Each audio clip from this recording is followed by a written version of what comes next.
Welcome to Hojo Radio.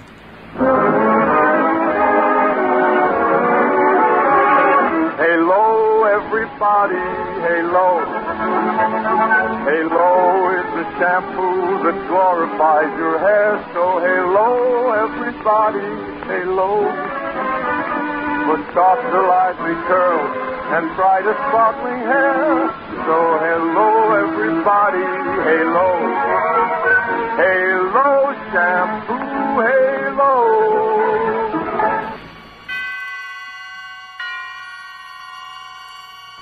Suspense. Tonight, Roma Wines bring you the suspenseful play called A Guy Gets Lonely, starring Dane Clark. Suspense is presented for your enjoyment by Roma Wines. That's R-O-M-A, Roma Wines. Those excellent California wines that can add so much pleasantness to the way you live, to your happiness in entertaining guests, to your enjoyment of everyday meals. Yes, right now a glassful would be very pleasant, as Roma Wines bring you a remarkable tale of suspense. And with the drama called A Guy Gets Lonely, and with the performance of Mr. Dane Clark as Eddie Lewis, Roma Wines hope indeed to keep you in suspense.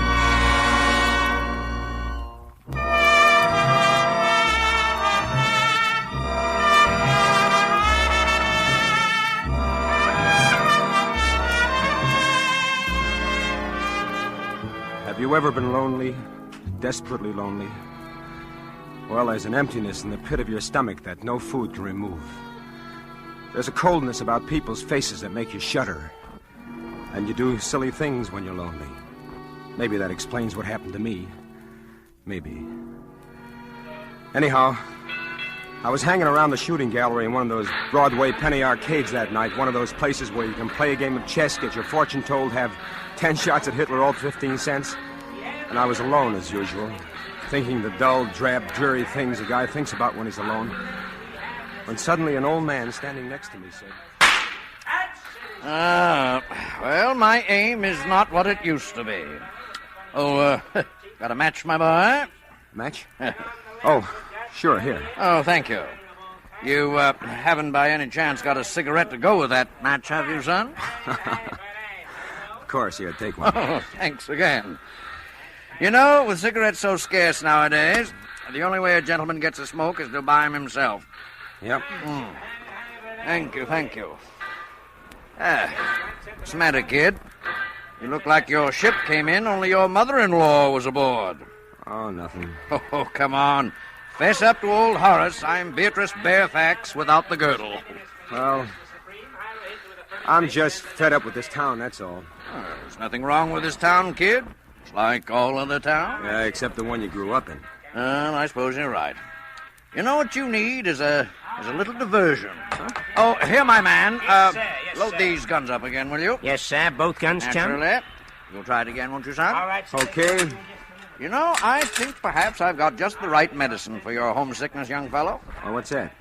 A girl. A girl? Yes. Don't tell me you've never heard of them. Well, if you haven't, bless me. I don't want to be the one to tell you. And there we No, are. it's That's not it. that. Here you are, sir. That'll be $2. $2? That's right, chum. There's a war on, in case you haven't heard. Ammunition's kind of hard to get nowadays. Oh, well, as a matter of fact, it's a little dark in here, and my eyes aren't what they used to be, so perhaps I'll simply forget. No. Here's the money. Go on. Go ahead, Pop. Shoot.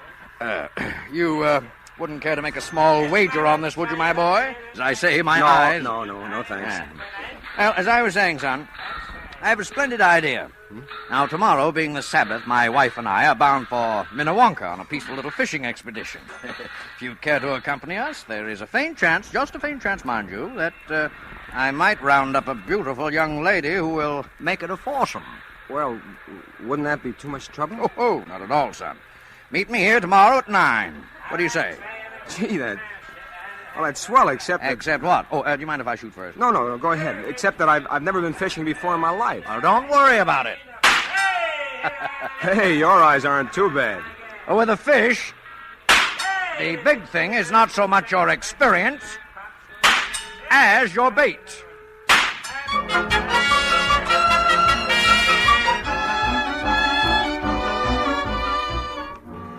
The idea of not being alone again on Sunday is what excited me. I didn't give much thought to the girl until I saw her. If you've ever seen a truly beautiful woman walking toward you, you'll know what I'm talking about. First, you see the tiny gray silhouette in the distance, and then the figure seems to spring to life. Each curve rums into place, and finally you see the smooth oval face and the long auburn hair dancing in the breeze. And before you know it, you're in a trance, that's all. That must have been what happened to me when I first saw Jolie, because I don't remember much of anything until I heard myself saying, "Oh, hey, what's that?" A worm, silly. You can't fish without a worm. Do I have to? Well, of course. As captain of this boat, I promise to bring in more fish than Horace. Wow. I order you to put that worm on the hook. No, it shakes. Rather gracefully, don't you think? Kind of reminds me of a shimmy queen at a burlesque show. Oh. There. Oh. Now you did it. Easy, wasn't it? Now drop your line in the water. Okay. Well, where's the fish? Patience, lad, patience. The fish haven't had a chance to read your advertisement yet. Well, if they could only see you, Jolie, I doubt if they'd bother with my line at all. Oh, your line isn't bad, Eddie. This isn't so bad at all.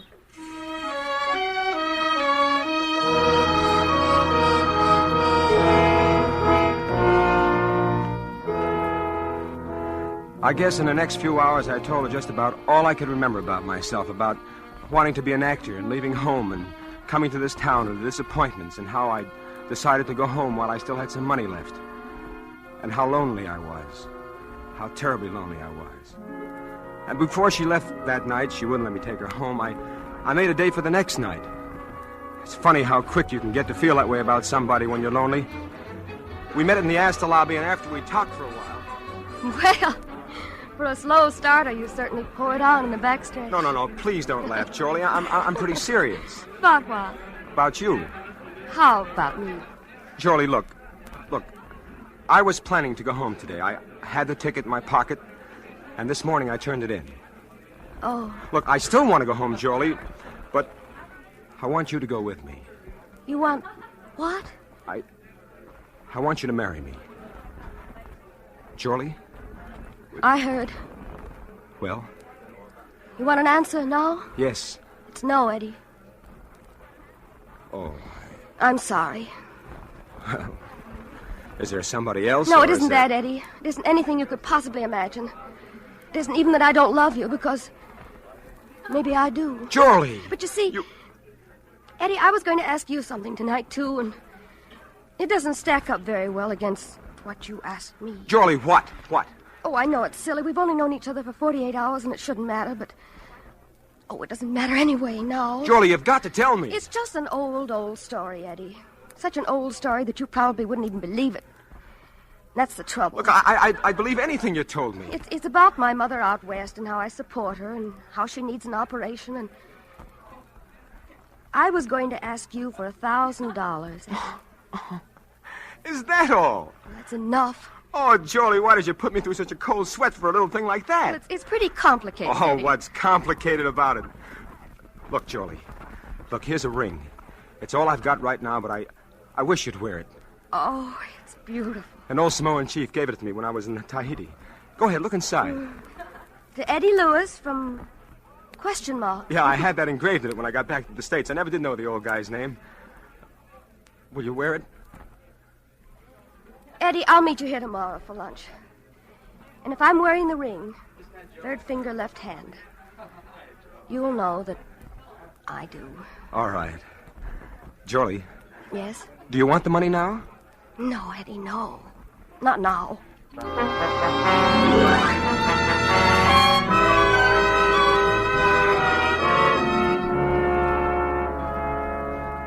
The next day I was there waiting for her, way ahead of time again, but this time she was late.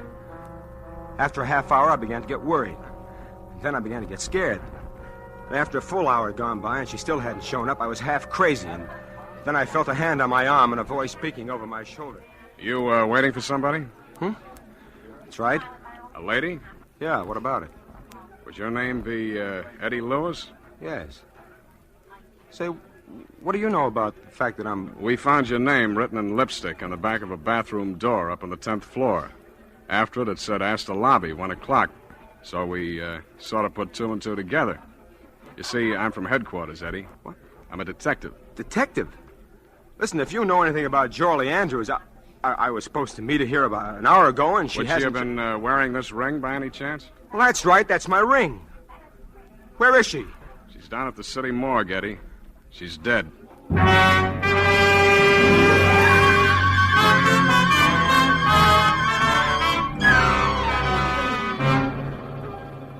For Suspense, Roma Wines are bringing you as star Mr. Dane Clark, whom you have heard in the first act of A Guy Gets Lonely, a radio play by Don Paul Nathanson, which is Roma Wines' presentation tonight of Suspense.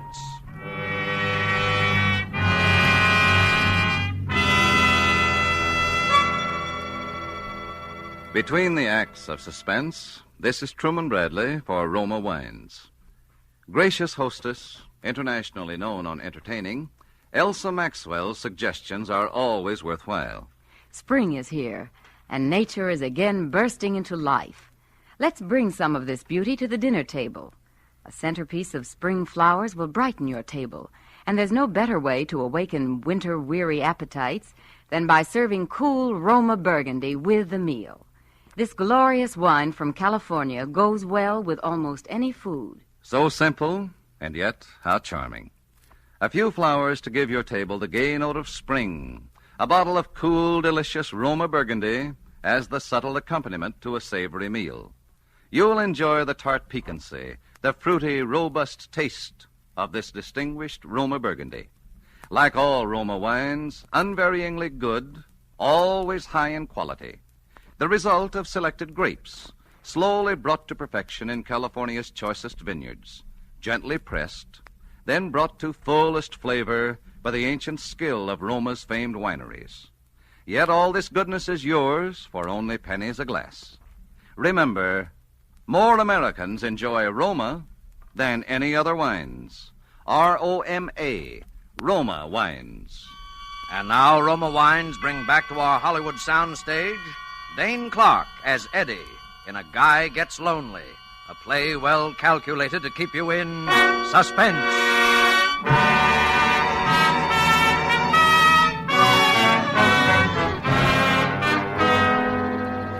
My mind was going round like a merry-go-round.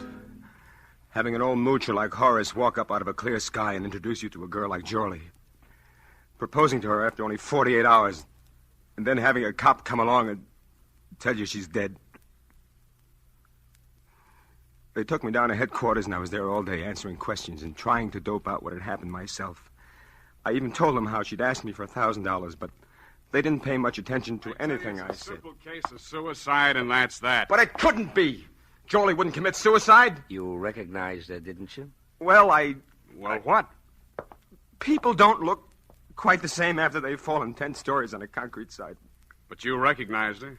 Yes, I recognize it. But why did she write my name on the inside of that door? How do I know what women think about before they jump out the window? I'm not Mr. Anthony. Well, look, maybe somebody followed her. Maybe somebody tried to force the door. There wasn't any lock on the door. Then it would have been that much easier. Maybe somebody... Look, Eddie, just what are you trying to make out of this? I don't know. All I know is it couldn't have been as simple as this. You wouldn't be thinking about murder, would you? Maybe. Now, Eddie, this sort of thing happens all the time. Look, I'll draw you a picture. Friendless girl meets guy.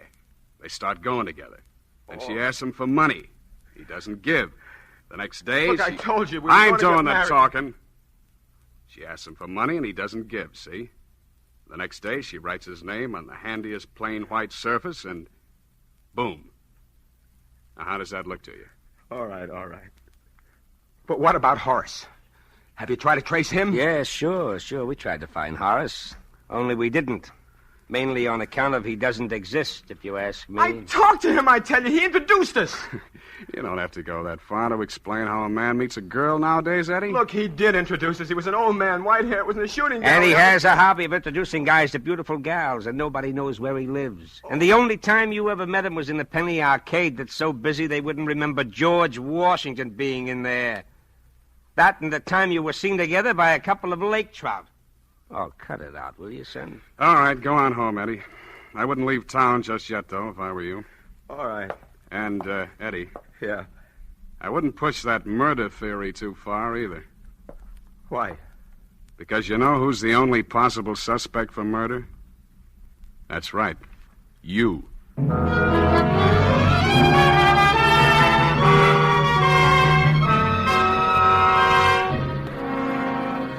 First, I didn't know what to do or what to think. I didn't blame the cops. From where they sat, it just didn't make any sense any other way. And then all at once, I knew what I was going to do. First, I moved to another hotel, just in case. And then I started growing a full beard, and I dyed it black. And my hair, too. You see, I'm a natural blonde, so it turned out pretty good. Good enough to pass off for a night anyway. And I really am an actor. Maybe no Barrymore, but enough to give a fair imitation of an accent. And I got some different clothes, and then I was ready. I began haunting that shooting gallery because I figured the old man had a system. But after about 3 weeks, I'd about given up hope. When one Saturday night, I walked into a little place off Times Square, and I saw him. My heart was jumping through hoops, but I just sort of moseyed around, tried to look as down in the mouth as I could, kept my face out of the light. I felt pretty safe with the beard, so I went over and I stood next to him. Oh. Well, my aim seems to be off tonight. Oh, pardon me. Do you have a match? I reckon I do. Sure, here you are. Oh, thank you. My boy, like to try your skill at the shooting gallery? Perhaps a little wager? Oh, no, thanks. I've just about had enough shooting to last me a lifetime. I just come back from 2 years in the South Pacific. So that's where you got the beard? Yeah, a bunch of us fellas grew him down there. I promised my kinfolk I'd let him see it before I shaved it off. I'm not so sure I would shave it off. It's mightily becoming to you. Thank you. Where are your folks? Texas. Got a mighty nice little ranch of my own down there. I sure do miss it. Kind of lonely, huh? Oh, you all can say that again, mister. Well, son, if you'd forgive an old man for sticking his nose in somebody's business where he's got no call to... Shucks, no. What's on your mind? I think I know just the medicine for you. Why, what's that? A girl. That was it. That's what I've been waiting for. First, I thought of taking the old devil out in the alley and sweating it out of him right then and there. Then I thought, no, there'll be a girl, and I want to have a talk with that girl. In the meantime, the old man was going on about that fishing trip. If you'd care to join us, my boy, I think I can promise you a very pleasant afternoon. Well, I reckon I couldn't do that. Perhaps if you could make it tomorrow night. Well, now, that might be arranged. Where would you like to have us meet you? Well, couldn't you just sort of give me the young lady's phone number, tell her I was fixing the call? I'm afraid, you see, this particular young lady doesn't have a phone. Don't think I'm not downright grateful, mister, or that I wouldn't enjoy your company, but... But you'd rather be alone. Shucks. No, don't get me wrong. I'm no wolf or nothing like that, but... Well, when a fella has his first date with a gal in more than 2 years, maybe you can't understand what that means. I think maybe I get the general idea, son. I'll tell her to look for a handsome Texan with a beard. Can you be here tomorrow night at, say, 8 o'clock? Oh, I calculate I sure can. Well, then, my boy, you've got yourself a date. The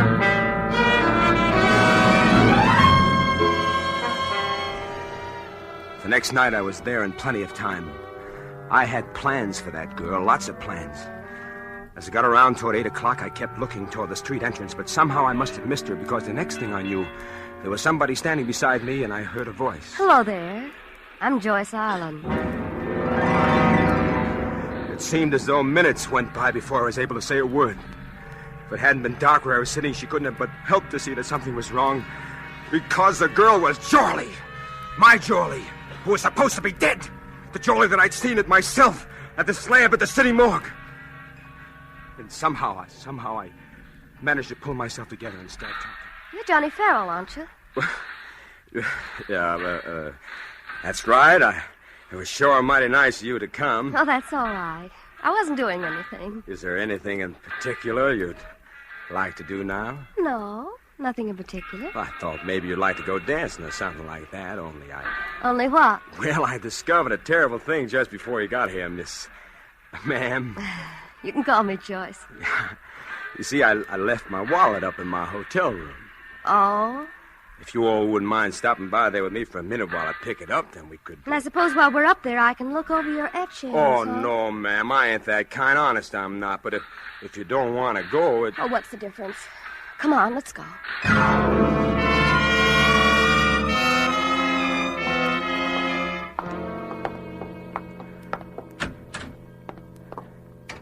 You always keep it this dark in here? Well, there's a couple of bulbs burn out. I told them to have them fixed. Oh, well, never mind.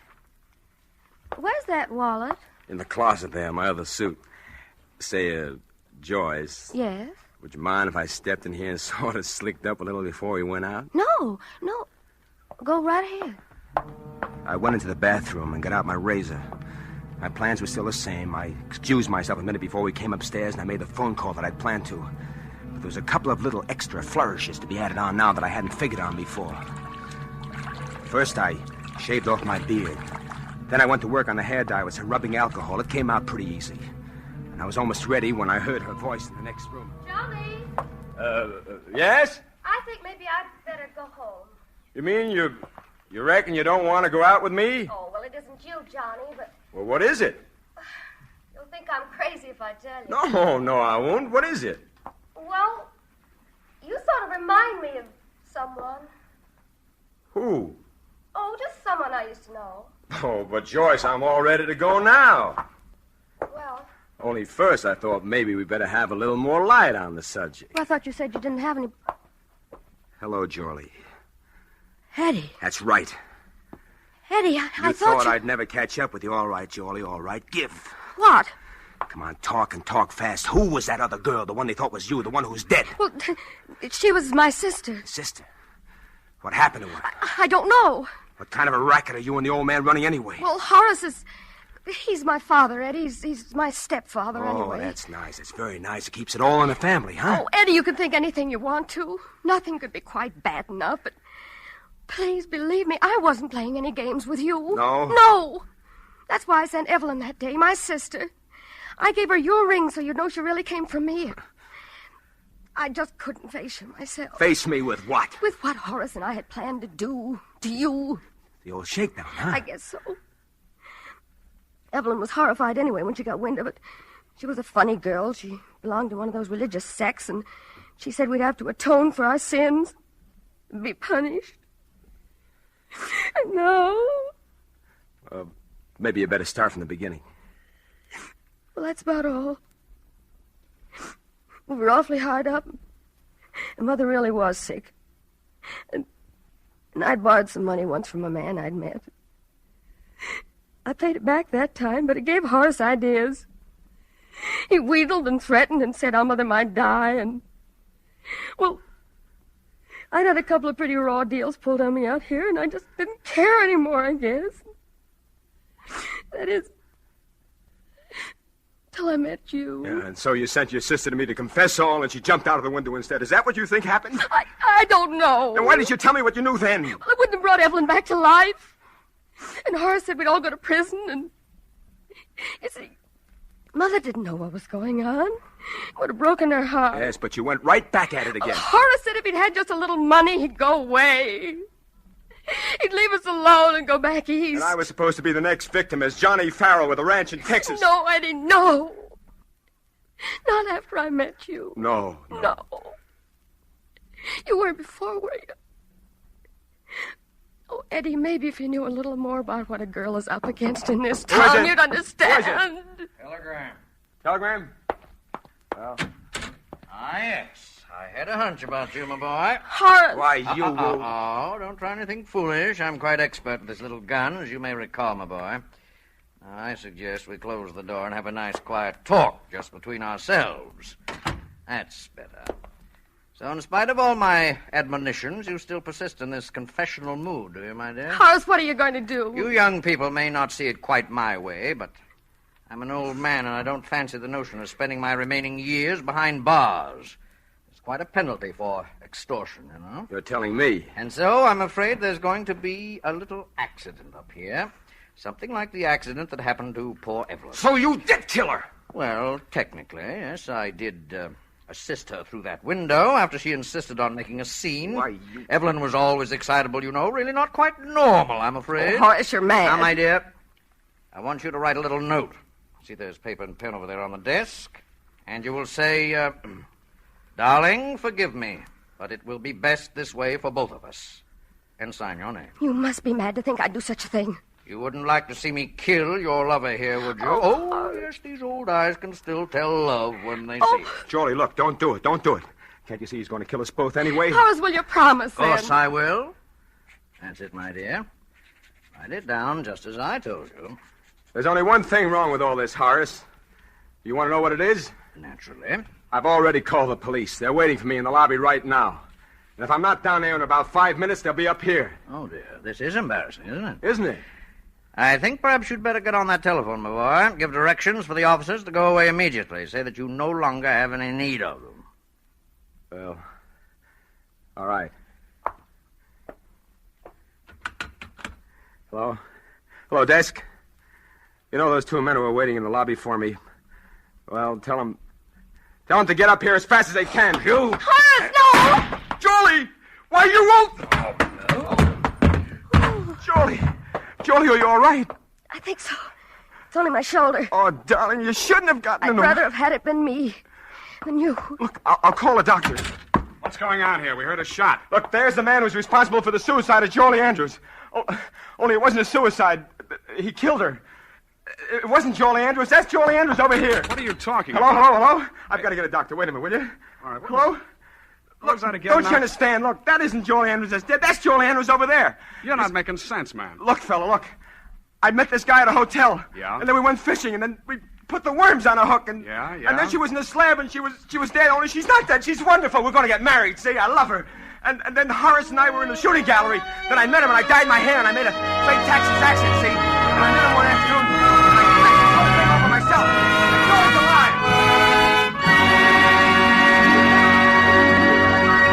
And so closes A Guy Gets Lonely, in which Roma Wines have brought you Mr. Dane Clark as star of tonight's study in Suspense.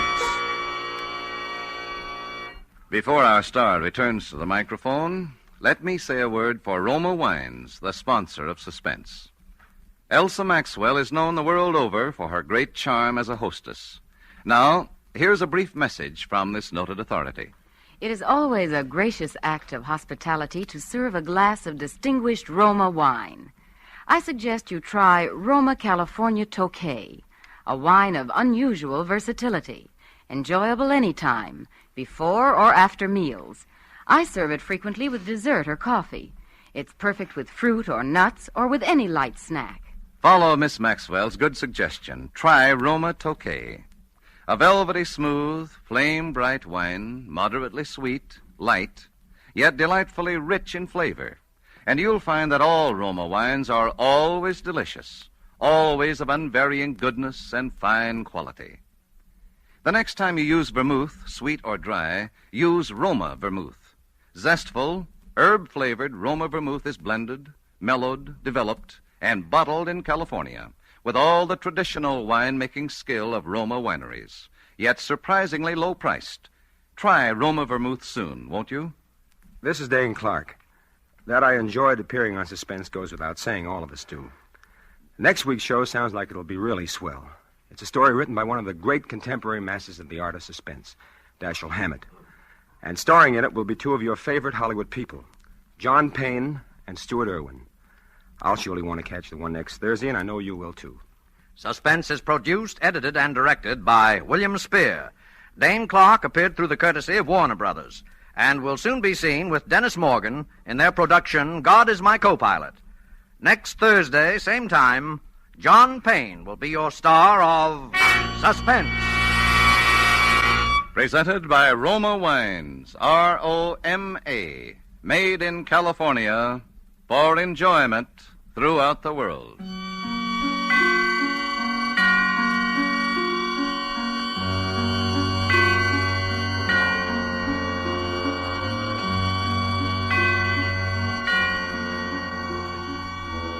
This is CBS, the Columbia Broadcasting System.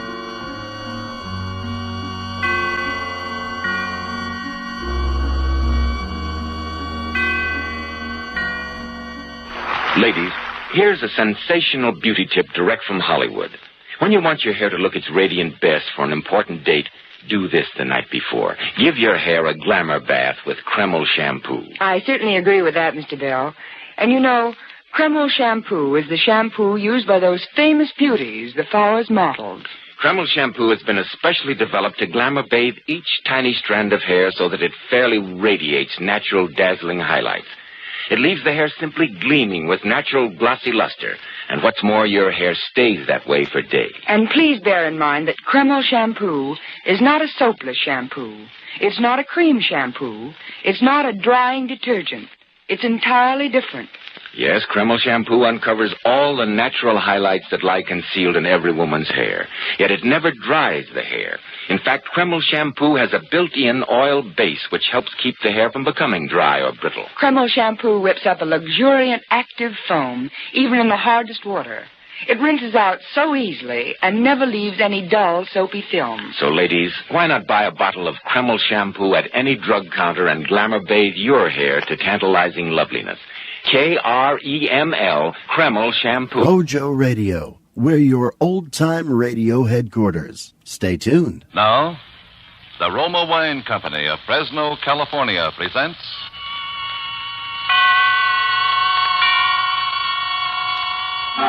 Suspense. Tonight, Roma Wines bring you a play of suspense and smiles, starring William Bendix and Alan Jocelyn. Suspense is presented for your enjoyment by Roma Wines. That's R-O-M-A, Roma Wines. Those excellent California wines that can add so much pleasantness to the way you live, to your happiness in entertaining guests, to your enjoyment of everyday meals. Yes, right now a glassful would be very pleasant, as Roma Wines bring you a remarkable tale of suspense. And with Raymond Chandler's satirical suspense tale, Pearls Are a Nuisance. And with the performances of William Bendix and Alan Jocelyn, Roma Wines hope indeed to keep you in suspense. It's quite true I wasn't doing anything that morning except looking at a blank sheet of paper in my typewriter and thinking about writing a letter. It's also quite true that I don't have a great deal to do any morning.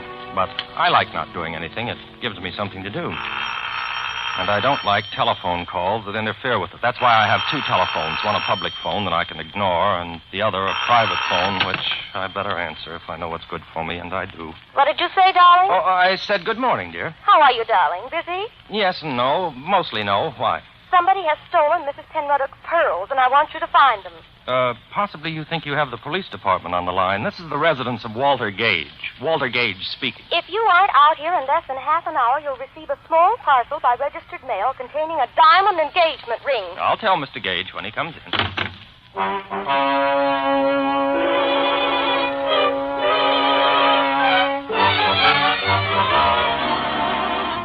No, I went naturally. I even hurried. Ellen's voice has that effect on me. I think it's the way she says... Walter, darling. Yes, Ellen.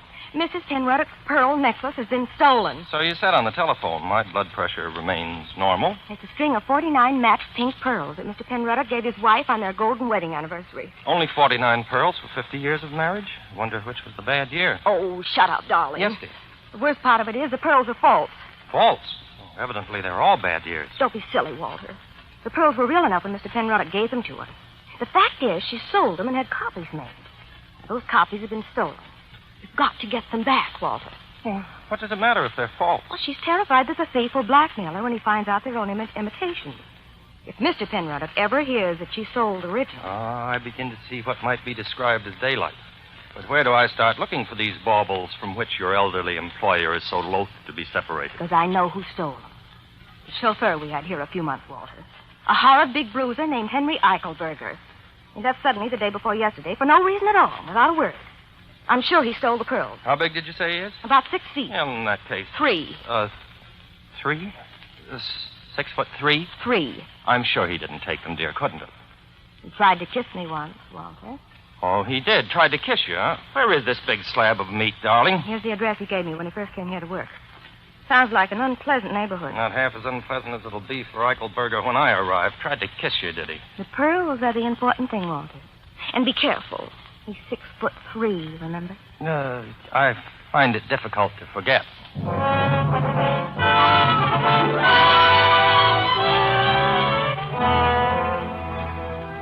Eichelberger's address proved to be a seedy-looking hotel upstairs over a Chinese laundry. At the head of the stairs was the door marked manager. I rang the bell. Pull up, Bud. Roll. I'm not inquiring for a room. I'm looking for one Henry Eichelberger, whom I'm informed lives here. If he does, he ain't registered. That, as of course you know, is contrary to the law. A wise guy, hey. Down the hall, Jack. 218. Have the kindness to show me the way. Huh. What do you know? A duke, no less. Okay, your lordship. Pick up your feet, hey? This is it. He's out. Have the goodness to unlock the door. I wish to go in and wait for this Eichelberger. In a pig's valise. Who do you think you are, Jake boy? I wouldn't call me names if I were you. You wouldn't, hey? Well, that just shows the difference between you and me, because I would. You want to make something out of it, hey? Yes. What? Oh. Hey, that wasn't fair. You got 20 years on me, hey? Well, open the door, hey? I have no time to argue with you. Huh. $1. $2, and I won't even tell Eichelberger when he comes in, hey? That is a deal. Brother, you can hit. I'll say that for you, hey? Thanks, hey. Here's your money. If you hear any noises later on, ignore them. If there's any damage, it'll be paid for generously. I hope you know what you're doing, hey?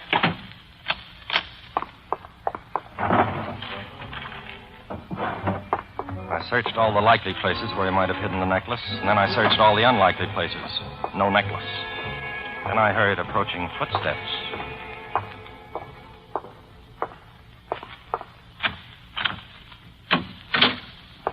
How did you get in here, Sonny? The explanation of that can wait. I'm looking for one Henry Eichelberger. Are you he? Get you, a real comedian. Wait till I loosen my belt before you make me laugh. My name's Gage, Walter Gage. Are you Eichelberger? Give me a nickel and I'll tell you. I'm the fiancé of Miss Ellen McIntosh. I'm informed that you tried to kiss her. What do you mean, tried? I hit him rather severely on the left eye. Then the right. Then I gave him a crushing uppercut to the jaw. He looked at me with an air of patient resignation and then hit me.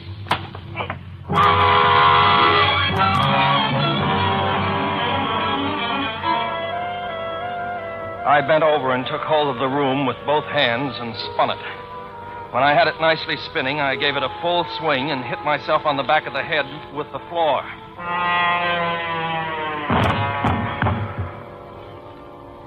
I believe I lost consciousness at about this point. At any rate, I was no longer aware of the time of day.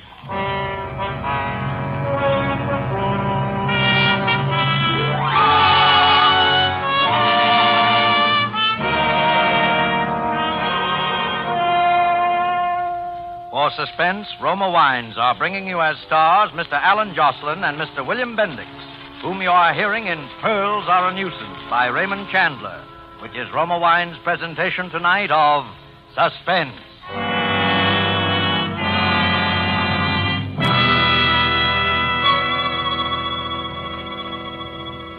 Between the acts of Suspense, this is Truman Bradley for Roma Wines. We quote now a brief word from the famous hostess, Elsa Maxwell. The delicious flavor of tender broiled chicken, the succulence of spring lamb garnished with mint leaves, deserves the matchless flavor complement of Roma California Sauterne. This delicate wine, pale gold in color, delightful in bouquet, is a delicious flavor mate with fish or fowl. Yes, just as the musical conductor blends the tones of different instruments, so the knowing hostess can combine the flavors of food with wine. Each glassful of Roma Sauterne is alight with Roma's rich heritage in winemaking. Here is a masterpiece of the wine grower's age-old skill. And all Roma wines, you'll find, are always unvaryingly good. The result of carefully selected grapes, picked at the peak of perfection in sunny California's choicest vineyards, and gently pressed.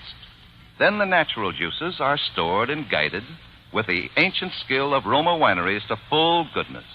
Roma wines do not vary, are always high in quality, yet cost only pennies a glass. More Americans enjoy Roma than any other wines. R-O-M-A, Roma Wines. And now Roma Wines bring back to our Hollywood soundstage William Bendix as J. Henry Eichelberger and Alan Jocelyn as Walter Gage in Pearls Are a Nuisance, a muscular drama replete with situations well calculated to keep you in suspense.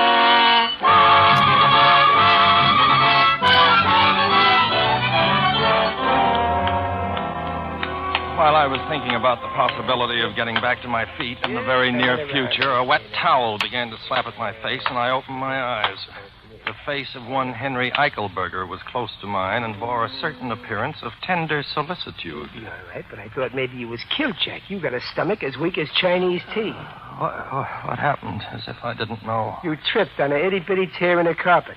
You feel like getting up? Here, I'll give you a hand. Come on. Thank you, Henry. May I call you Henry? No tax on it. You look okay.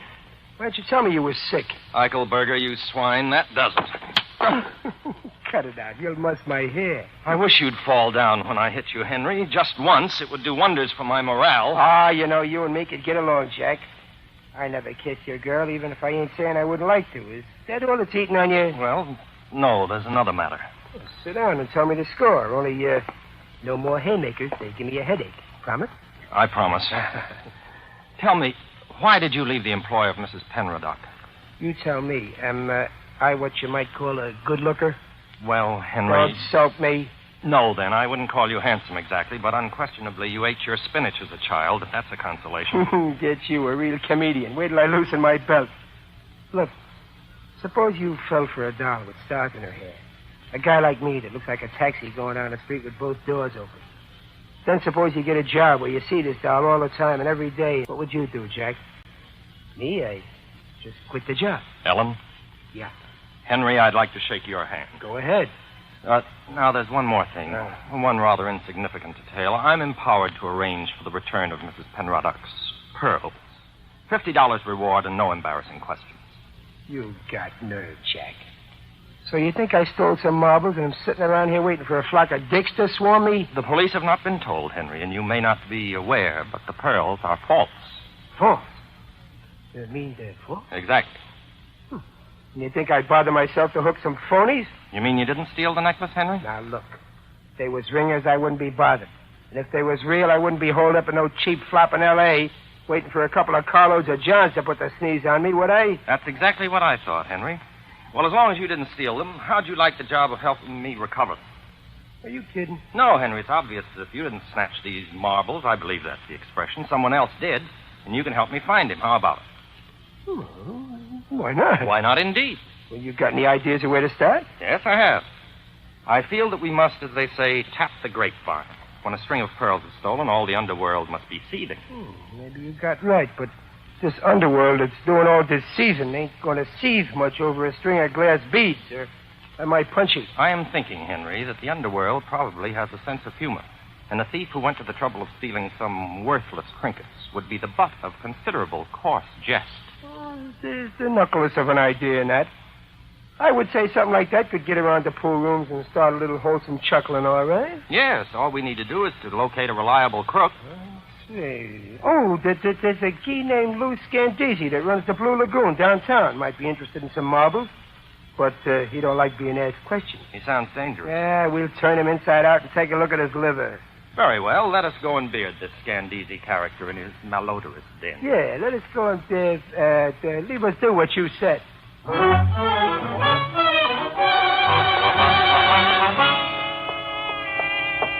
Mr. Scandisi's Blue Lagoon wasn't difficult to find. It was a rather soiled establishment, bathed in an unpleasant blue light. Henry and I went through a small, dim dining room to a door marked private. You Scandisi? Who wants it to know? Me and my friend here want to talk to you. Oh? Talk. I'm listening. About some pearls. 49. Is that right, Walter? Quite right, Henry. A pearl necklace that somebody hoisted. Go on and get out before I have you thrown out. You'll do what? I'll do nothing. That's better, doughface. What about them pearls? Well, I don't think I heard about it. Try to remember. Maybe if I pulled off one of your ears, it might help. Henry, you seem to be doing all the work. Do you think that's quite fair? Well, okay, you work them over. These fat guys bruise something lovely. Oh, take it easy. I ain't heard nothing. You guys insurance men, huh? Now you're cooking with helium, doughface. Well, what insurance company you boys work for? Give him our card, Walter. No, this is my personal card. It has my phone number on it. Yeah. Okay. You may be surprised. You may get a call. What do you think, Walter? You think this muzzler is leveling with us? I dare say he wouldn't be above telling us an untruth. Get you a real comedian. Wait till I loosen my belt. You giving us the straight goods, Scandesi? Great goods, absolute. We'll cooperate. I'll bet you get a call. Okay. So long, Scandesi. And keep your schnozzle clean if you don't want to be looking for it under your desk, hey? And that goes for your cat, too, Scandesi, hey. Well, what now? I think we've done an adequate day's work, Henry. The procedure would seem to be for me to go home and wait for the telephone to ring, bearing glad tidings from the underworld. What about me? I would suggest that you wend your way homeward also. Here's my private number. Call me in the morning. Okay. See you tomorrow.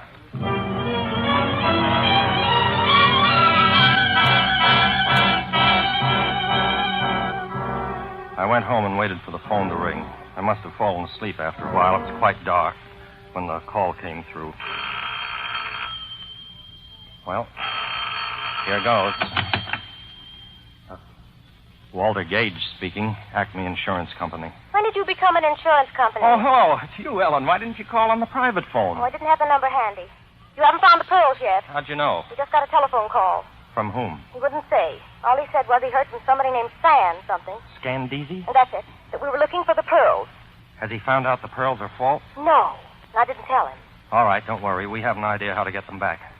We? Who's we? Henry and me. Henry? Henry who? Heidelberger. I've hired him to help me find the pearls. Are you out of your mind? Didn't Henry take the pearls? Of course not. He only left because he was in love with you. Oh, Walter, that big brute. How could you say such a thing? Ellen, I thought you'd be flattered. Flattered? I never want to speak to you again, Walter Gage. Goodbye. Ellen! Oh! Women, I sometimes wonder. Oh, hello, honey. I'm so glad you called back. Listen, darling, Who you calling honey, sweetheart? Who's this? Never mind. Your name Gage? Yes? A guy named Scandesi says you're looking for some oyster fruit. A frail named McIntosh says you're the guy to talk to. Possibly. Well, I got 49 of them, pal. Pink ones. $5,000 is the price. Why, that's absurd. Those pearls happen to be false. Quit your kidding. You heard me. 5 G's.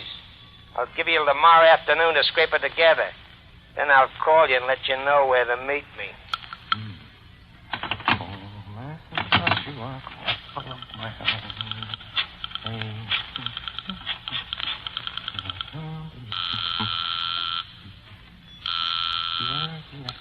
Hello?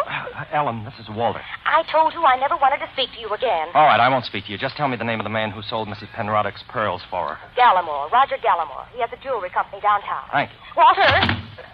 How do you like it, darling?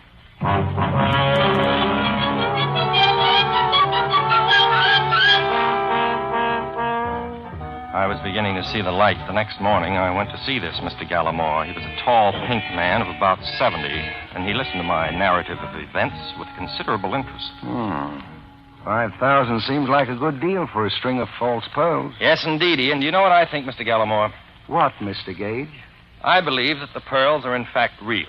You're a very old friend of Mrs. Penroddick. Perhaps even a childhood sweetheart. When she gave you the pearls to sell, you didn't sell them, Mr. Gallimore. Instead, you gave her $20,000 of your own money and returned the pearls to her, pretending they were imitations of the original necklace. Son, you think a lot smarter than you talk. I try very hard, Mr. Gallimore. And I'm correct? Embarrassingly so, Mr. Gage. The pearls are real. Now, what would you like me to do? Give me $5,000 with which to get them back.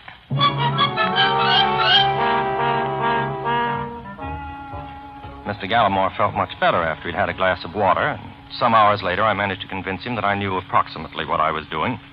He gave me a check for $5,000. This check, Henry. You mean he gave it to you? 5,000 fish, just like that? You have said it. Well, I'll be a Mickey Finn at a woman's club lunch. Kid, you got something with that daisy chain chatter of yours. Thank you, Henry. At any rate, all that remains now is for the phone to ring. Aha. You can say that again. Very well. Aha. Hello? Gage? Yes, who's this? Guess. You got the dough? It's in my pocket at this exact moment. If I have any assurance of honorable treatment, I'm prepared to go through with it. Oh, you get the marbles, okay. We're in this business a long time, and we can't afford the wealth. If we did it, it'd get around, and nobody would play with us. I understand. What are your instructions? Tonight at 8 sharp, you'll be at Pacific Palisades. You got that? Yes. At the end of the dirt road, corner Sunset and Corona Del Mar. Be there at 8 sharp. And come alone, and no gun. No funny business, no smart work, and no slip-up, nobody get hurt. That's the way we do business. Very well. Oh, one last thing. Where did you get my phone number from, Scandisi? Who else? 8 o'clock, then. And no tricks. That is very interesting. What? Telephone? Yeah. Hooray for Alexander Graham, what's his name? But what did the guy say? Oh, yes. Yeah. It's all arranged, Henry. I'm to meet them tonight, all by myself, and give them the money. All by yourself, huh? Get you, a real comedian. Wait till I loosen my belt. They'll take the dough and leave you laying there, bleeding all over yourself, and they'll still have the marbles. I ought to go with you. Henry, it's my duty, and I must brave these monsters and human guys alone and unattended. Of course, I do have a big car, and you could hide on the floor under a rug. It's a cinch. But maybe... Walter, the only thing wrong with you, as far as I can see, is you got holes in your head. All I'm trying to do is keep you from getting another one. I'm going with you.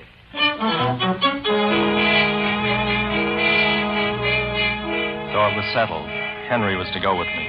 That afternoon, I stopped at the bank where I cashed Mr. Gallimore's check and changed it into $100 bills. 3,500. You counted as though it were your own. 5,000. 5,000? 5,000. And now a roll of quarters, please. Roll of quarters, please. Well, there seems to be an echo in here. Leave them in the wrapper. Ooh, quite heavy, aren't they? Yes, aren't they?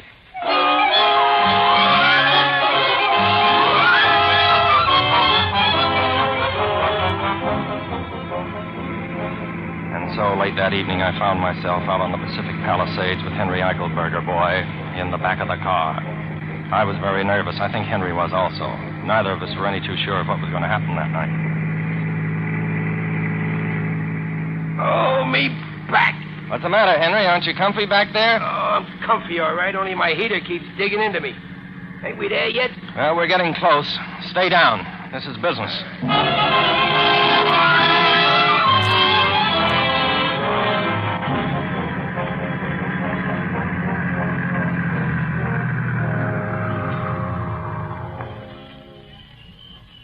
This is the end of the line, Henry.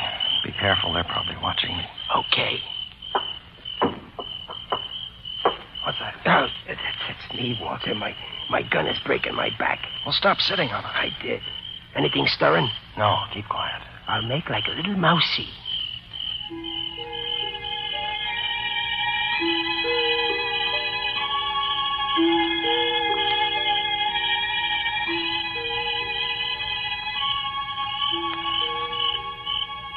Don't you think we've waited long enough, Henry? We only been waiting 15 minutes. You sure this is the place? Yes, of course. Well, let's get out of the car and see if anybody shoots at us. Then we'll know if somebody's around. Well, that seems to be the difficult way of finding out, but let's try it. I personally feel sure that there's no one here but you and I.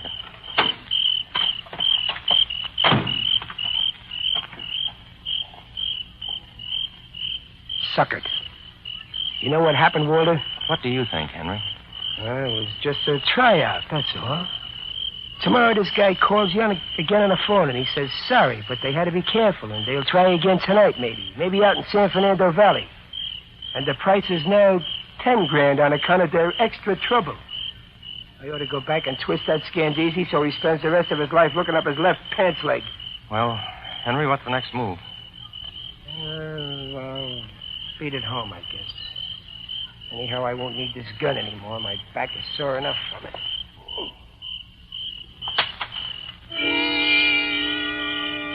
We stood there and looked at one another, Henry and I. He doubled his hands into fists and shook them slowly in his sadness. I, too, was melancholy. In the brief time I'd known Henry, I'd grown very fond of him. Yeah, that's it, all right. Nothing else to do but beat it on home. That's all that's left to us. I took my right hand out of my pocket. I have large hands. In my right hand nestled the roll of quarters I'd gotten from the bank that morning. My hand made a large and heavy fist around them. Henry didn't notice. What are you looking at me so funny for, Walter? I just wanted to say good night, Henry. You had 2 strikes on me. Well, this is the big one. I don't get it. He got it then. My fist with nearly a pound of metal in it caught him squarely on the jaw. For a moment, he wavered back and forth on his feet, and then... Henry Eichelberger lay motionless on the ground, as limp as a rubber glove.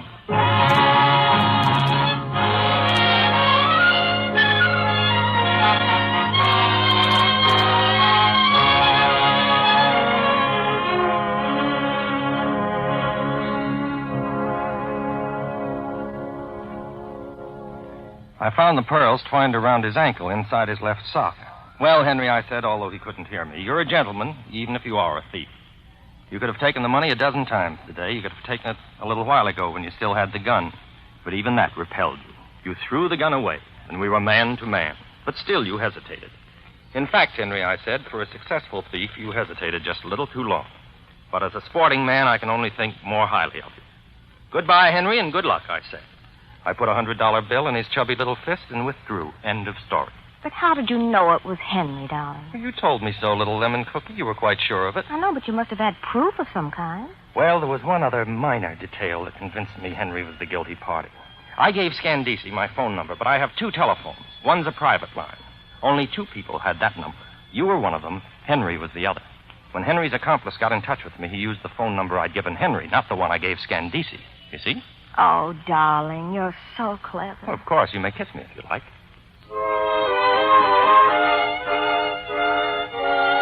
A few months after Ellen and I were married, we received a letter postmarked Honolulu. It was from Henry. My dear Walter, I have only just received the joyous tidings that you and Ellen are embarked upon the happy tide of holy matrimony. I am so glad for you. I often think of you, Walter, particularly with an overwhelming curiosity as to what it was you struck me with that night. Ah, well, I dare say it can only be conjecture on my part now. A hammer, perhaps. That I allowed my jaw to be exposed to your weapon while I stood there meditating as to whether to take your 5,000 then or wait for 10 the following evening was a human error of judgment. At any rate, I entertain no feelings of ill will toward you. On the contrary, I am indebted to you greatly. The ease with which you talked Mr. Gallimore out of $5,000 has changed my life. I have been taking English lessons myself, and am now practicing on a wealthy widow woman, not without financial success. Ah, toujours le sport. Devotedly, Henry. P.S. Was it perchance an anvil, I wonder? You know, Henry wasn't such a bad fellow. All I really disliked him for was his barbaric English. Now he's changed that. Maybe I should have married him. What do you think, Walter? Oh, gets you. A real comedian. Wait till I loosen my belt. And so closes Pearls Are a Nuisance, in which Roma Wines have brought you William Bendix and Alan Jocelyn as co-stars of tonight's study in Suspense. Suspense is produced, edited, and directed by William Spear. Before our stars return to the microphone, let me say a word for Roma Wines, the sponsor of Suspense. Elsa Maxwell's hospitality is always simple and unaffected. The other day she said, A few old friends, some comfortable chairs, a glass or two of good Roma California sherry, and there you have the perfect combination for a pleasant evening at home.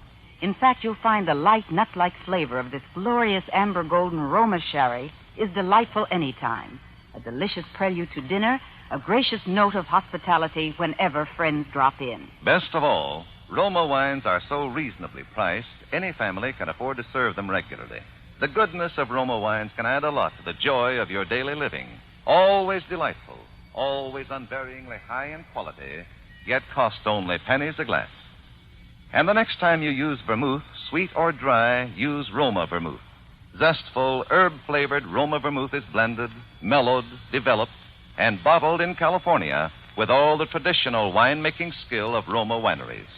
Try Roma Vermouth soon, won't you? This is Alan Jocelyn. I trust that you dyed-in-the-wool suspense fans who are accustomed to somewhat heavier meat on these Thursday dramas weren't displeased with our efforts in the interests of gaiety and insouciance. Do you concur, Mr. Bendix? Who gets you, a real comedian? Wait till I loosen my galluses. Courtesy impels me to tell you that Mr. Bendix here is being heard weekly on his own radio show, The Life of Riley, and Paramount impels me to say that he'll soon be seen in their production 2 years before the match. Permit me to return the favor, hey?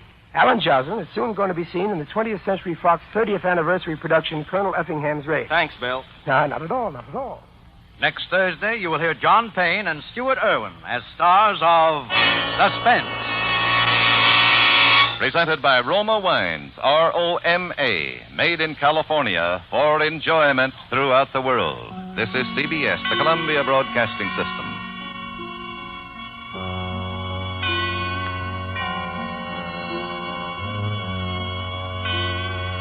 Those three beautiful stars all use Lux toilet soap regularly. You know what a forthright person Joan Blondell is. Yes? Well, when I asked her about her complexion care, she said, "A Lux girl? You bet I am. Active lather facials really work for me." Lux Soap Beauty Facials do make skin lovelier, all right. Skin specialists proved it. In 3 out of 4 cases, daily Lux Soap care made skin softer, smoother. The fact that so many famous stars recommend Lux toilet soap shows how right it is for delicate skin. Now, there's a beauty counsel for lovely ladies everywhere. Why not make fragrant white Lux toilet soap your daily beauty soap? Remember, it's Hollywood's own complexion care. The choice of 9 out of 10 lovely stars. Stay tuned to Hojo Radio. Suspense. Tonight, Roma Wines bring you the suspenseful play called Fear Paints a Picture, starring Miss Lana Turner. Suspense is presented for your enjoyment by Roma Wines. That's R-O-M-A, Roma Wines. Those excellent California wines that can add so much pleasantness to the way you live, to your happiness in entertaining guests, to your enjoyment of everyday meals. Yes, right now a glassful would be very pleasant, as Roma Wines bring you a remarkable tale of suspense. And with Fear Paints a Picture, and with the performance of Hollywood's most glamorous young star, Miss Lana Turner, Roma Wines hope indeed to keep you in suspense.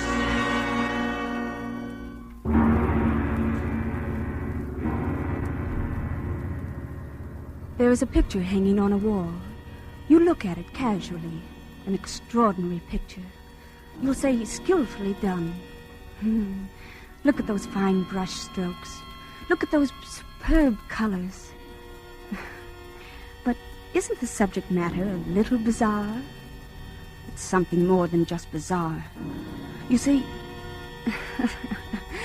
it was that picture that first convinced me that I was insane.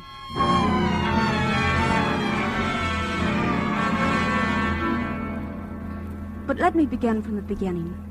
In his last will and testament, my father made me heir to all his considerable fortune, except that... well, here, you read the will. I, Benjamin Powell, hereby request that after my death, my daughter Julia live in my old San Francisco house with Mr. Harvey Lyons, my lifelong friend, until her 23rd birthday, at which date all my worldly belongings will come into her possession, provided that nothing untoward happens to her by that time. But in the event that she is incapable of taking over my estate upon her 23rd birthday, I hereby appoint Harvey and Laura Lyons as my final heirs, there being no other living blood relatives, and trust to their judgment that they will take care of Julia adequately and with kindness. Signed, Benjamin Powell.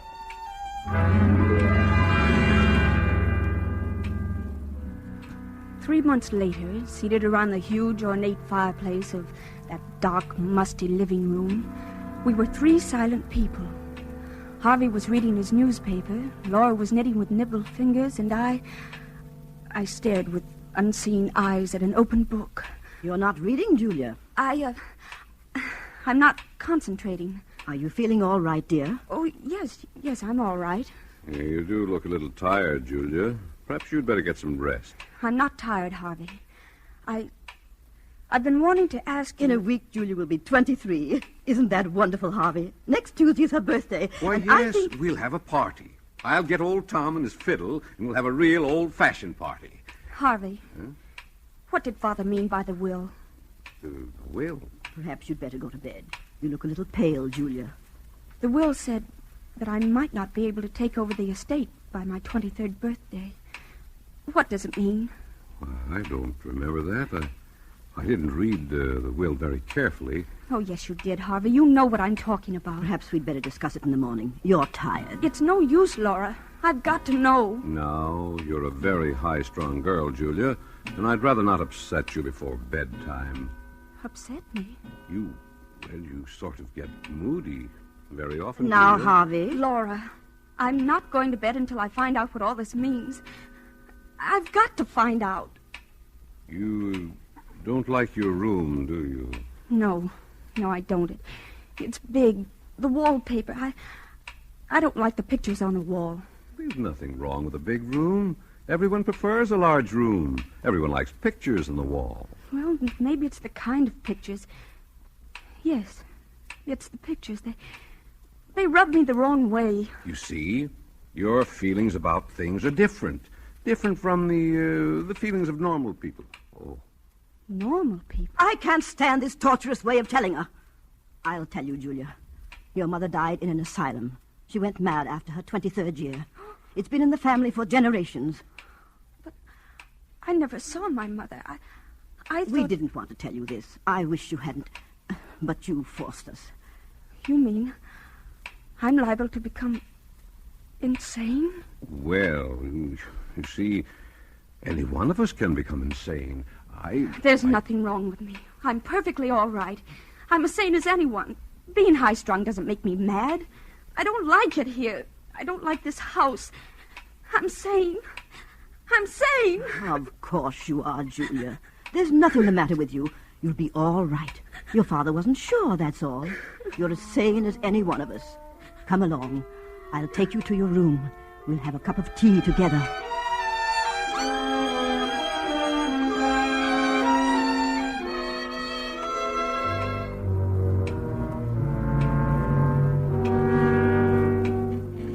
How is she, Laura? She's calmed down.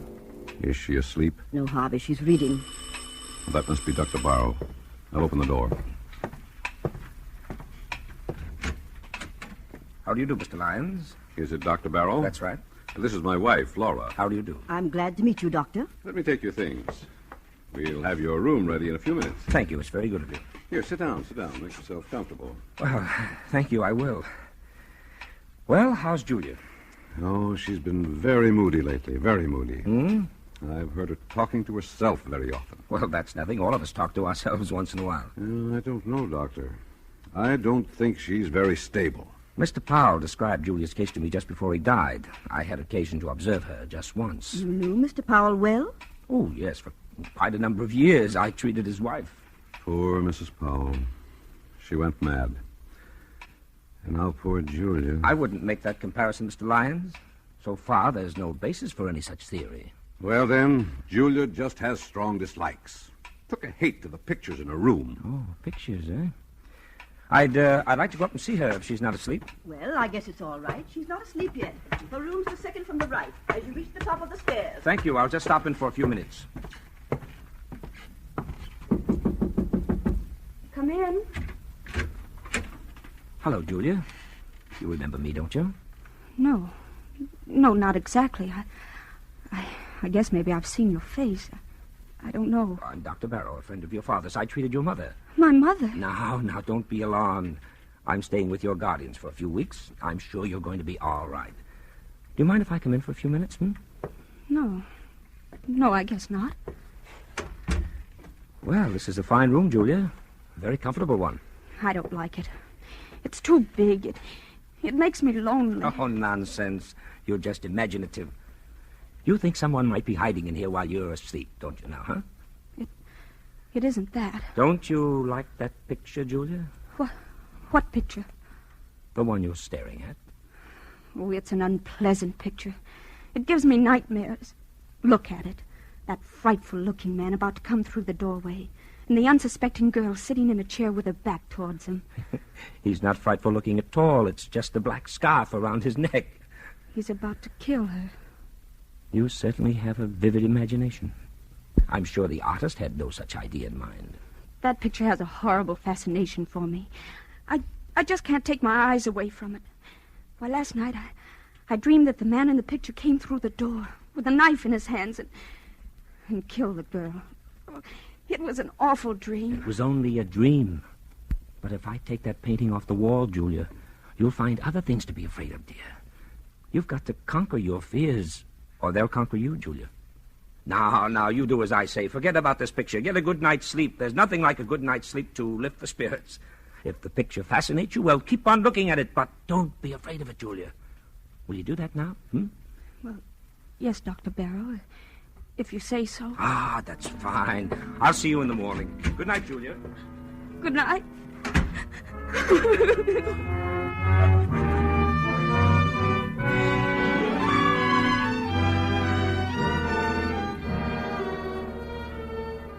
For Suspense, Roma Wines are bringing you as star Miss Lana Turner, whom you have heard in the first act of Fear Paints a Picture by Sigmund Miller, which is Roma Wines' presentation tonight of Suspense.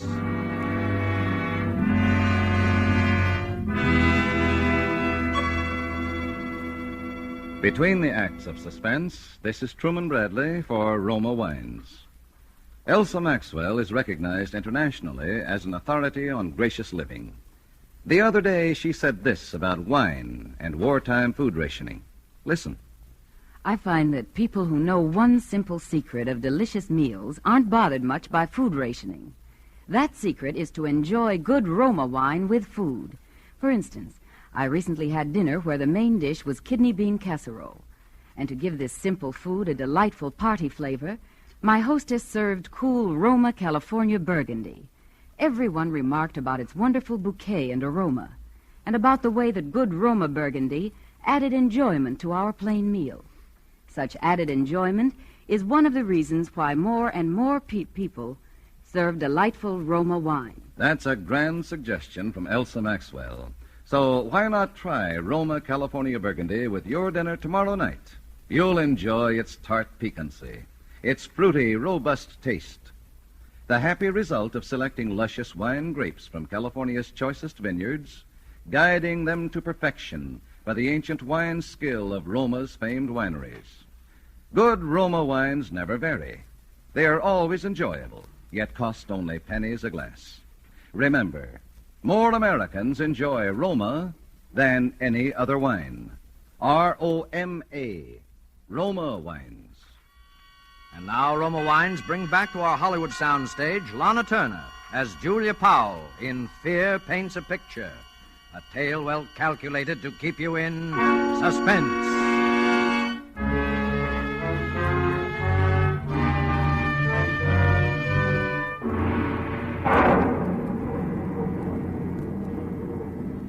About midnight in my room, the large room with its many pictures, I was dreaming again of the man in the picture. And the figure with the flowing black scarf was alive. And his hands grew longer and longer. And there were footsteps over my head.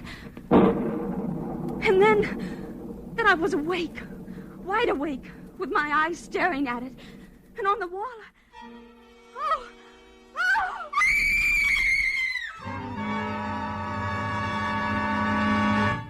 Julia, what's happened? What are you doing out here in the hallway? Put yourself together, Julia. Oh, that man. What man? The man in the picture, he's moved. What do you mean? The picture, the man at the door. He's not at the door. He's inside the room. Oh, you must have been dreaming. Screams. Julia, what's happened to you? He moved. I saw it. He's not outside the door anymore. He's inside. Now, Julia, let's... It wasn't a dream. The thunder woke me. And I heard footsteps coming from the ceiling. And then I looked at the picture. The picture I told you I didn't like, Doctor. The man was inside the room. That's hardly possible, Julia. Figures in pictures can't move. Of course not. It was just a bad dream. No, it's true. I saw it. All right, come along, Julia. We'll all take a look at the picture. Oh, No, I don't want to go back into the room. Now, there's nothing to be afraid of. We'll all go with you, dear. Yes, come on, Julia. Don't be frightened. You've got to fight off these delusions. Here, give me your hand. Come along. Now, which picture is it? The one near the bed. Oh, yes, the picture by Ralph Powell. Your family was always very proud of it. Well, there it is. It's the same as I saw it a few hours ago. Look at it, Julia. Why, I can't believe it. The man with the black scarf is still outside the door. And will stay there, Julia, until the picture crumbles to dust. Oh, but I was so sure. I saw him inside the room, approaching the girl, and then the footsteps. Dreams can be very vivid, and there are no footsteps coming from the storeroom. Oh, I must be out of my mind. I could have sworn... If Julia wants to, I'll take the picture out of her room. No, I don't think it's wise. Julia, you will have to fight these unreasonable fears. Never give in to them. I'll go crazy if I keep looking at that picture. It might be the other way around, Julia. If you run away from it, the mental disease prevalent in your family will take a firm hold in you. You'll get worse and worse, as Dr. Barrow says, until you'll be afraid of your own shadow. No. You'll be afraid of everything, of everyone you meet. No. Afraid to be alone, afraid to be with people, afraid of yourself, No. afraid of your own clutching fingers. No, don't tell me anymore. Please, Mr. Lyons, please. There's no need for this kind of talk. Look at the picture, Julia. It's nothing but some paint on a canvas with a frame around it. There's nothing about it that can harm you. The danger lies in yourself. You've got to keep staring at it as often as you can, by candlelight, in the dark, until you've learned to laugh at it. It won't be easy. Well, I'll try. That's fine. I knew you had courage. I'll get you a sedative so that you'll be able to sleep. Oh, but I'll be all right in the morning. I'm sure I'll be all right.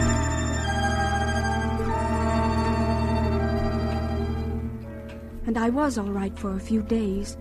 The figure in the picture remained motionless, and I heard no more footsteps. Until one evening... Well, Julia, it's 11 o'clock, and you know what Dr. Barrow says. I'm not at all sleepy, Laura. I'd much rather stay up for a while. You see, I'm in the middle of a fascinating story. Is anything wrong, Julia? No, of course not. Everything's fine, Laura. You're afraid to go to sleep, aren't you, Julia, dear? No, it isn't that. Is that picture bothering you again? Oh, yes. Last night, I heard footsteps again. The sound woke me, and the figure in the picture, it moved. It moved closer to the girl. Oh, how terrible. We thought you were over it. Well, I took some sleeping tablets, and I fell asleep again. And in the morning, well, the picture was the same as ever. I see. Oh, Laura, do you think I'm crazy? Oh, of course not. You're as sane as I am. Tell me the truth. I must know. Well, you're just nervous and high-strung, and you have a vivid imagination, and that's all. Oh, you're trying to soothe me. Why didn't you tell the doctor that you thought the picture moved again? Well, I was ashamed. You shouldn't be ashamed. Dr. Barrow is here to help you get well, and I'm sure that... Hello, Laura. Well, I've arranged to have old Tom and his fiddle here tomorrow night for Julia's birthday. And I've invited the Grovers, and they'll be delighted to come.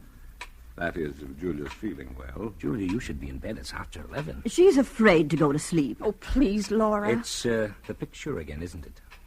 Yes, Doctor. It moved again. At least I thought it moved.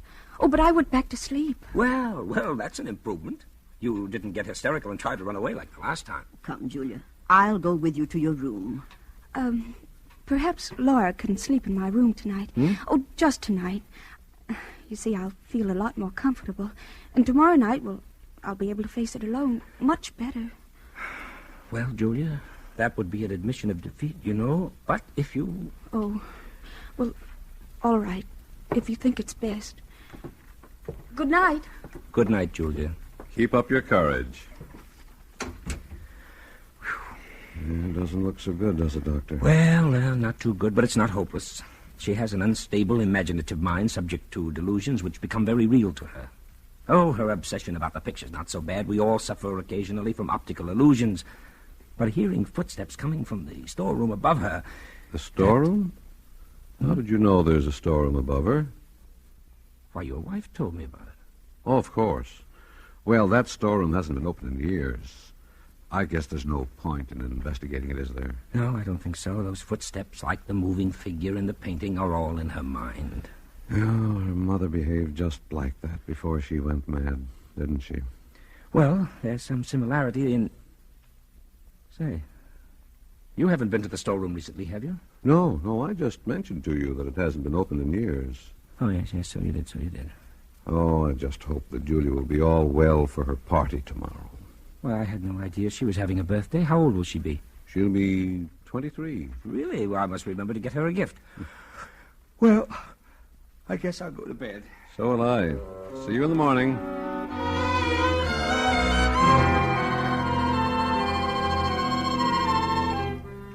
But I wasn't thinking about my birthday.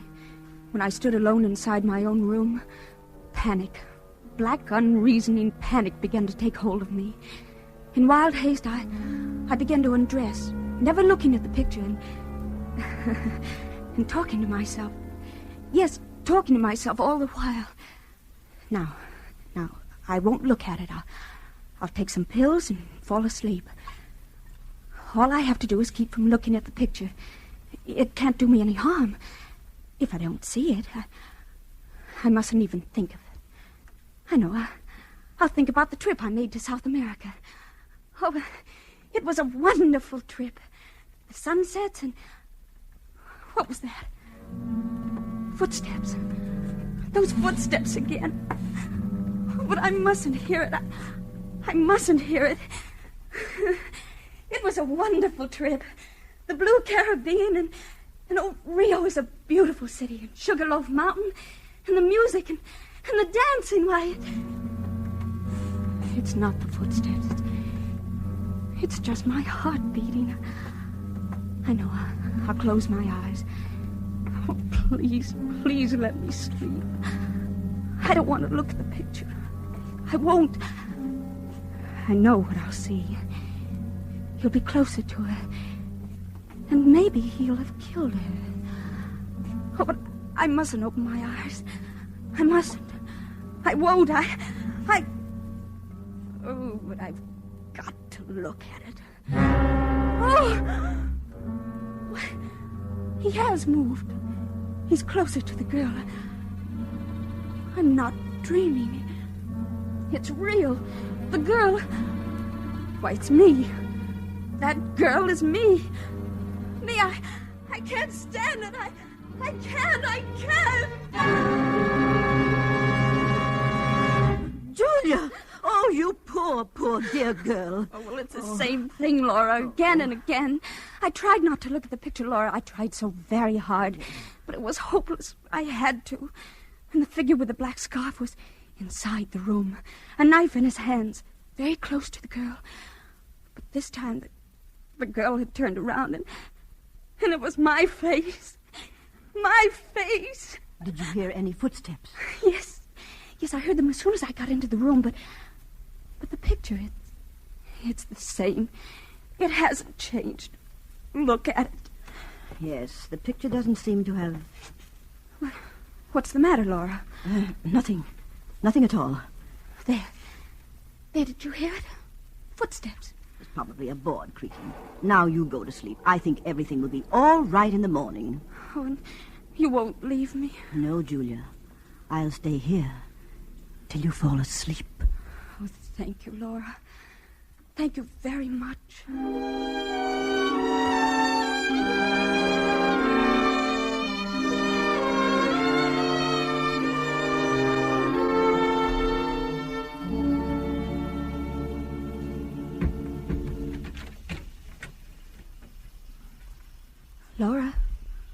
Laura, is that you? Laura! Well, she's gone. She's left me alone. But I'm not alone. Something woke me. The picture. It's the picture. I must look at it again. If he's moved again. Oh, but I must look straight at it. I'll look straight at it. Oh! Why, He's killed the girl. He stabbed her. He stabbed me. I'm the girl. And I've got to get out. Out! Oh. Oh, and now you're here. Why, you've come to life. In my room. The man in the black scarf. What do you want me to do? No.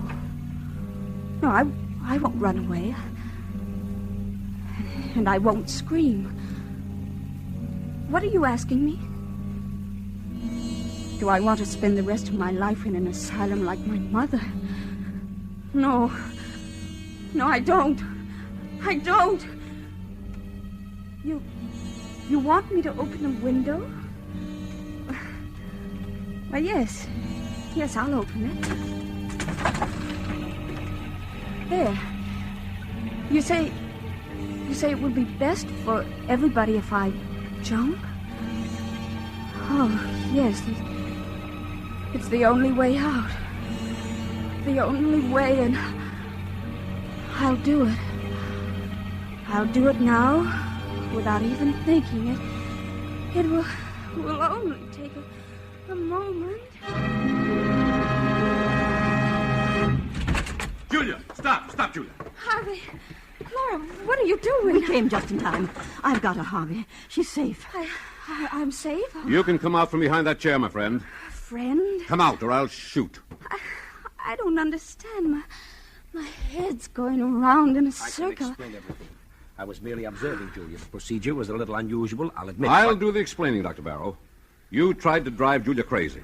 He tried to drive me crazy. That's right. He tried to do it with the picture. You're all making a serious mistake. A mistake? Look at the picture. The figure is inside the room stabbing the girl. No, it wasn't your imagination, Julia. He painted several pictures, each one of them the figure closer to the girl. He used the storeroom upstairs. That's why you heard footsteps. I got suspicious when I found a black scarf in his room. And when I looked at the picture a little while ago, it was full of dust. I had dusted it off myself a few hours just before. Yes, and Dr. Barrow seemed to know there was a storeroom above you. I couldn't understand how he knew that. Because this old house of your father's had been closed for years. Oh, but why?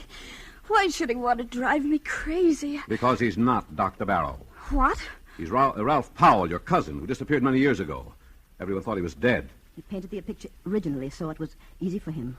His plan was to drive you insane, then contest the will, since he's the nearest blood relative. I had no intention of killing Julia. I swear I didn't. I just wanted to frighten her. Why, I almost jumped out of the window. I might have been dead right now, lying dead outside. Well, don't think about it, Julia, dear. It's all over now. You're all right. You mean I'm not insane? Why, of course not, Julia. Oh, I almost forgot. Why, it's Thursday. Why, yes. Happy birthday, Julia. Yes. How does it feel to be 23 years old? It feels wonderful.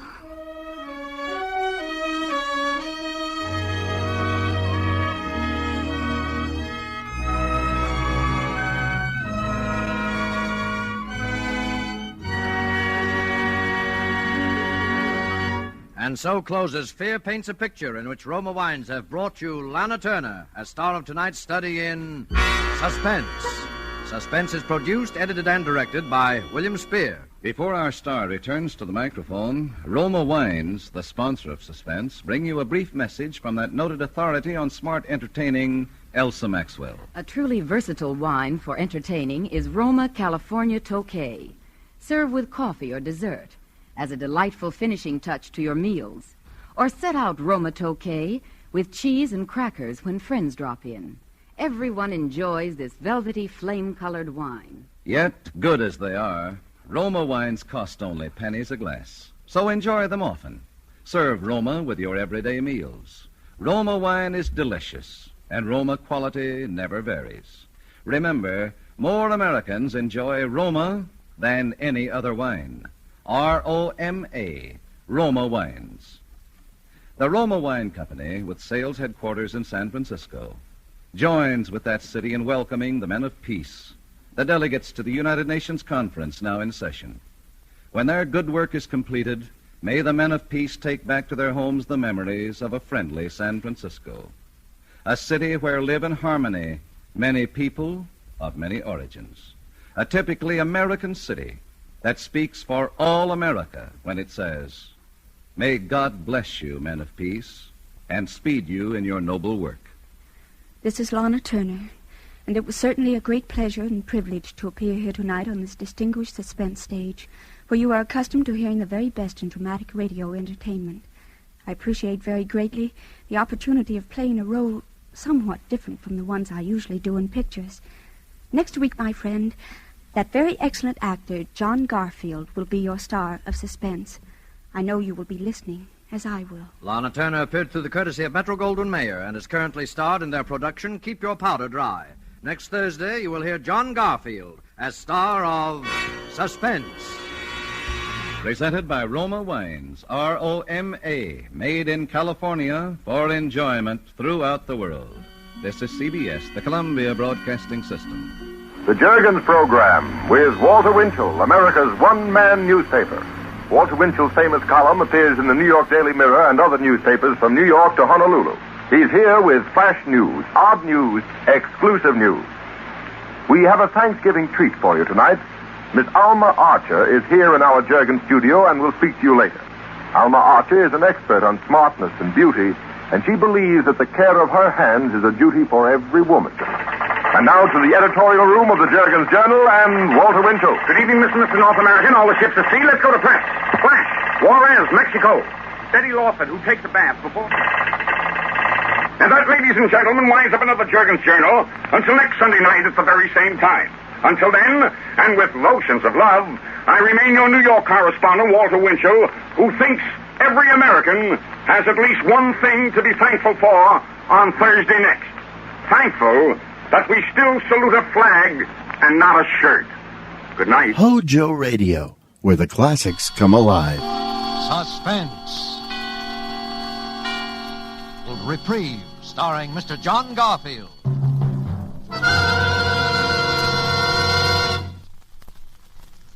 This morning, my lawyer, Mr. Gurley, said he was trying to get me a reprieve, so I looked it up in a dictionary I got.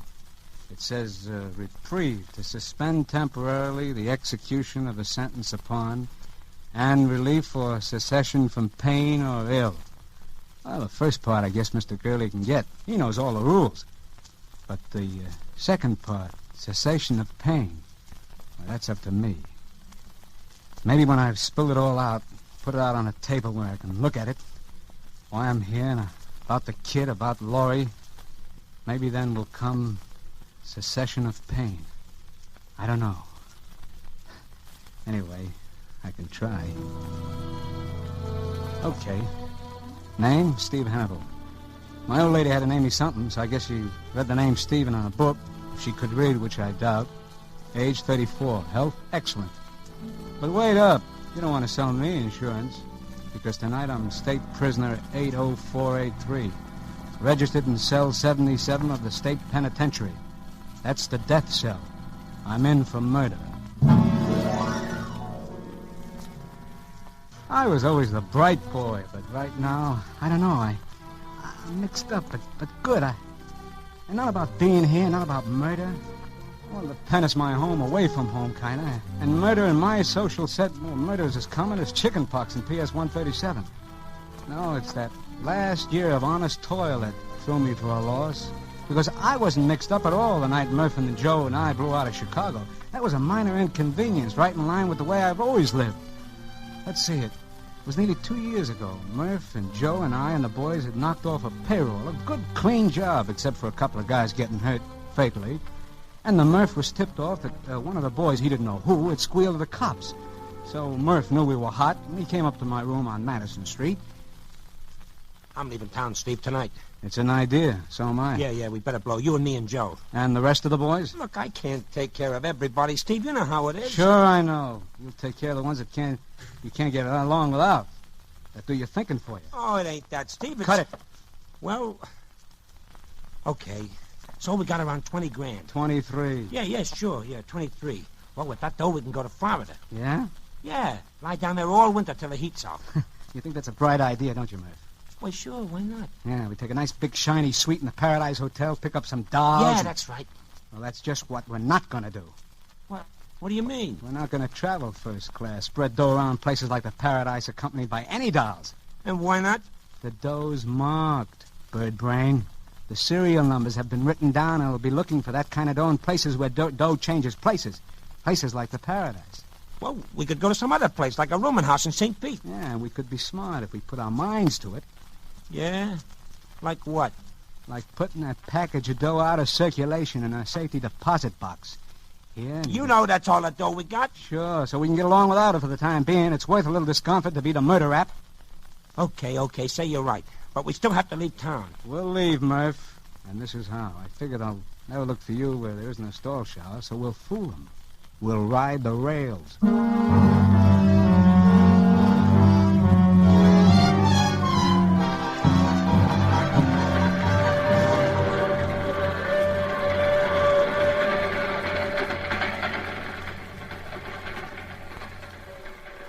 You can play the nine of hearts, Joe. Huh? Where? Oh, yeah. Yeah, I was going to. You were. You never saw it, huh? What a guy. Outsmarts himself in solitaire. Ooh. Hey, it's cold in this boxcar, Steve. Yeah, just pick up a phone, Murph. Tell the management. They'll give you more heat. All right. I just said it was cold. At a time like this, be glad it's cold. Joe. Mustn't cheat. I wasn't cheating. Oh, new game. So you slip the card under when you can't play it, huh? Well, so what if I'm cheating? It's my skin in it. You're absolutely right. Well, I wonder how many of the boys have been picked up. I couldn't take care of everybody, Steve. None of them been picked up. Why should they be? Oh, boy, there's that 3 I've been looking for. None of them been picked up, huh? Well, who's protecting them, Joe? Your fairy godmother? Why would the cops pick them up? They know it was Murph used the gun. Huh? I mean, they probably guessed Murph was Trigger Man. Why, you dirty... Shut up, Murph. What else did the cops probably guess, Joe? Well, how would I know, Steve? Well, honest, I only thought that Talk, Joe. What else did they guess? About me? Oh, nothing about you, Steve. Honest, they... Spill it. Spill it. They knew Murph was Trigger Man and that he took the dough, no one else. Honest, Steve, I didn't tell him anyone else who was on the job. I thought if they picked up Murph, then you and me could... Hey, Steve, stop Murph. Get back, Murph. Let him finish. Go on, finish. I didn't squeal on you, Steve. You gotta believe me. Steve, you gotta... Steve, stop Murph. Don't let him do it. Steve, no!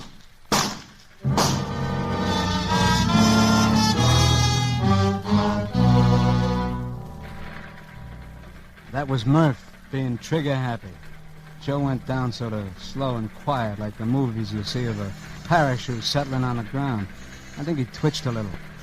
I looked out and saw the train was slowing up and that we were coming into a freight yard, not 50 feet across the tracks. I could see a couple of guys heading our way who looked like railroad dicks.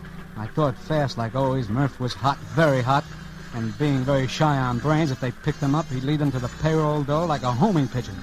Inside of 24 hours, too. And I hadn't anything pinned on me for a few years. If anyone took the rap, it would have to be me. If I ever wanted to smell my share of that 23 gang. And this was the rap I thought I could beat. Unlucky, why, I'd go up for a year or so for manslaughter, claiming self-defense. Lucky, I bluffed my way out of it altogether. I talked fast to Murph. And when the boxcar stopped opposite those dicks, I had Murph's gun in my hand.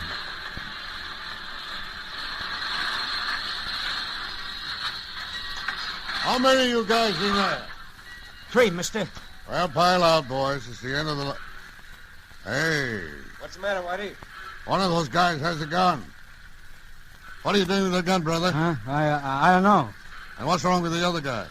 He shot him. I was over there at the other end minding my own business, and those 2 guys were yelling at each other, and Okay, drop that gun, mister. I'm coming in.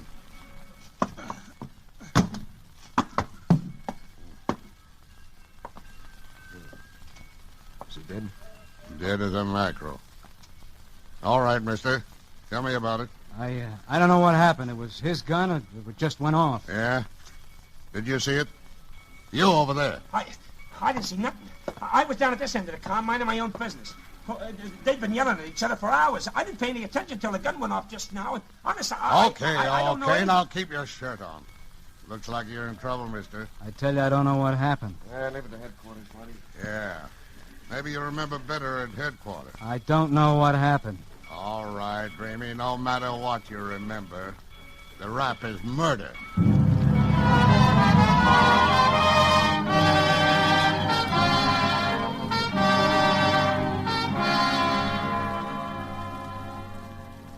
I've been in worse spots. The charge was murder, first degree. But I knew I could get that cut down. The best thing was that they turned Murph loose without checking on him, and Joe was unidentified. I dreamed up a name I said I knew Joe by, read something or other, and it went down all right. And so then I settled down for what might be an extended vacation, a vacation that would earn me half at $23,000. Only one thing bothered me. It seems the town we picked to kill Joe in was going through one of those, reform spasms, and the papers were really lathered up about it. And my case was made to order for them. A crime they could get holy about without stepping on any local toes. While I was waiting trial, they fried me but good, and I burned about it. So that's why I didn't exactly clap hands when they told me a reporter was coming in to see me. And I didn't shout hallelujah either when I saw it was a doll. Sharp looking, all right, but still just a doll. Hello. Hiya, chick. You're Steve Hannibal? Yeah. I'm Laurie Ware of the News Press. Uh-huh. I'd like to get your story. Look, sister, your job is writing. If you can't do it alone, you shouldn't have had the job. I mean your side of the story. Well, it's nice of you to take an interest. Please, I wish you'd listen to me. Go peddle your paper somewhere else. Please. Don't you understand English? Look, I don't blame you for being suspicious of me. You see, I know the papers haven't been fair to you. I know they've been trying your case before it comes to trial. So, it happens every day. And I feel sure there's more to this case than has been told. I have a feeling You gotta be careful of those feelings, baby. I got a hunch you didn't do it. That maybe you were framed. So what if I was? Well, I don't know how much I can do. Except I know that if you have a story, I can get it printed. And that'll make the difference? I don't know. At least when it comes to picking your jury, there'll be some people in this town who haven't made up their minds. Well, something in that. Well? Okay. I'll tell you the real McCoy truth. Oh, that's wonderful, Steve. I'll take it down. Well, there isn't much to tell. It was just what the papers call an innocent bystander. I was asleep when it happened. And how many men were in the boxcar? Before I got to sleep, there were about 6 or 7. When the shots woke me up, I saw 2 guys jump off, and we were moving pretty slow.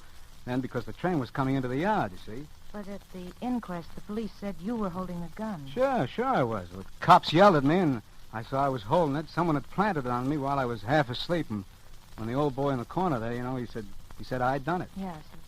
Yeah, he said that you were fighting with the other... Yeah, I know. But, I'd been fighting with Red. Well, I don't think he meant to frame me. He just got me, mixed up with one of the guys who scrammed. That's it, Steve. That's what, baby? If you'd done it, you would have jumped off. You wouldn't just stand there waiting to be arrested with a gun in your hand. Or you would have thrown the gun out. Well, they'll claim I didn't have time, but, it's an angle. And I'll pound it, Steve. I'll get you a lawyer. Yeah. I guess I'll need one. You'll need all the help you can get.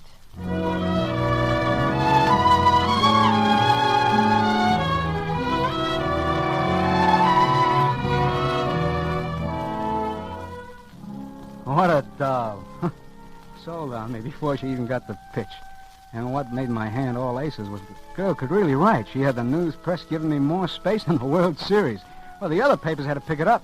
Well, by the time the trial came up, I was local hero #1, an orphan child. The whole town wanted to adopt me. So no one, least of all of me, was much surprised when the jury filed back into the jury box with their decision.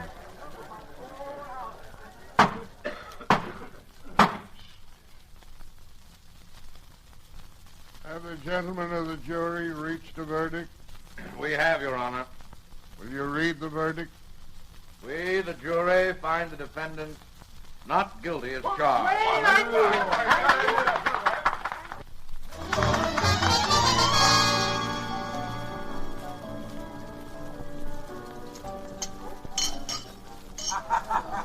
Oh, Steve.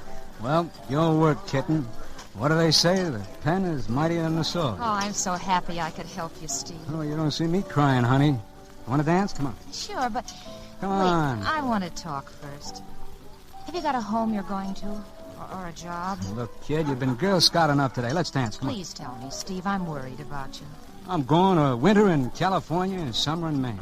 You haven't any place to go. See America first. That's my motto. Steve, I don't want to butt in, but Harry Singles will give you a job. Yeah? Doing what? In the circulation department. You're kidding. Well, it wouldn't be such a good job to start, but I know you could work up Steve, and you'd like Harry. 9 hours a day, 5 days a week, is that it? 5.5 days. Steve Hannibal punching a time clock. Boy, I suppose I'd get a Social Security number and everything, huh? Don't you have one? Unemployment, security, income. That's a lot of legality. Legality? Oh, skip it, kitten. Let me think.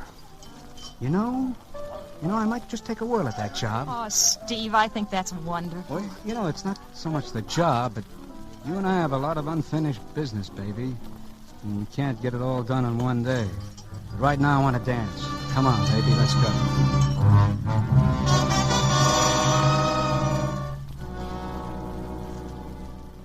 That was the old brain working again. You see, I had counted on drifting until it was safe to join up with Murph. I didn't know where he'd be gone, but I figured I'd be able to find him when the heat was off. But when Laurie said job, it was a kind of new angle. I could stay right here in town, pull down enough money to get by, and maybe even a little on the side. Well, it was the safest spot I could possibly be for the time being. I went down to the newspaper office with Laurie the next morning and was hired. First time in my life such a thing ever happened to me. Harry Singles was a sharp guy for any racket, and working with him, I got so I didn't mind it. Of course, the hours were very regular, all daytime, and I had to put on a clean shirt now and then. But I always had that 23 grand to think about. And the kid Laurie, well, I couldn't have squired a better doll in Chicago, New York, or any place. Only sometimes she made me nervous. Let's not go out tonight, huh, Steve? Let's stay here in my place. I'll cook something. I don't know. It doesn't seem right. What doesn't seem right? Seeing a doll with class and an apron, I can't get used to it. You will eventually. After all, you're used to being a working man now. Well, don't be too sure, baby. Ah, Steve, you know you love it. I don't know. Sometimes I get the itch to move on. Forget the itch, Steve. A rolling stone gathers no moss, you know. Yeah, so they tell me. But I saw some moss once, and I still wonder, what does a stone want with moss anyway?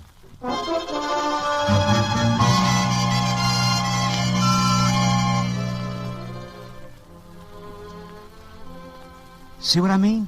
Laurie kept telling me how much I liked being a pillar of society, so that sometimes I even began to wonder.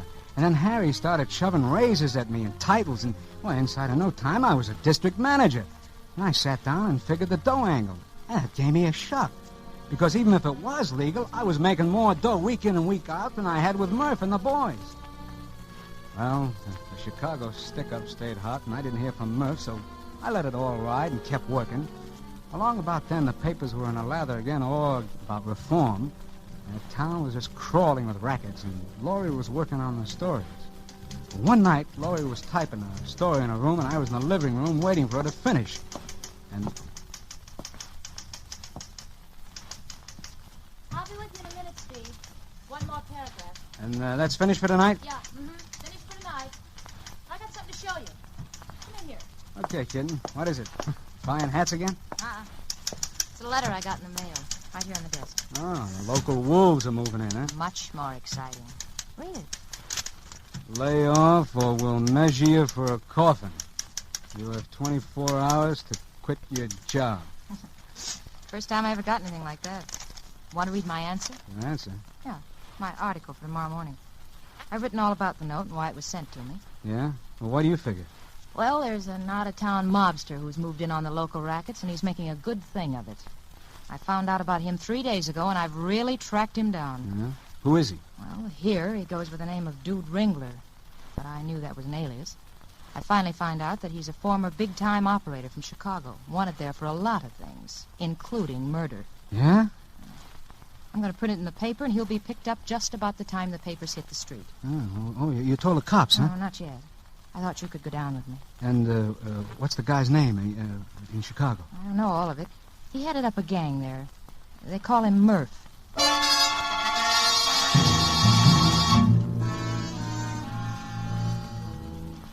I got that roller coaster feeling, only worse. I still can't figure it. She was only a half-baked doll, moving into territory where anyone was likely to get clipped. Why should I care? But something funny happened to me, and she could see it. Steve, what's the matter? Well, you got to lay off, Laurie. You got to quit. Because of that ridiculous note? Don't ask me why. Just quit. Well, I certainly won't quit. Don't you see? That's just what he wants me to do. Okay, I'll tell you. I know Murph. You know him? Yeah, and he's trigger-happy. He's a rattlesnake in pants. Well, then that's all the more reason, Steve. Now, listen to me. I don't know why I'm doing this. I never missed figuring percentages before in my life, but I'm going to tell you something. I'm going to tell you before I wise up. What, Steve? You remember when you got my true story when I was up for the murder rap? Of course I remember. Well, that was all a pipe dream, sweetheart. Something for the books. You lied to me? You did kill Red? His name wasn't Red. He was a slimy little punk from a mob that I ran with named Joe Tonelli. Mob? And he wasn't killed by me. He was killed by the other guy who was in the car. He was killed by Murph. I covered for Murph because he was hot. Steve. Then... Listen. Steve, they want you for those jobs, too. They... Well, shut up. I'm listening. What? What is it, Steve? I thought I heard someone in the other room and the door closed. You're just imagining it, Steve. Yeah, I guess I am. Yeah, this being a squealer takes my skin off. Oh, Steve. But you got the story, baby. Short and sweet. Now you can do what you want with it. Quit your job and live, or turn me in, too.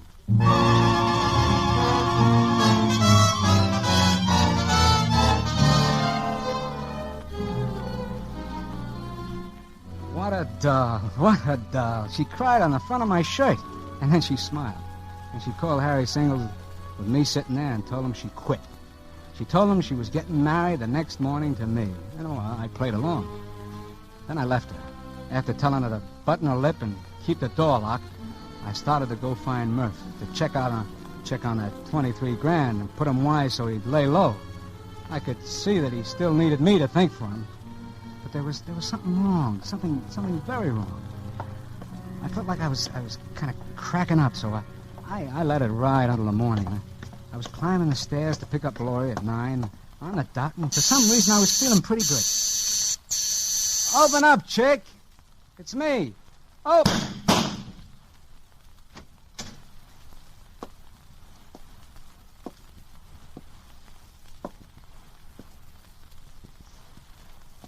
Hello, Murph.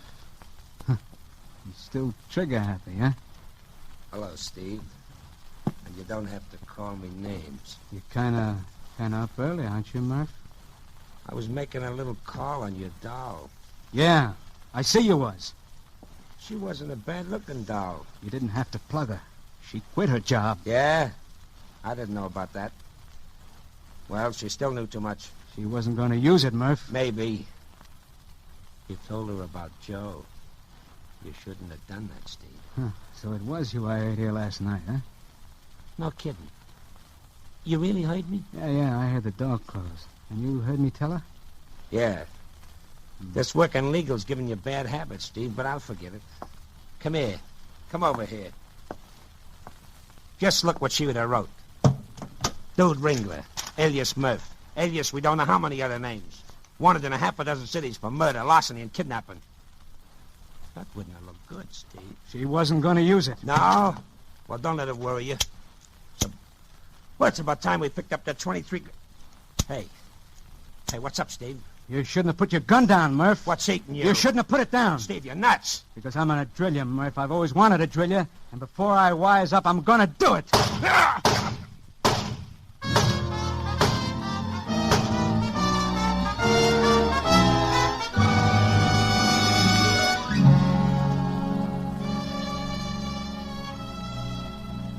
That time, the neighbors heard it. I didn't care. I kept pumping lead. When they came in, I was standing over Murph, holding the gun. The same gun he'd used to kill the kid. So the cops got me for both of them. Both of them. And for Joe and the payroll job, too. They really thought they hit the jackpot with me. I didn't give them any argument. It wasn't any use. But, you see what I mean? When I'm mixed up, I've always been a sharp guy. I could have beat the game. Murph was right when he knocked off the kid. She did know too much. Well, it's the way things work out in our set. And why should I get the case of highs over a doll getting drilled? I can't figure it out. And, well, now I'm trimming my fingernails, waiting for Mr. Gurley to get a reprieve. And I'm all mixed up about that, too.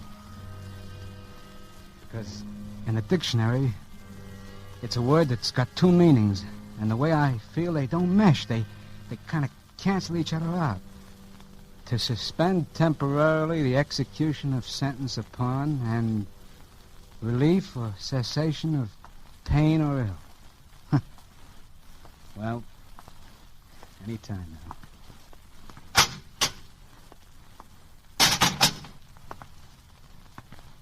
Hello, Mr. Gurley. Hello, Steve. What's the good word? My boy. Turn your color around, Mr. Gurley, if you're going to talk that way. Spill it. Wasn't any use, Steve. No reprieve. I'm sorry. So I got till 6 a.m. No reprieve. No reprieve? I wouldn't say that, Mr. Gurley. I draw definition number 2. I get cessation of pain.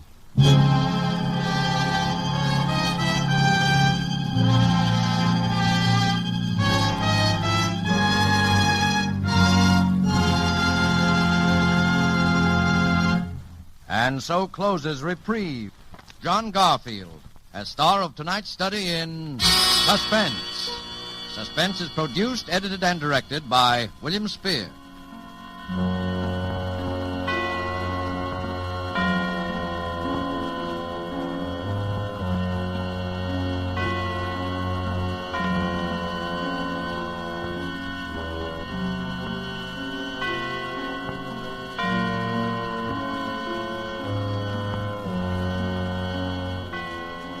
This is the Armed Forces Radio Service.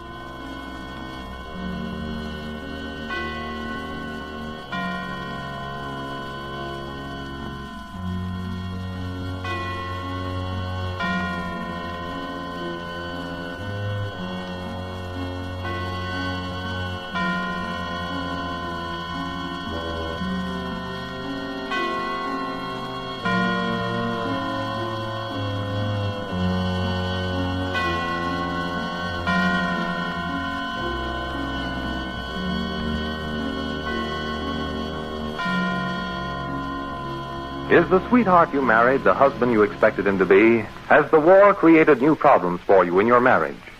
To answer these and other personal problems brought in by your friends and neighbors, ARID presents John J. Anthony, founder of the famed Marital Relations Institute, in a brand new program of daily sessions of kindly and helpful advice. Just as Mr. Anthony, by examples in this studio, is helping thousands of men and women solve their personal problems, ARID, too, is helping thousands to solve the important personal problem of underarm perspiration. ARID helps you avoid perspiration damage to clothes and safeguards friendships. Use ARID every day. It helps stop perspiration safely, and at the same time, ARID is a most effective deodorant. Keep it tuned right here to Hojo Radio for more classic old-time radio. Now, the Roma Wine Company of Fresno, California presents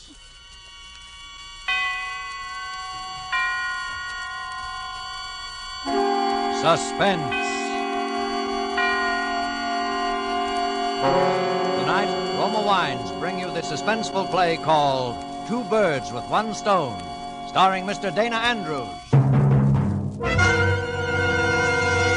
Suspense is presented for your enjoyment by Roma Wines. That's R-O-M-A, Roma Wines. Those excellent California wines that can add so much pleasantness to the way you live, to your happiness in entertaining guests, to your enjoyment of everyday meals. Yes, right now a glassful would be very pleasant, as Roma Wines bring you a remarkable tale of suspense. And with Two Birds with One Stone, and with the performance of Mr. Dana Andrews, Roma Wines hope indeed to keep you in suspense.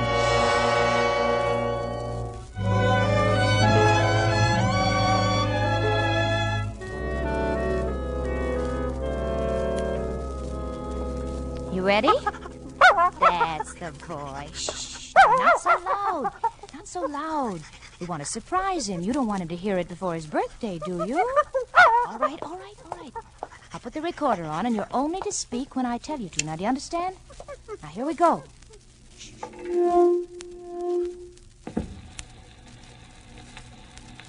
Walter? Hello, Walter. This is Eleanor, Walter, and this... Speak. This is Tracy, and we're saying happy birthday from your loving wife and your faithful dog, Tracy. Isn't Tracy a smart dog, Walter? He can talk, can't you, Tracy? Speak up. Tell us everything you know. You didn't know Tracy could talk, did you? But he can. He knows lots of things. Tell us everything you know, Tracy. Now, that's enough, Tracy. Do you want him to hear us? There. Now, the record's finished. We'll mark the label. Not to be played until May 17th, 1945. Eleanor and Tracy. There. Tomorrow we'll play it for him the first thing in the morning. I'll bet you're the first dog that's ever made a record. Now, what do you know about that, huh? No. Well, Eleanor. Yes, dear. What are you doing? Oh, nothing. Just waiting for you. What's all the racket about? Just Tracy and I roughhousing. I wish you wouldn't do that when I'm trying to write. I'm sorry, darling. I thought you were finished. Well, I'm not. You said you'd work till 11, then we'd take Tracy for a walk. It's after 11 now. I didn't think I was going to get stuck. Oh. We be long? How do I know how long I'll be? It's hard work for me to write a play. I'm not Tolstoy. I'm sorry, darling.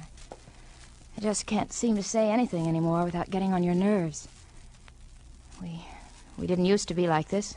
Maybe we're not like we used to be. Oh, poor Tracy. He wants to go. Well, we'll never go unless I get that second act curtain fixed. I wish I could help, dear. Maybe you can, Eleanor. What would you say if you were thinking of committing suicide and you didn't want anyone to know exactly what your plans were? What would be the last thing you'd say to your husband, for instance? I don't know. I never thought about such things. Shh, Tracy, boy. Walter, couldn't you work it out tomorrow? You'll be fresh in the morning. I said I'd finish this, and I'm going to, if it takes all night. Well, then Tracy and I'll have to go for a walk alone. Come on, Tracy. Come on, boy. Oh, Eleanor, you said you wanted to help me. Well, if I thought I could. You helped me the other day. Only with what your leading lady's dress looked like. About the suicide.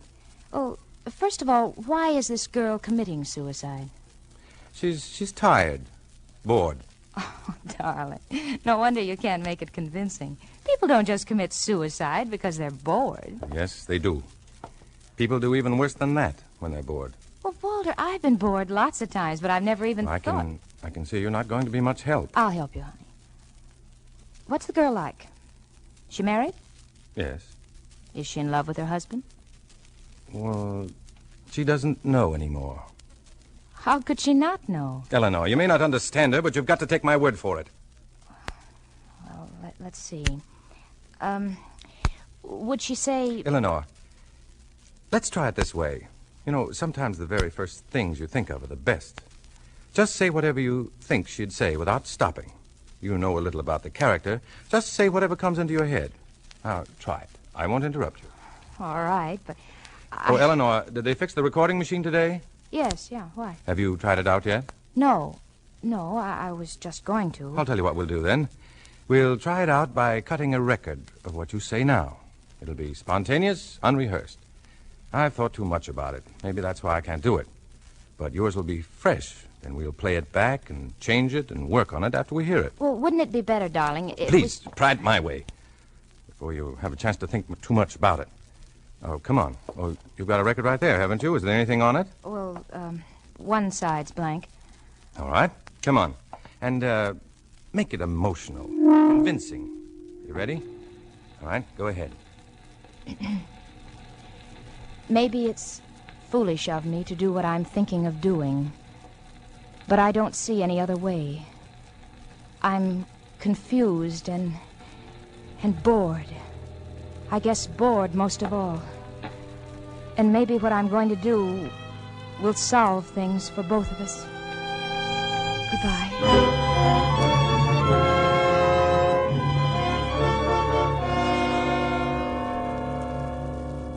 Well, that was good, Eleanor. I can get a lot of ideas from that. Is that the end of the record? Yes. You see, you have helped me after all. I thought it was terrible.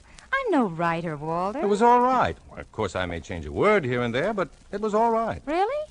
Well, Can we go walking now? Yes. Get your coat. All right, baby, all right. Here we go, here we go. Eleanor, would you mind if we left Tracy? Huh? Oh, why? I feel so tired. I thought I'd like to stop at Joe's for some coffee. We can take him in with us. No, we can't. Remember what Joe said last time we had him in there? Oh, yeah, I'd forgotten. I don't see why he has to act that way about dogs. We just spoiled Joe. Just because he gave you music lessons as a child, he thinks he can treat us any way he wants. No, Eleanor, he has his customers to think about. People don't like to have dogs hanging around an eating place. It isn't Joe's fault. Oh, poor Tracy. He knows he's not wanted. Well, that's the way Joe feels about it. We'll only stay a few minutes, and then we'll come back for Tracy. All right, I suppose we have to. Tracy, you wait now. We won't be long, then we'll come back for you. Oh, we'd take you now, boy, but we can't. Look, Walter, it's almost as if he understands. Yeah, expect him to up and answer you one of these days. Oh, come on, huh? Let's go so we can hurry back. We'll only be 20 minutes, boy. Did you see him look at the clock? I thought I saw him look at his wristwatch. Fool, come on.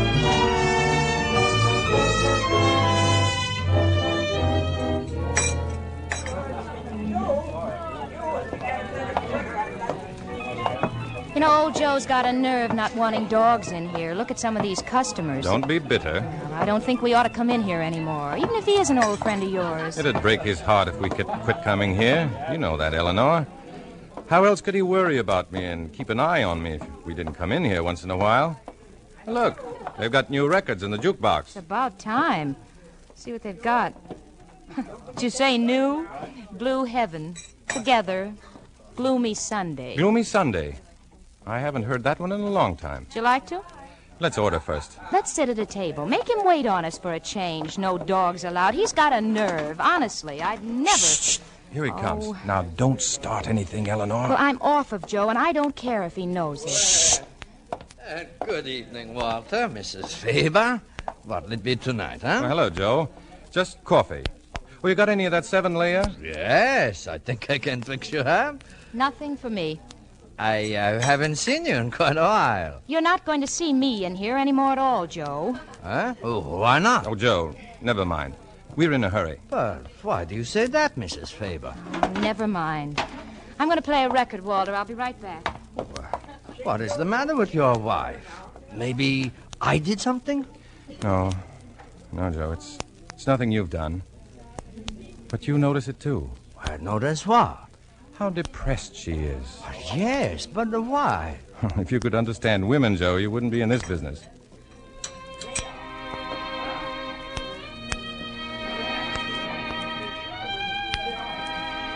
Well, that record she's playing. In Hungary, we call that the suicide song. Bring us some coffee, will you, Joe? Maybe that'll pick her up. Yeah, all right, Walter.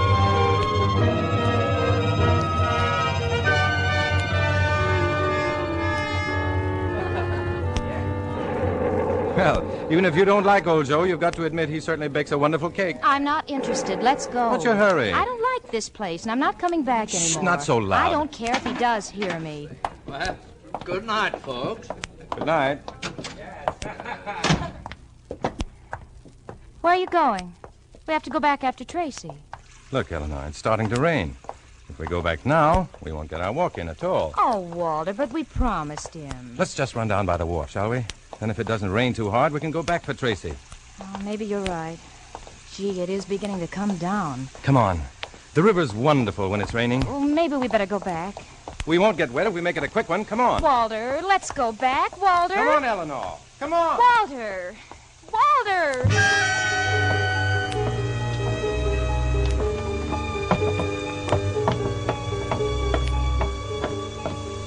Walter. Walter. Walter, where are you? Walter, I'm just soaking wet. Now, if this is a game... This isn't a game, Eleanor. Walter, you frighten me. Standing in the shadows like that. Come on, now let's go home. I'm just freezing. Look at the river. It's beautiful, isn't it? Oh, please, let's go home. Dark and mysterious. And dirty. Let's go back. It's not dirty, Eleanor. And if it is, it's dull, boring people who've made it that way. Whatever it is, I'm cold. I'm wet. Eleanor. Yes. Come over here. No, I'm going home. Look over the edge here. The way the water washes over the pilings. Oh, please, Walter, let's go home. Just a minute longer. Then we'll go. All right. But promise. Walter? Walter, what... Walter, what's wrong with you? Walter, let me go. Walter, no!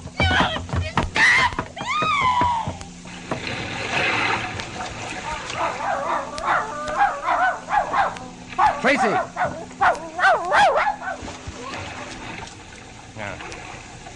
Drown, you dumb cluck. Well, it's two birds with one stone, I guess.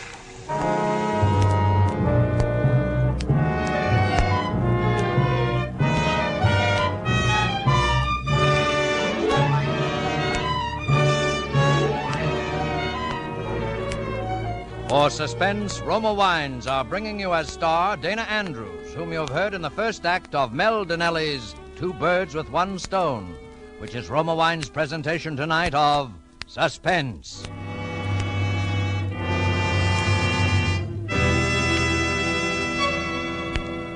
Between the acts of Suspense, this is Truman Bradley for Roma Wines. To millions all over the world, the name Elsa Maxwell stands for gracious hospitality. Her suggestions on entertaining are eagerly sought, and here's an especially timely one. Planning a simple dinner for friends during these days of food rationing calls for imagination in making plain dishes temptingly attractive. I suggest the simple, inexpensive touch that Roma lends, making party fare out of the most ordinary supper. Serve cool Roma California Burgundy with the meal. If possible, too, dine by candlelight. The tart piquancy of deliciously robust Roma red Burgundy and the soft, flattering lighting heightens the pleasure of dining. That's a grand suggestion of Elsa Maxwell's. Dinner by candlelight with distinctive Roma Burgundy. Truly an appealing idea. Like all Roma wines, Roma Burgundy is of unvarying goodness. The goodness of selected grapes, guided to flavor fullness by the ancient wine skill of Roma's famed wineries. Serve Roma regularly. It costs only pennies a glass. Remember, more Americans enjoy Roma than any other wine. R-O-M-A, Roma Wines. And now Roma Wines bring back to our Hollywood soundstage Dana Andrews as Walter Faber in Two Birds with One Stone, a tale well calculated to keep you in suspense.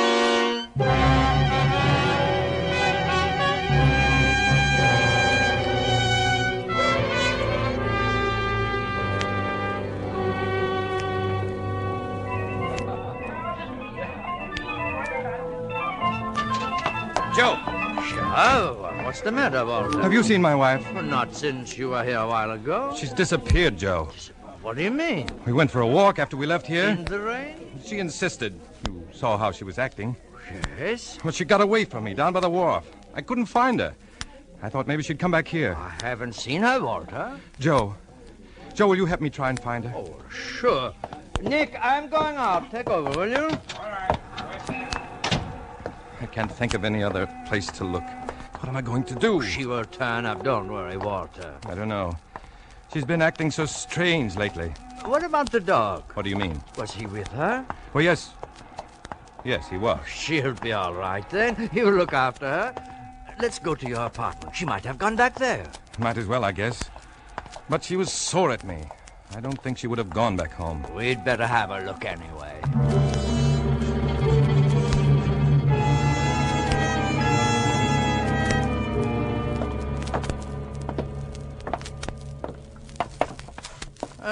Look there, Walter. What's the matter? The door to your apartment. It is open. Didn't you lock it when you left? I didn't lock it, but I remember closing it. Maybe she's come back. No, she couldn't have. I mean... Come on, let's go in. Oh, Eleanor! You see, there's no one here. I'll look in the kitchen. You go in the bedroom, Joe. Yeah. Walter. What is it? Come here in the bedroom. What's the matter? Look on the bed there. No, it couldn't be. I thought you said the dog was with her. He was. Yes, he was with her. Then she must be here, too. No, she couldn't be. Why not? I mean, oh, Eleanor! Eleanor! Look at how still the poor dog lies. Maybe it's been hurt. He's soaking wet. It was raining, wasn't it? Yes, it was raining. What's the matter, Tracy? What's the matter, boy? I guess he's all right. But the way he stares at her. Joe. Huh? What's the matter? I just remembered. Huh? A record. She made it tonight, just before we left the house. She wouldn't let me hear it. She wouldn't tell me what it was, even. She said I could listen to it after we came back from our walk. It's in here, on the machine. We'd better play it, Walter.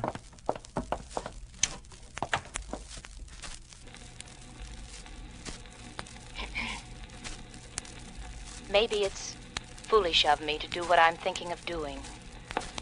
But I don't see any other way.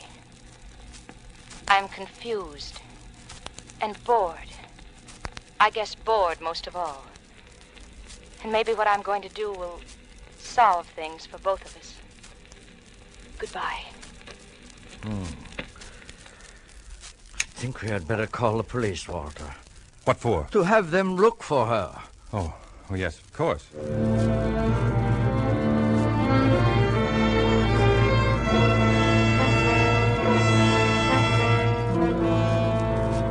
Is there anything else you can think of, Mr. Faber? No, that's all. Then you believe the recording was intended as a suicide note? Yes.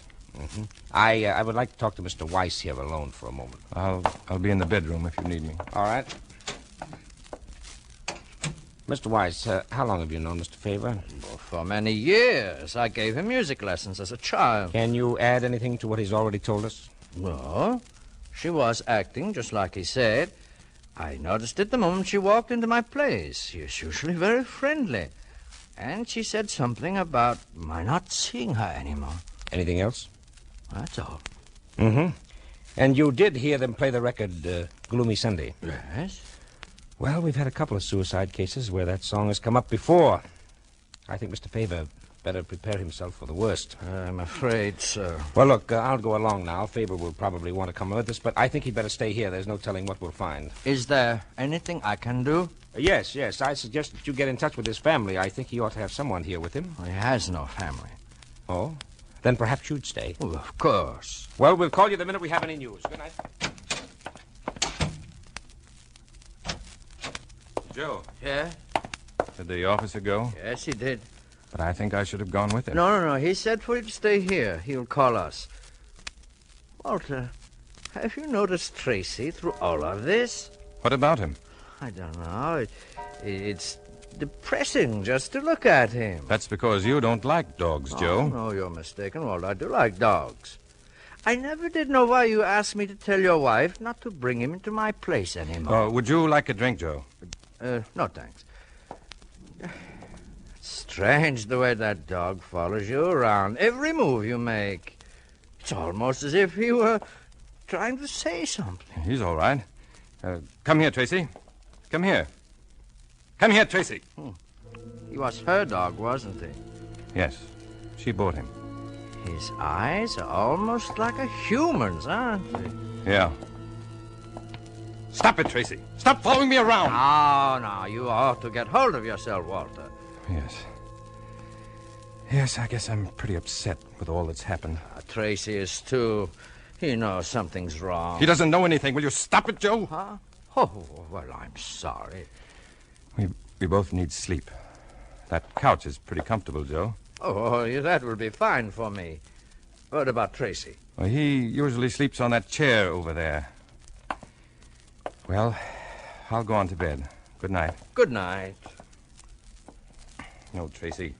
Don't follow me. Get over there in your chair. You know about your chair. Now go on. Get away from me.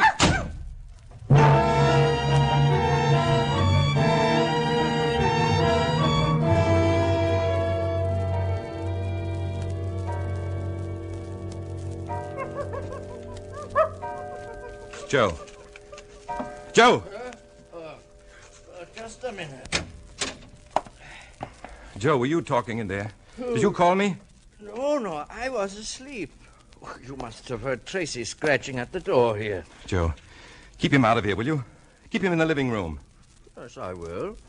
Joe, I've got to get rid of that dog first thing tomorrow. Maybe my wife and I will take him. No. Why not? Well, it'd be too hard seeing him around. I don't want to see him anymore. I don't want him around. Well, you better try and get some sleep. You can talk about it in the morning. Yes. Well, good night. Good night.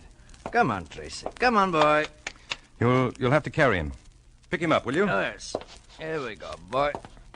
Say, he has got something sticky around his neck here. He ought to have a bath.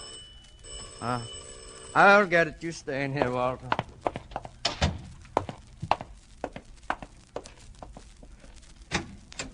Oh, officer. I've bad news, Mr. Weiss. We found her. Where's Mr. Faber? In the bedroom. Well, you'll have to help me break it to him. Where did you find her?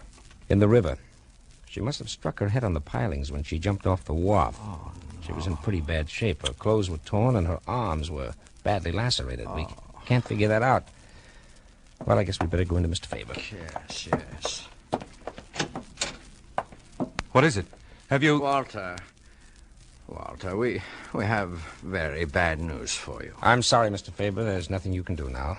As we suspected, it was suicide. There's no need of your coming down now. There was identification on her, but we would like to see you in the morning. All right, I'll be down. Good night. Officer. Yes? Would you do me a favor? Why, certainly. This was her dog. Yes? I don't want him around anymore with her gone. Could you take him with you now? Well, this is a bit irregular.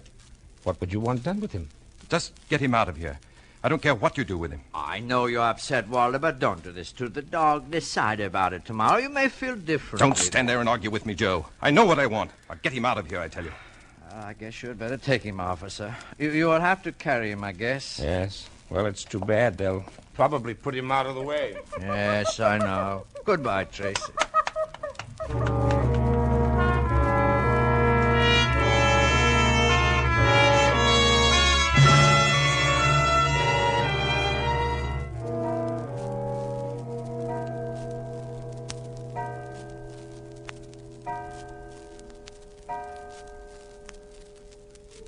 Walter? Hello, Walter. This is Eleanor, Walter, and this, speak. This is Tracy, and we're saying happy birthday from your loving wife and your faithful dog, Tracy. Isn't Tracy a smart dog, Walter? He can talk, can't you, Tracy? Speak up. Tell us everything you know. You didn't know Tracy could talk, did you? But he can. He knows lots of things. Tell us everything you know, Tracy.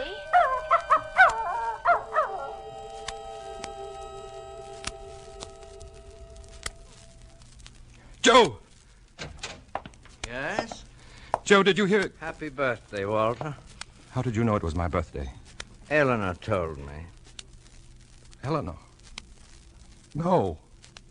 Eleanor's dead. Walter, you've had a bad dream. Wake up. Dream? Oh, Joe, I dreamt I... What did you dream? I dreamt I murdered her. I mean, Why did you do it, Walter? It was a trick. Why did you do it, Walter? You won't tell anyone, will you, Joe? You won't, will you? I tell you, I had to do it, Joe. I hated her. I knew I'd never be rid of her. I'm going for the police. Stay where you are, Joe. I've got a gun here. So you didn't give Tracy to the police after all. You wanted him here to drive me crazy. You knew all along. You suspected from the beginning. I suspected nothing until a while ago when I played the other side of this record. Now put that gun down, Walter. Let the dog in. Go on, let him in. If it hadn't been for him, you'd have never known about Eleanor. But I'm going to fix both of you now. You couldn't get away with one murder. Now I suppose you think you'll get away with two. Pick the dog up. Go on, pick him up. That's right. Now sit over there with him in your lap. Hold him close if you're so fond of him. It's going to be two birds with one stone again. Only this time I'll make it stick. Drop that gun, Faber. If that dog hadn't gotten away from us, you'd have been a goner, Mr. Weiss. And if I hadn't followed this dog back here, I wouldn't have overheard your very interesting confession, Mr. Faber. Well, okay. I guess I'm even a worse playwright than I thought. Come on, Tracy. Let's go for a walk. I'll walk you down to the station. That's funny. Listen to him. This is the first time he's ever wanted to go for a walk with me.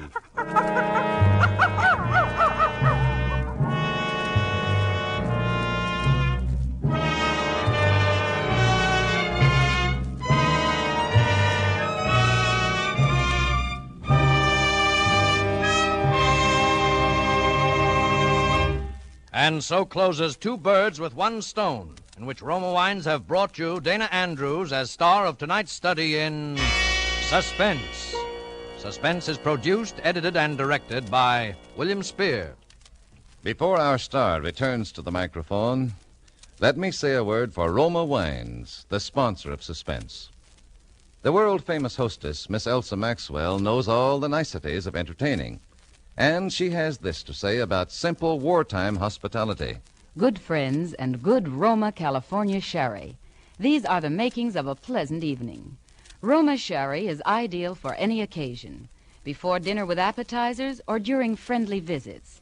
You and your guests will enjoy the light, nut-like flavor of glorious amber-colored Roma sherry, especially served cool. Delicious Roma wines cost only pennies a glass. Serve them often.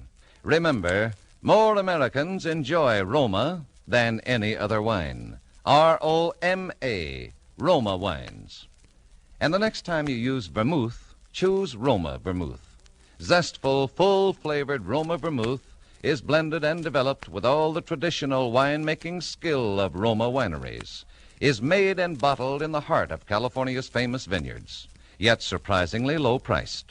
Try both sweet and dry types of Roma vermouth soon, won't you? This is Dana Andrews. I've certainly enjoyed appearing on this evening's Suspense. And I'll be looking forward to next week's show, which will star my good friend Herbert Marshall. In the meantime, remember this. We've got the biggest home front effort of the war facing us right now. It's buying more bonds during the current 7th war loan, more than we've ever bought before. Last year by this time, we had 2 war loan drives. This drive, the 7th war loan, is the first this year, but it must do the job of 2, for there'll be only 2 war loan drives in 1945. So buy more and larger war bonds now. Dana Andrews appeared through the courtesy of 20th Century Fox and will soon be seen in their production, State Fair. Next Thursday, you will hear Mr. Herbert Marshall as star of Suspense. Presented by Roma Wines, R-O-M-A, made in California for enjoyment throughout the world. This is CBS, the Columbia Broadcasting System.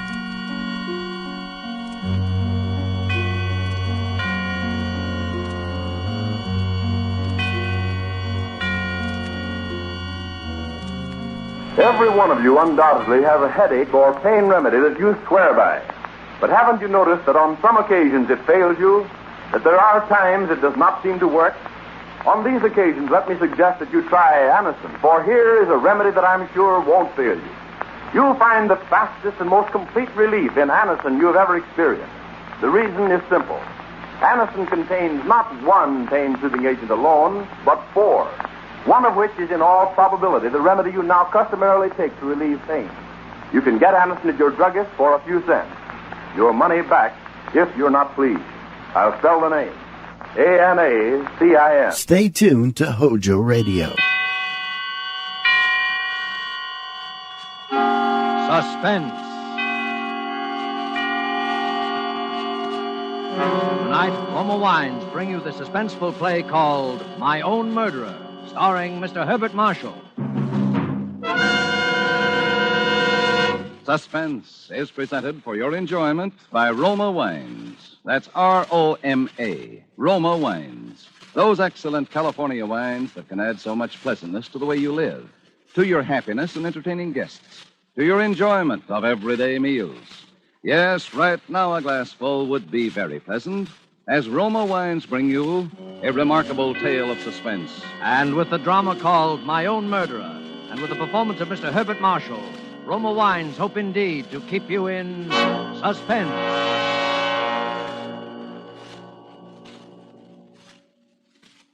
I was never really much attracted by Alan Rennick, even before he murdered Baines. It had been a raw March day, and I returned home at about 11:30 in the evening to find Alan Rennick waiting on my doorstep.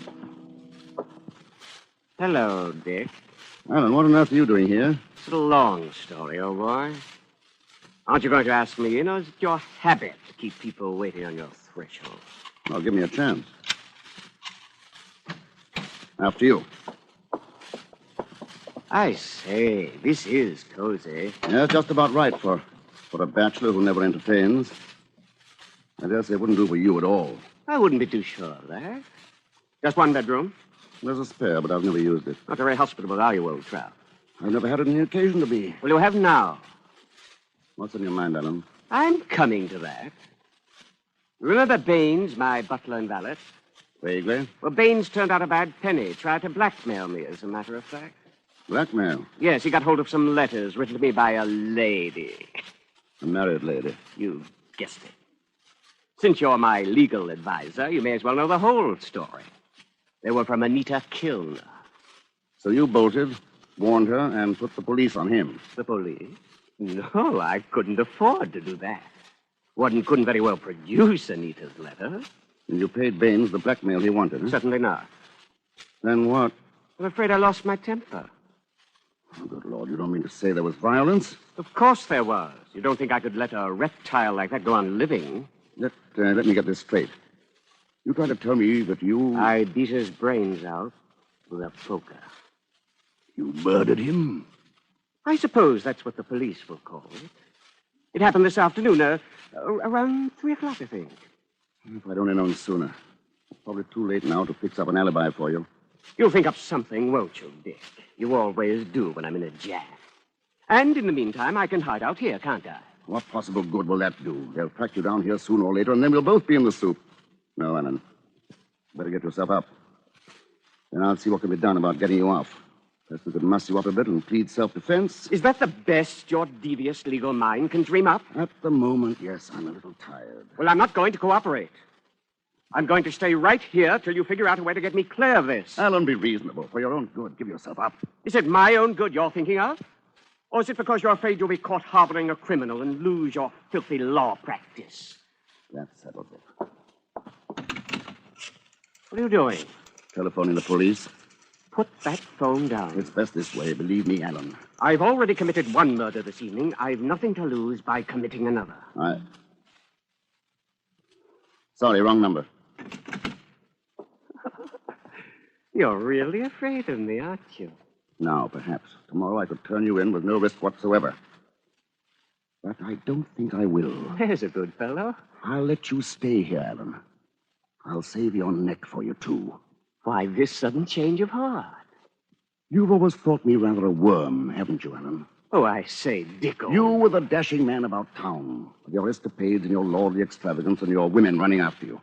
I was just a dull fellow, trapped in a musty law office. Now your very life depends on me.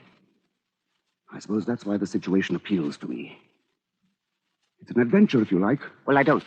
I dare say not. It won't be pleasant for you, cooped up in this little flat, with no one but me to talk to. Well, after all, it's only temporary. You may not like some aspects of it, even for a little while. You'll have to do your own laundry, of course. I say. Checking laundry is a favorite police trick. And no lights will be turned on in the flat when I'm not at home. You mean I've got to sit here in the dark? You can go into the kitchen or the bathroom. There are no outside windows in those rooms. Oh, and talking of the kitchen, I think you ought to have your meals there, even when I'm in. You'll serve me in the dining room. Look here, do you think I'm your servant or what? As a matter of fact, it's only fair you should be, since I can't hire any help so long as you're here. Wouldn't it be simpler and more matey if we both dined in the kitchen? I'm not used to dining in the kitchen. Neither am I. Then the sooner you practice, the better. The future's not going to be so simple for you as the past has been, Alan. But after all, you're very lucky to have a future at all. Eh? Well, Dick, whatever it is, one thing is certain. I'll have you to thank for it. But I warn you, Dick, if I do hang, it won't be only for Baines' murder, but for yours as well.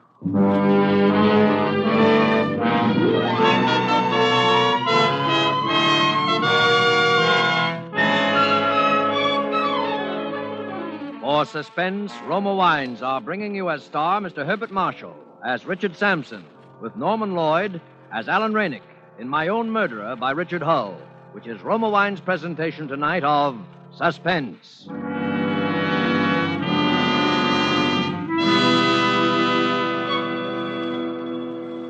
Between the acts of Suspense, this is Truman Bradley for Roma Wines. Mention the name Elsa Maxwell, and you picture a famous hostess. Mention a meal featuring fish or fowl, and Elsa Maxwell pictures. But let's hear it in her own words. The thought of a piping hot fish or chicken dinner naturally calls up for me the picture of glasses of chilled Roma California Sauterne at each plate. Roma Sauterne is delicate, pale gold in color, delightful in bouquet, and even more important, exquisite in taste. However, you need not wait for a chicken or fish dinner to serve good Roma Sauterne. It goes perfectly with any food. The one important thing to remember is the name, Roma. Each glassful of golden Roma Sauterne reflects the heritage of all Roma wines. Flavorful grapes from California's choicest vineyards, gently pressed, then carefully guided with all the ancient skill of Roma wineries to the full goodness you enjoy in every Roma wine.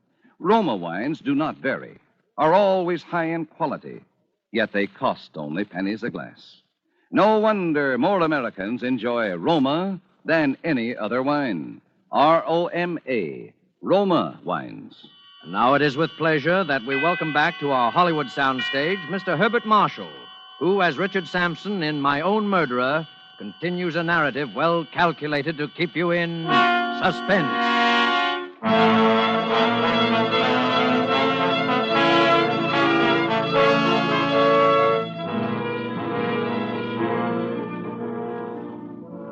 Should Alan Rennick prove to be my own murderer, as well as Baines's, this document will serve as his death warrant. If not, well, I shall make good use of it anyhow. This, then, is what I decided to do. I was to keep Alan Rennick and hide him where he was in my flat. I had a plan for effecting his escape. But it was more than a month before I had an opportunity to start it in motion. It came quite unexpectedly in the course of my almost daily visits to the Old Bailey. An insurance case preceded mine on the court docket, and I was forced to wait while a revolting red-headed doctor rambled on with his testimony. That red hair of his really fascinated me, but not as much as his medical bag, which lay on the bench before me. But when he stepped down from the box, I was already on my way out of the courtroom. Hey, stop that man. He's stolen my bag. What's this? What's the trouble, Doctor? That man, the one with the tortoiseshell glasses, he's made off with my kit. What was it you say he took? A black leather bag, you know the type, with my name on it. I'm afraid he's lost in the crowd by this time, sir. But if your name's on it, could you identify him if you saw him again? Well, of course I could. He had on tortoiseshell glasses, and he had a bad mastoid scar just under his right ear. All the time he was talking to the policeman, I was standing not more than 5 paces away, lost among the curious crowd that had collected about them. I left the room with the crowd and hailed a cab. When I had taken what I needed from his bag, I threw it with its remaining contents into the ever-useful Regent's Canal. Its owner's name, stamped on the outer side of it, was as revolting as his red hair. Jeremiah Bloggins. Jeremiah Bloggins. Now my plans for Alan's escape swung into motion. Our chief accomplice was a woman friend of Alan's named Margaret Farley, whom I knew to be the most intelligent of his acquaintances. Hello, Dick. Where's Alan? All right, Alan, you can come out now. Well, it's high time. Hello, Margaret. Alan. Oh, Alan, my poor darling. Long time no see. But you're still the prettiest girl in London. Look, I'm sorry to interrupt this touching little scene, but there's not too much time.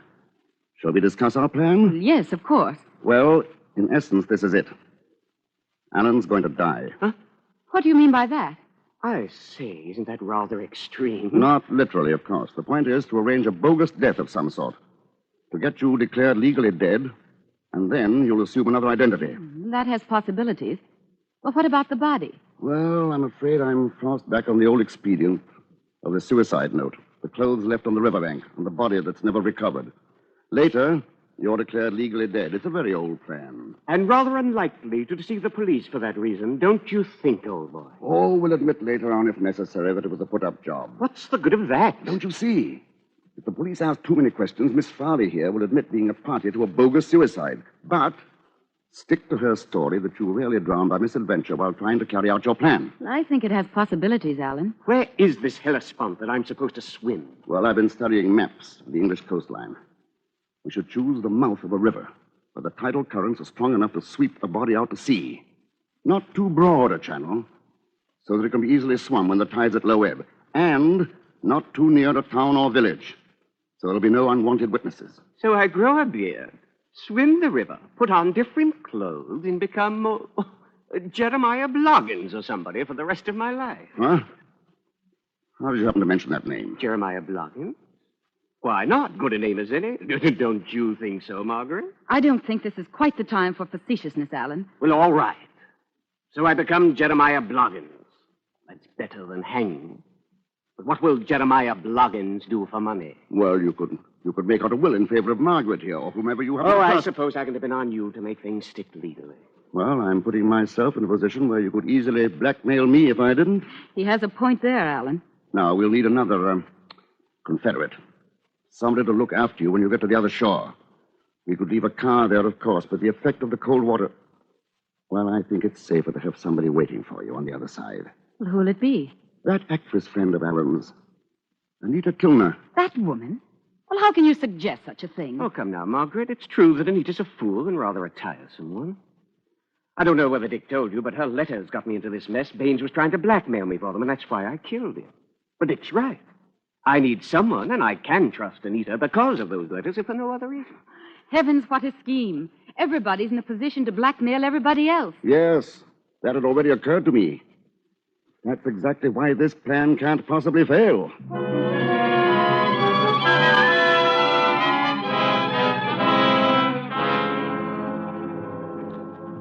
The river mouth we finally hit upon was near Mudeford. It was Margaret Farley's choice, and it was a good one. Still, I was afraid to trust everything to her. So I decided to drive Alan down there and to leave him as soon as I saw him safely in the water. Margaret Farley was to meet us there. Anita would be waiting on the other bank. It was at times a revolting journey down to Mudeford that night. The trouble with you, Dick, is that you like managing people. Mark my words, one day I shall be a free man again, and then I shall try and repay you for some of the things you've made me put up with. Cleaning up after you, making me say, yes, Dick. Certainly, Dick. Of course, Dick. I suppose it's quite useless to point out to you that what I did was not only for your own good, but absolutely necessary. Incidentally, I shouldn't be smoking quite so much if I were you. You've got to do some swimming tonight, remember. You're hopelessly out of condition. How I should like to give you just one on the jaw. Just one? 7 is your usual number, isn't it? Isn't that what it took to kill Baines? You unutterable swine. If you weren't driving the car, I'd give you something to remember me by. I shan't forget you easily as it is. Oh, well, forget what I said. I'm all on edge. It's a devil of a cold night, too.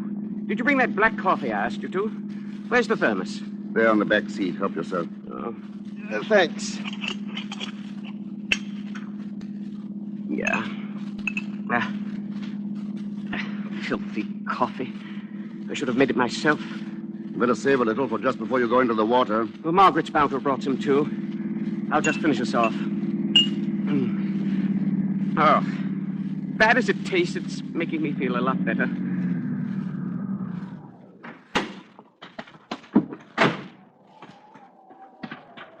I thought you'd never come. Oh, Alan, you poor boy. We would pick the coldest night in the year. Nonsense. I feel marvelous, marvelous. Well, I brought you some hot coffee. It's here in this thermos. Better save it for just before I dive in. Well, come along. Let's get going. Oh, I wish he wouldn't rush things so. He'll wear himself out before he gets in the water. If I know Alan, he's whistling past the cemetery. Hope he doesn't lose his nerve at the last moment. If he does... You mustn't imply things like that about Alan. Besides, I don't know that I could bring myself actually to push him. You must. You know what he is, and tonight he's especially difficult. All right. I'll do whatever seems necessary. I don't know what's come over me. I feel positively numb. Really, it's much too cold. Hadn't we better try another night? Now, Alan... I can't, Margaret. I'm afraid it's too cold. Here's the thermos. Here, drink this, darling. It'll warm you up. Oh, filthy stuff. Go on, drink it up. There. Oh, I feel terrible. I've never been so cold in my life. Now, go on, Alan. Be brave. You were always that. Now, look, darling. No, really. No, don't. No, don't. Please, don't. Ah!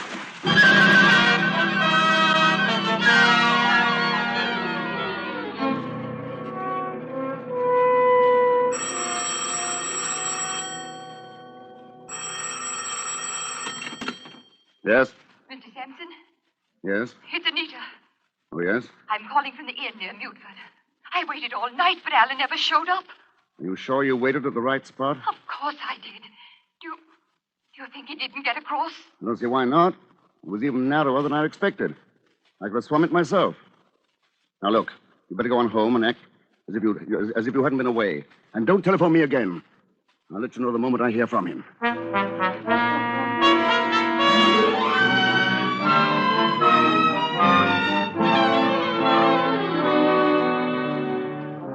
Day followed day with no word from Alan. I had no alternative but to assume that he had drowned there in the estuary that night. The body had not been found, but then we had deliberately chosen a place where the tides could be alleged to have carried it out to sea. The uncertainty was a little distressing. I had not forgotten his threat to come back on even scores with me once he'd got free. And tonight came an unpleasant little scene which did not help my frame of mind. It began with Anita. I know you're angry at me for coming here, Mr. Sampson, but I've simply got to talk to someone. You ought not to have come round here. It isn't safe. Safe? You're a nice one to talk about safety. Do you think Alan's safe now? I don't know. I don't believe you care. He trusted you, and you've let him down. Oh, why did he ever trust himself to a brute like you? You and your plans and your cleverness. Well, where are they all now? And you sit back contented with what you've done. Let me interrupt your panegyric for a moment, Anita. I'd better answer that. You listen to me first. Oh, will I? We shall see about that. Well, seems to be a gathering of the clan. Oh, it's you, Mrs. Farley. Well, I want to talk to you, too. So you missed him? He didn't come. I did my part. Did you do yours? Well, I did my best. But I don't know. I ought never to have let him go, considering how cold and miserable he was. I ought to have stopped him. Then why didn't you? Because you had a preconceived idea put into your head by this conniving brute of an attorney. He planned it all. And now he isn't going to turn a hand to find Alan and help him if he needs it, because it might jeopardize his filthy little law practice. Well, I'm going to do something about it. I'm going to the police and tell them the whole story. Has it occurred to you that the police can't possibly help anyone in this case and may possibly harm all three of us? And if Alan is alive, you will inevitably do him harm. Yes. Yes, he's right. I pushed him in. I pushed him in. Don't be morbid. You did what you could with excellent intentions. Are you going to clear your conscience by getting two other people into trouble? Are you, Anita? Yeah, I confess I'm not too keen on helping Margaret to be a martyr for Alan. How dare you? It was you and your hysterical letters that got Alan into this mess. And wouldn't it be ironic if they ended up by being published anyway? That would be a fine tribute to Alan's sacrifice, especially if he's dead and gone. What are you driving at? I have those letters. Oh, I'm not going to demand a price for them like Baines. But at the same time... You dirty blackmailer. I'm merely forcing you to do something for your own good. Just like giving a patient morphia to prevent him doing an injury to himself. Morphia? Or figure of speech, but I think you understand what I mean. Morphia.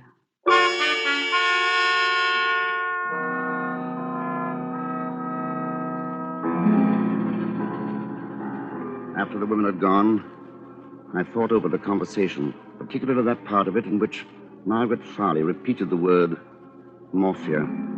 I think she knows. But even if Alan's body is recovered and they find what he really died of, they can never make an accusation. They have to prove possession of the morphia. And no one in the world can do that. I meant to call Anita Kilner and sound her out, but I find that I don't even know her married name. Not that it matters, considering what went on and with Alan behind her husband's back.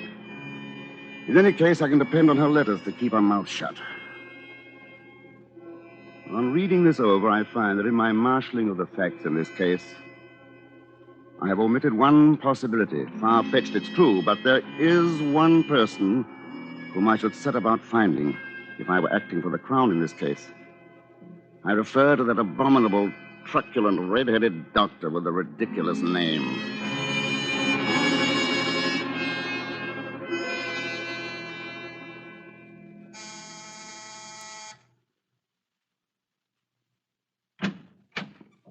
Yes, Mr. Sampson. I'm leaving the office for the day, Chatsworth. Will you put these files in my briefcase? Oh, yes, sir. And will you please get out Rennick's file? His will goes into probate tomorrow, and I want to study it at home tonight. Very well, sir. Oh, by the way, that gentleman is still waiting in the outer office. What gentleman? Oh, I must have forgotten to tell you. He came in with a lady just a moment ago. Dr. Bloggins.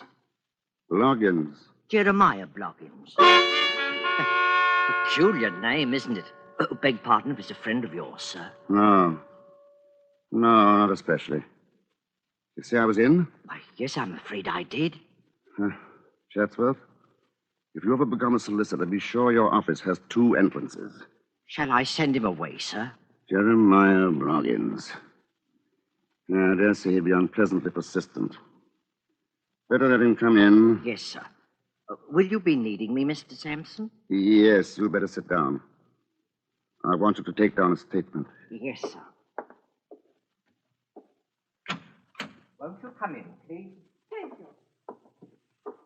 Hello, Mr. Sampson. I want you to meet... Dr. Bloggins. Yes, we've met before. Oh, Strange you should have been the one to bring this about, Anita. I always thought Margaret Farley the cleverer one. Or should I speak so frankly? Dr. Bloggins knows everything, Mr. Sampson. Yes, I know, but just for the record, are you ready to take down that statement, Chatsworth? Yes, Mr. Sampson. Very well. I murdered Alan Rennick. Well, just a moment, Mr. Please don't Sampson. interrupt. Yes, I murdered him. And why not? He was a killer. He forced himself on me and turned himself into my private property. He might indeed be called my own murderer. My motive? Well, perhaps one day the world will learn that the strongest compulsion to murder is hatred.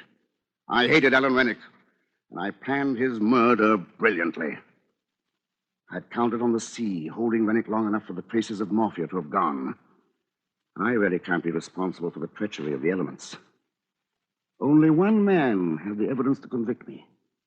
And the odds against his being found and brought face to face with me were so slight that I'll risk it again. I'm not sorry I killed him. Even now I'm able to say that it's been a great adventure, requiring courage and daring beyond Rennick's wildest imagination. I have proved which of us was the better man. You have all that, Chatsworth? Yes, sir. Oh, add this note at the bottom. In view of the customary bumbling and obtusiveness of the Crown prosecutor, it'll probably be necessary to state that his case will be greatly facilitated by calling as his first witness Dr. Jeremiah Bloggins. Oh, look here, perhaps I'm obtuse, but why on earth are you trying to involve me in your beastly murder? Huh? I say, you mean to say you don't recognize me?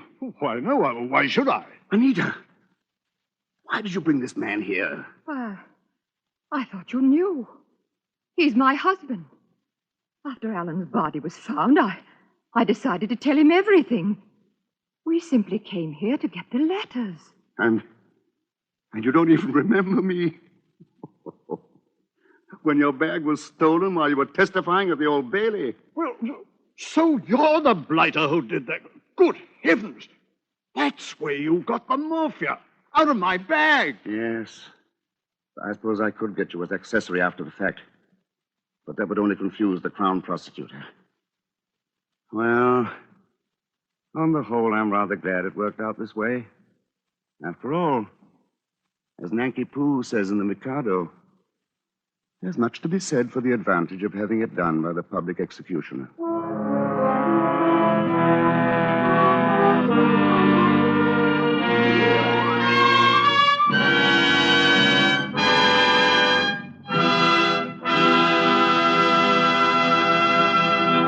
And so closes My Own Murderer, in which Roma Wines have brought you as star Herbert Marshall with Norman Lloyd in tonight's study in Suspense.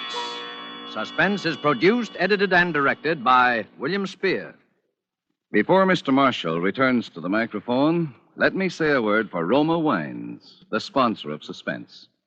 Few hostesses have entertained as extensively, as often, as the world-renowned hostess, Miss Elsa Maxwell. And that's why her words are significant. Back in the horse and buggy days, wine serving was surrounded by all manner of do's and don'ts. Today, it's fashionable to serve delicious Roma wines whenever and however you choose. For example, delicious, versatile Roma California Tokay is a light, moderately sweet, flame-colored wine that goes well before or after meals, during cocktail hour, actually delightful at any time. Serve your Roma Tokay cool. While Roma Tokay differs in flavor from other Roma wines, it is like them in these respects. Always delicious, never varying in fine quality. And since Roma wines cost only pennies a glass, you can serve them often. Remember, more Americans enjoy Roma than any other wine. And the next time you use vermouth, choose Roma vermouth. Zestful, full-flavored Roma vermouth is blended and developed with all the traditional winemaking skill of the Roma wineries. It is made and bottled in the heart of California's famous vineyards, yet surprisingly low-priced. Try Roma vermouth soon, won't you? This is Herbert Marshall. It's been a great pleasure, as always, to make an appearance on Suspense, a show which is such a very great favorite with all of us. Mr. Spear has just been telling me about next Thursday's broadcast, and it sounds like one of the very finest of the year. It's a perfectly wonderful story by W.F. Harvey, August Heat. And in it, as your star, will be Ronald Colman. Now, if you'll permit me a most important word. War news from the Pacific is encouraging. We're on our way to Tokyo. But until Japan is beaten to her knees, the war goes on. It takes dollars to buy the equipment our men need. Your dollars. And by investing those dollars in war bonds now, during the 7th War Loan Drive, you help your country and help yourself to greater post-war purchasing power. Get extra bonds, big ones, during the mighty 7th. Next Thursday, same time, Mr. Ronald Colman will be your star of Suspense. Presented by Roma Wines, R-O-M-A, made in California for enjoyment throughout the world.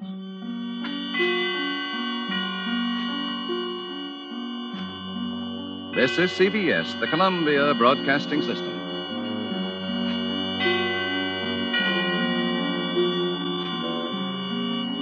We want the most in flavor for every penny we spend. And extra flavor is just what you do get in our Maxwell House coffee. That wonderful good to the last drop flavor no other coffee has to offer. No coffee but Maxwell House. And there's a good reason why. It's our recipe. The only recipe on this green earth for that good to the last drop flavor. It calls for certain fine varieties of coffee to be blended together just so. It's the one way, the one recipe for that famous Maxwell House flavor. That wonderfully good flavor that's made our coffee America's favorite brand. That's why you find so much more enjoyment when your cup is filled with Maxwell House coffee. So next time you bring home a pound of coffee, make it that familiar blue tin of our Maxwell House. For more flavor, for your money's worth and more, start enjoying coffee that's always good to the last drop. Keep it tuned right here to Hojo Radio for more classic old-time radio.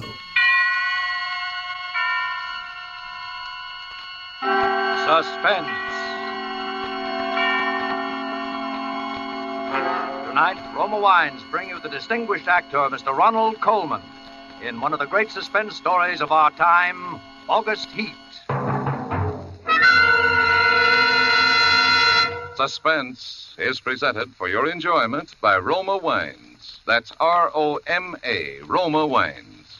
Those excellent California wines that can add so much pleasantness to the way you live, to your happiness in entertaining guests, to your enjoyment of everyday meals.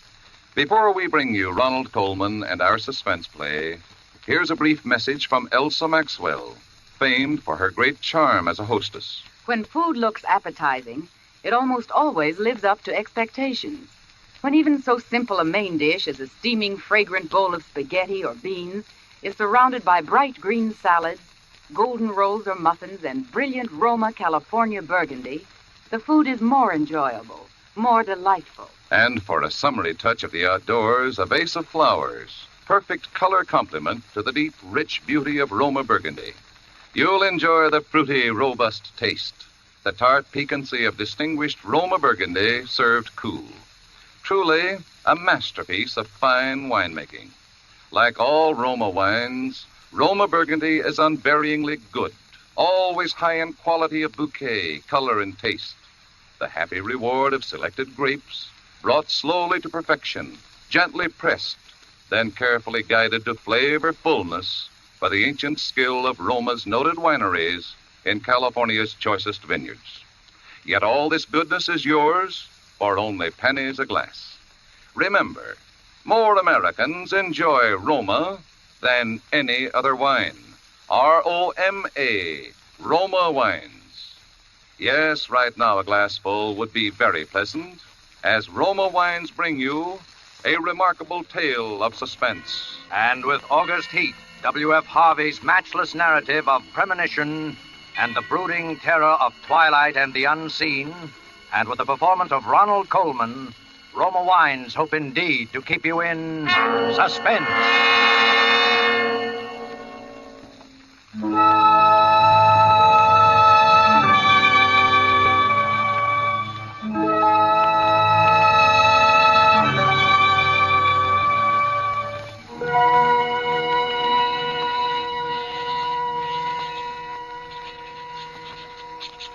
Penniston Road, Clapham, August the 20th, 1945. I have had what I believe to be the most remarkable day in my life. And while the events are still fresh in my mind, I wish to put them down on paper as clearly as possible.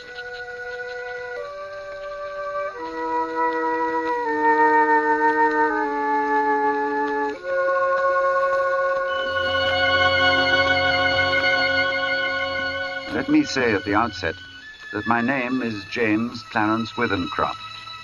You must remember that in order to have the full implication of my story. James Clarence Withencroft. I'm 40 years old, in perfect health, never having known a day's illness. By profession, I am an artist. Not a very successful one, but I earn enough money by my black and white work to satisfy my necessary wants.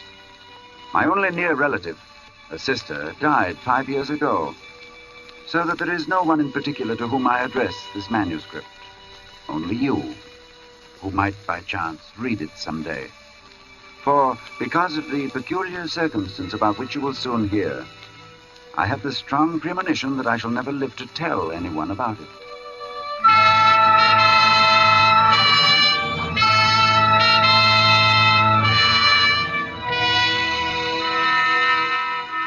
I breakfasted this morning at 9 at the usual time.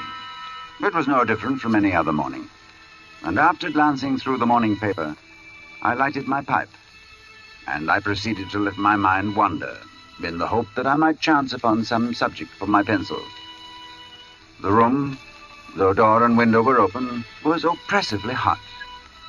And I just made up my mind that the coolest and most comfortable place in the neighborhood would be the deep end of the public swimming bath, when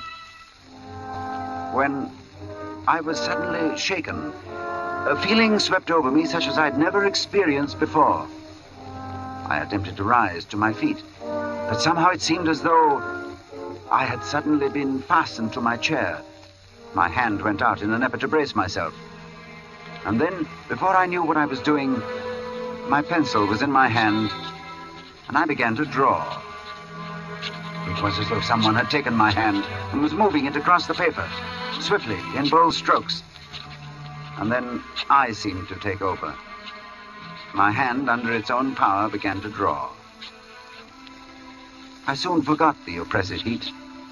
Everything was forgotten in this frantic feeling that the sketch must be finished as soon as possible.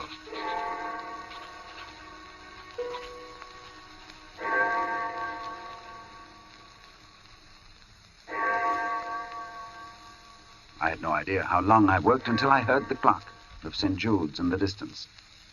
It was 4 o'clock, and I had started just after breakfast. Now, for the first time since I'd begun, I actually seemed to see what I had been sketching. I was surprised. The final result was, I felt sure, the best thing I'd ever done. It showed a criminal in the dock immediately after the judge had pronounced sentence. The man was fat, enormously fat. The flesh hung in rolls about his chin. It creased his huge, stumpy neck. He was clean-shaven, or perhaps I should say a few days before he must have been clean-shaven. And he was almost bald. He stood there before the judge, his short, clumsy fingers clasping the rail, looking straight in front of him. The feeling that his expression conveyed was not so much one of horror as of utter, absolute collapse. There seemed nothing in the man strong enough to sustain that mountain of flesh. And then I saw that the sketch wasn't complete, for the man's other hand seemed to be clutching an instrument of some kind, a weapon, but it hadn't been completed. I had made this sketch, and yet I had no recollection of what I'd intended the man to carry in his other hand. I took up my pencil again, and I attempted to fill in the fuzzy outline, but it was useless. It was as though my fingers had suddenly turned to lead. I sat down, and I felt the moisture slowly forming on my forehead. And once again, I was conscious of the oppressive heat. Then I knew that there would be no finishing of the sketch, at any rate not for the moment. So I rolled it up, and without quite knowing why, I put it in my pocket. In spite of my peculiar inspiration, I was filled with a rare sense of happiness which the knowledge of a good thing well done gives.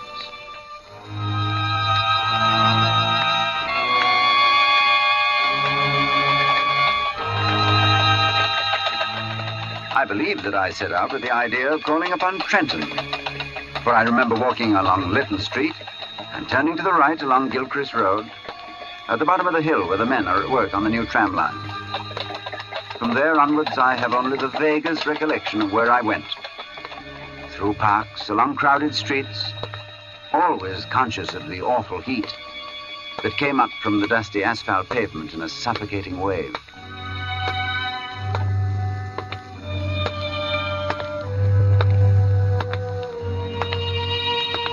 And I remember, too, the hollow sound of my footsteps as I moved along. Although walking aimlessly, I somehow knew that there was a goal, a something to which I was drawn.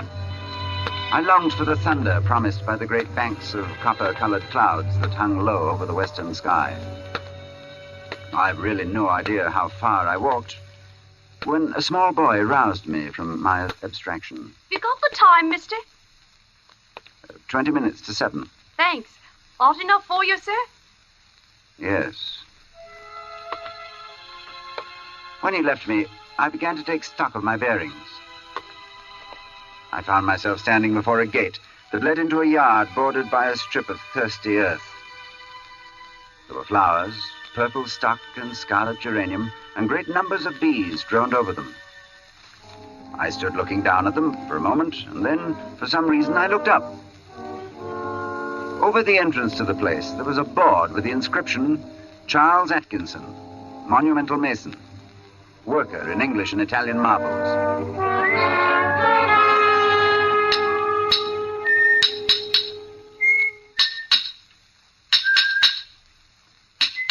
From the yard itself came a cheery whistle, the noise of hammer blows and the cold sound of steel meeting stone.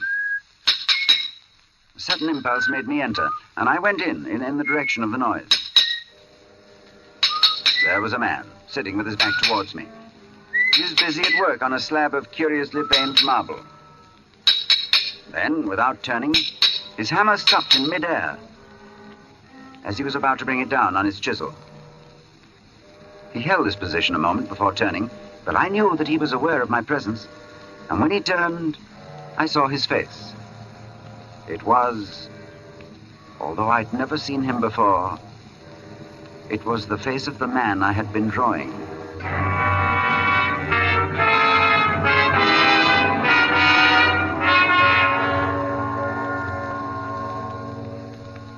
Yes, it was the face of the man whose sketch was in my pocket. He sat there on his low stool, huge and elephantine, the sweat pouring from his scalp, not speaking. Then he took a red silk handkerchief and he mopped his brow. Although this face that looked up at me was the same as my sketch, the expression was absolutely different. Suddenly the puzzled expression left his face, and he smiled. as if we were old friends.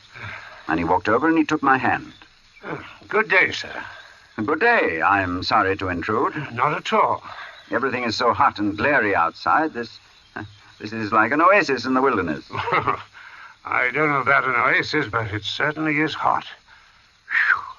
Take a seat, sir. He pointed to the end of the gravestone on which he was at work, and I sat down. Very hot. That's a beautiful piece of stone you've got hold of. In a way it is. The surface here is as fine as anything you could wish. But there's a big flaw at the back.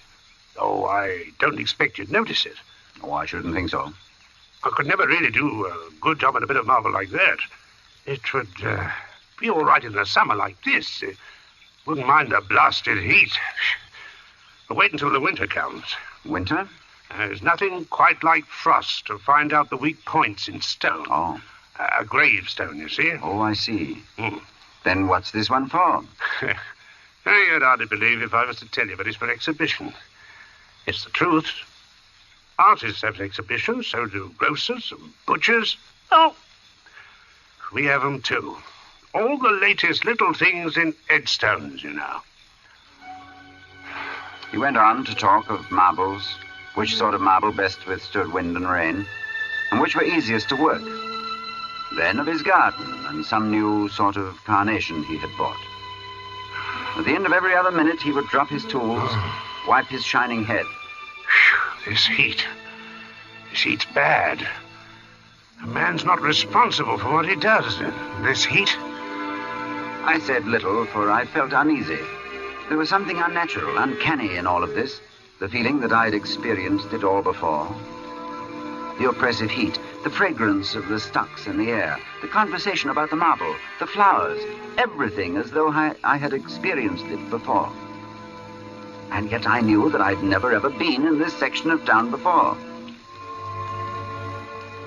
I tried to persuade myself that at least I'd seen him before, that his face, unknown to me, had found a place in some out-of-the-way corner of my memory. But I knew that I was practicing little more than a plausible piece of self-deception. As I sat there quietly, watching him, he looked up at me and he said, There. What do you think of that? He said it with an air of evident pride, of a job well done. I could sense that he was experiencing the same feeling I had experienced when I'd finished my sketch. Then he got up with a sigh of relief. Hot. Hot, ain't it? I was seated in such a position that I was unable to see his work. And for some reason, I didn't move. Suddenly, he began to read what he'd carved on the tombstone. He spoke deliberately and with a flat voice. In the midst of life, we are in death. Born January 18, 1905. I looked up at the start. This man had read my exact birth date.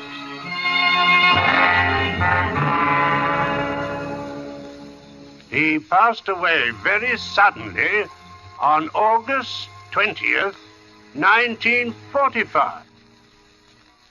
That's today.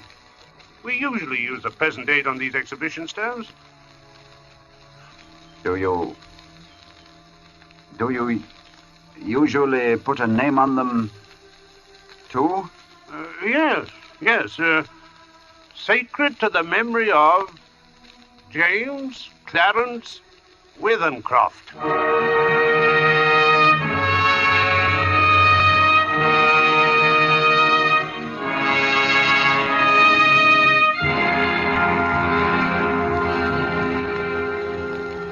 Cold shudder swept over me, and I sat there in silence. The sound of birds and crickets seemed loud in my ears as we stood there, looking at each other, saying nothing. And then he mopped his brow again. Hot. I was finally able to speak. Where did you see that name? Oh, I didn't see it anywhere. I wanted some name, and I put down the first that came into my head. It's a strange coincidence, but it happens to be mine. Huh? That's your name? James Clarence... Withencroft. Yes. Well. And the dates? I can only answer for the birth date. It's correct. Oh. That's a rum go. I made a sketch this morning of you. Of me?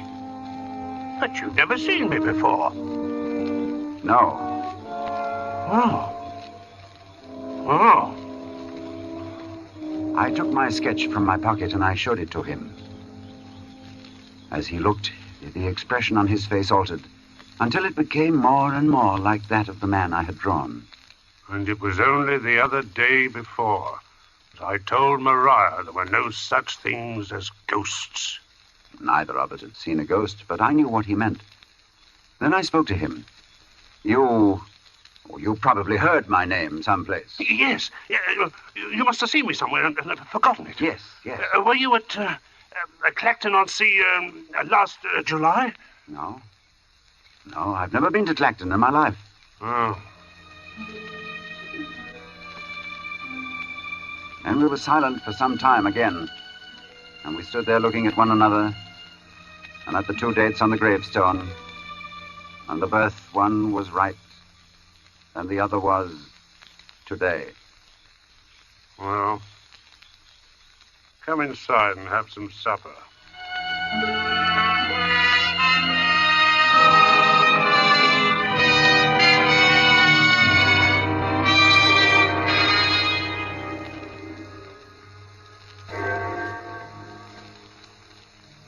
His wife was a strange little woman who was pallid with the look of those who live their lives indoors.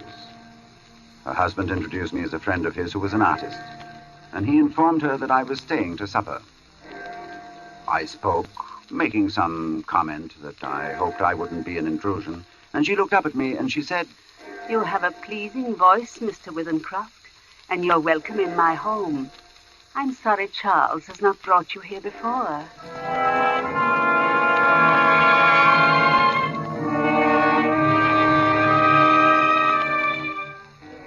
Very little was said during the meal, and after the sardines and watercress had been removed, she walked over to a cupboard and she took down a thin black book, and as she handed it to me, she spoke. Would you read aloud, Mr. Withencroft? Puzzled, I looked down at the book which she'd opened and placed before me. It was a very tiny book. The Prophet, it was called, by an author unknown to me with a strange Eastern name, Khalil Gibran. And my eyes fell across the page, and suddenly I was reading aloud, as she'd asked me to. Then Almitra spoke, saying, we would ask now of death. And he said, you would know the secret of death. But how shall you find it unless you seek it in the heart of life? The owl, whose night-bound eyes are blind unto the day, cannot unveil the mystery of light. If you would indeed behold the spirit of death, open your heart wide unto the body of life. For life and death are one, even as the river and the sea are one. In the depth of your hopes and desires lies your silent knowledge of the beyond. And like seeds dreaming beneath the snow, your heart dreams of spring. Trust the dreams, for in them is hidden the gate to eternity. Your fear of death is but the trembling of the shepherd when he stands before the king whose hand is to be laid upon him in honor. Is the shepherd not joyful beneath his trembling, that he shall wear the mark of the king? Yet is he not more mindful of his trembling. For what is it to die but to stand naked in the wind and to melt into the sun? And what is it to cease breathing but to free the breath from its restless tides, that it may rise and expand and seek God unencumbered? Only when you drink from the river of silence shall you indeed sing. And when you have reached the mountain top, then you shall begin to climb. And when the earth shall claim your limbs, then shall you truly dance.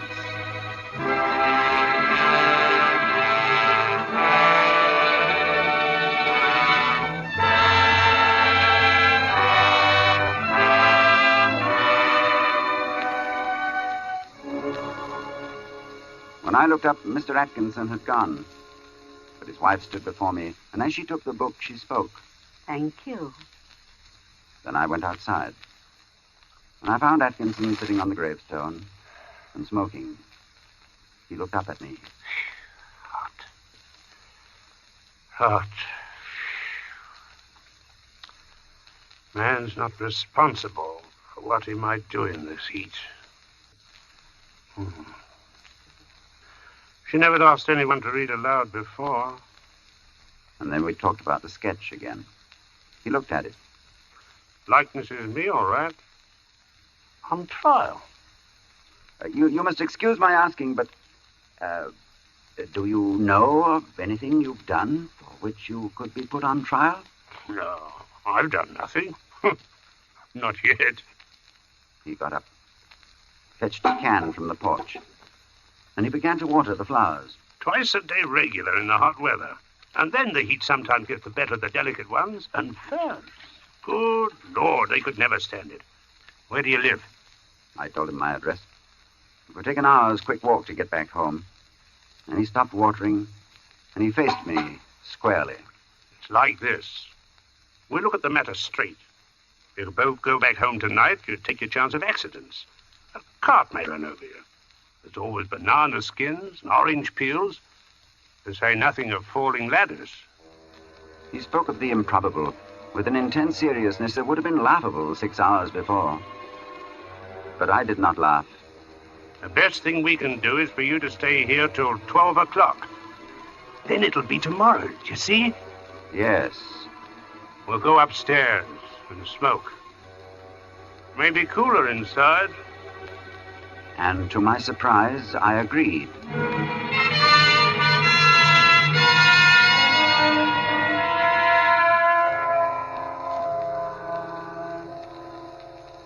We are sitting in a long, low room beneath the eaves. Atkinson has sent his wife to bed. He himself is busy sharpening some tools at a little oilstone, smoking one of my cigars the while. And as I look at my sketch before me, I suddenly see the fuzzy outline of what the man in the picture holds in his hands. But while I had not been able to sketch it before, I am able to do so now. It is a chisel, and it is stained with dark liquid. The sketch is completed now.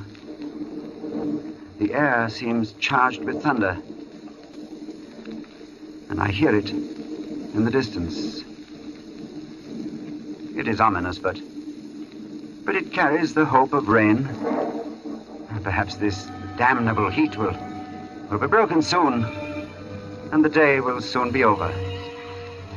It is close to 12. I am writing this at a shaky table before the open window. The leg is cracked, and Atkinson, who seems a handy man with his tools, is going to mend it as soon as he has finished putting an edge on his chisel. There. It is 12. The day is over. And I shall be going home. But the heat is stifling.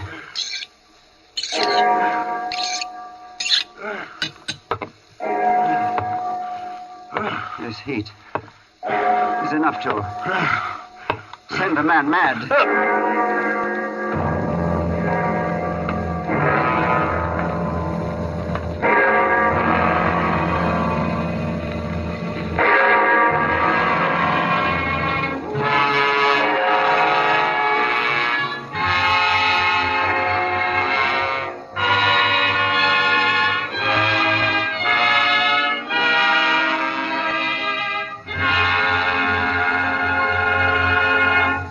so closes August Heat, in which Roma Wines have brought you Ronald Colman as star of tonight's study in Suspense.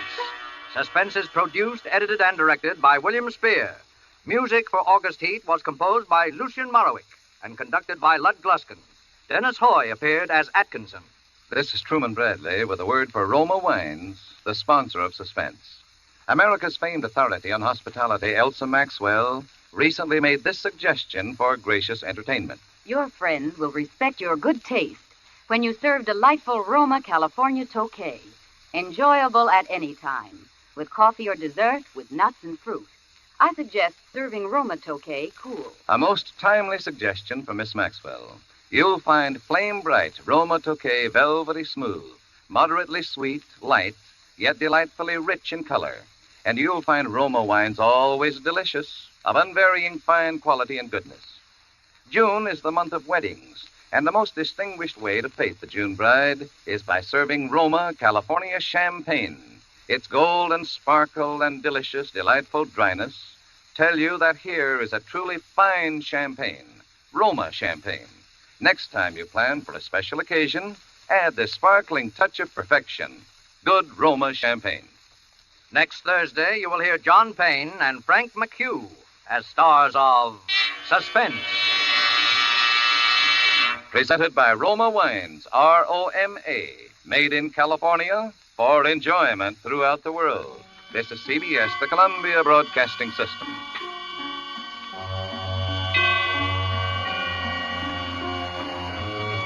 Being a Lux girl, Jean depended on a quick beauty pickup. A refreshing Lux soap beauty bath did the trick, she told me. Well, now that their beauty soap is in big new bath size, a Lux soap bath is more luxurious than ever. Well, I can't imagine a nicer bath soap, John. Wonderful creamy lather, even in hard water. And a lovely, delicate fragrance that lasts and lasts. The Lux soap perfume is an exclusive blend, you know. It combines lily of the valley, lilac, carnation, and other delicate flower fragrances. I'm sure every woman who tries the big new bath-size Lux toilet soap will love it. Yes, that generous satin smooth bath cake is a good item to put at the head of your shopping list. Why not try the new bath-size Lux toilet soap tomorrow? It's another fine product of Lever Brothers Company. Stay tuned to Hojo Radio.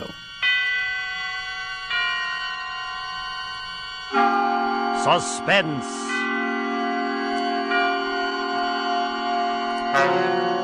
Tonight, Roma Wines bring you a suspenseful play by Dashiell Hammett called Two Sharp Knives, and starring John Payne and Frank McHugh. Suspense is presented for your enjoyment by Roma Wines. That's R-O-M-A. Roma Wines. Those excellent California wines that can add so much pleasantness to the way you live, to your happiness in entertaining guests, to your enjoyment of everyday meals. Yes, right now a glassful would be very pleasant, as Roma Wines bring you a remarkable tale of suspense. And with the drama called Two Sharp Knives, and with the performances of Mr. John Payne as Scott Anderson and Mr. Frank McHugh as Wally Shane, Roma Wines hope indeed to keep you in suspense. Shortly after 2 a.m., a poker game was breaking up at Ben Camsley's, the doctor coroner of Deerwood City. Scott Anderson, Deerwood's efficient chief of police, and Wally Shane, his easygoing assistant, were just about to leave. Oh, talk about thieves. Our own chief of police committed nothing less than larceny the way he won that last pot. Yeah. And having won it, I noticed he's losing no time in making off with the swag. Scott, why don't you boys just break down and admit you don't know how to play like old Professor Scott here? What? You couldn't win a poker hand if it was on a punch board. It's a good thing he's chief of police. Come on, Wally. Let's get out of here before these amateurs break my heart. Okay, Scott, anything you say. Where are we heading for, Chief? Just across the street, Wally. Railroad station. Oh, shucks. Aren't you afraid of the excitement? Don't you think that watching the 211 come in is apt to be too much for your blood pressure? Well, if it is, Wally, you can always carry on. You've been a fair imitation of an assistant to me for some time now. Yeah? Yeah. If anything happens to me, you'd be chief. Don't worry, it won't be any harder for you to fool the public as chief. Hi, Elmer. Huh? Oh, howdy, Scotty. Well, Hello, Wally boy. Hi, Elmer. Say, it's kind of late for you bigs to be around, isn't it? Oh, I don't know. We sort of figured we'd put the town to bed tonight.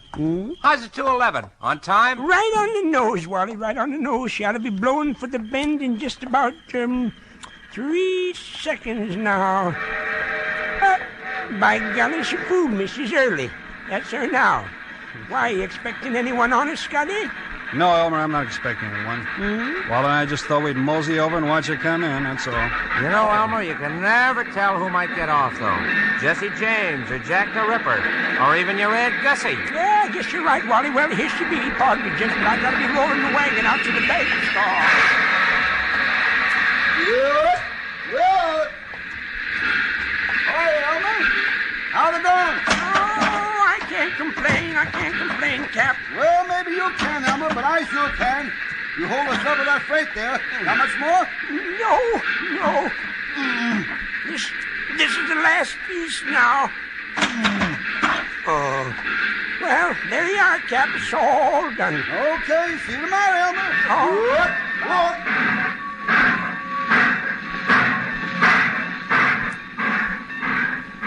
Hey, Scott. You see what I see? If you mean, do I see the man who just got off that train? The answer's yes. Well, he's a ringer for the guy we got that circular about. That is the guy. Well, then, what do we do now? We take him, Wally. Let's go. Whatever you say, Scott. Here he comes, over toward the taxi stand. Driver, I want to go to the Deerwood Hotel. Oh, never mind. I see the hotel sign just a few blocks down the street. Sorry. I'll walk.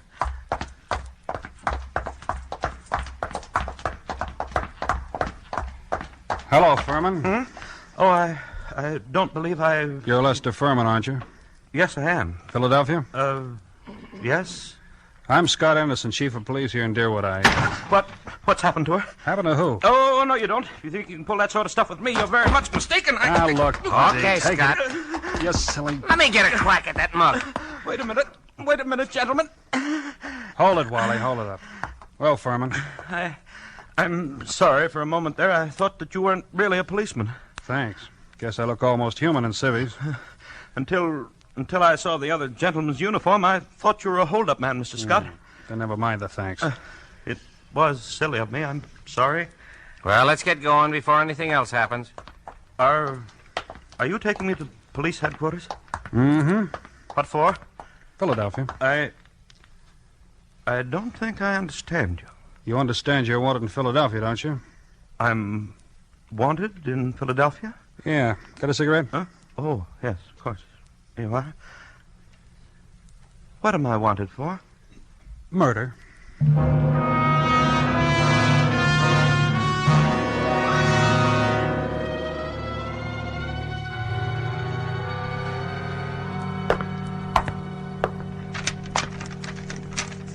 Here we are. Here's the circular on Lester Furman. It was sent out by the Trans-American Detective Agency in Philadelphia.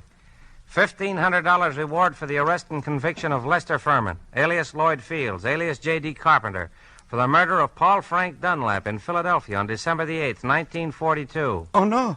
Take a look at it. Well? It's a lie.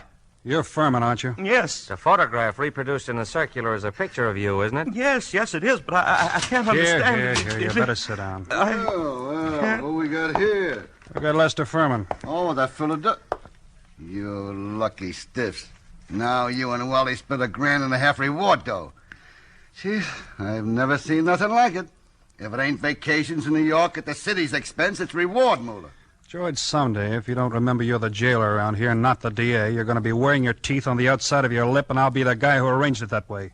You understand? Oh, just 'cause you caught a guy who's hot in Philadelphia. It's a lie. I never killed anybody. I won't be framed. Oh, shucks. Take it easy, Furman. Save it for the Philadelphia police. We're just holding you for them. If anything wrong, it's there, not here. But it's not the police. It's the Trans-American Detective... Mr. Anderson, I suppose you're sure there's nothing I can do. There's nothing anyone can do till morning. All right, George, you take Furman now and lock him up. Come along, darling. We ain't had nobody in our little hoosecar for 3 days running. You'll have it all to yourself, just like a suite at the Ritz. Well, good night and thank you. Make him as comfortable as you can, George. If he wants anything set in, okay. He's valuable, huh? Now, if some bum didn't mean a nickel to you, maybe I ought to take a pillar off my own bed for him. And nuts.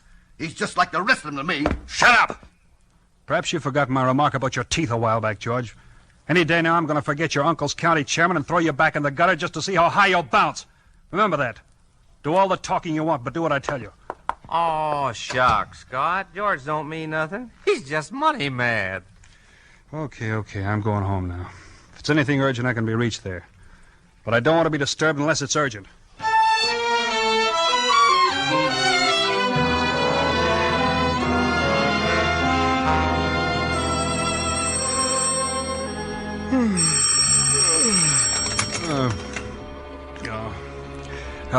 Hello? Scott, this is Wally.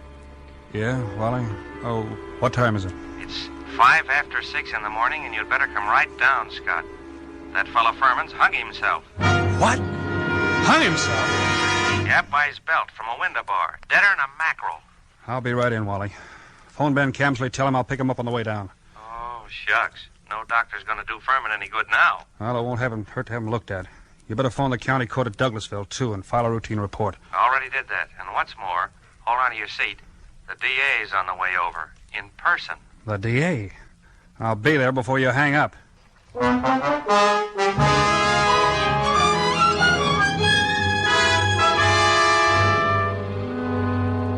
For Suspense, Roma Wines are bringing you as stars Mr. John Payne and Mr. Frank McHugh, whom you've heard in the first act of Two Sharp Knives by Dashiell Hammett, which is Roma Wines' presentation tonight of Suspense.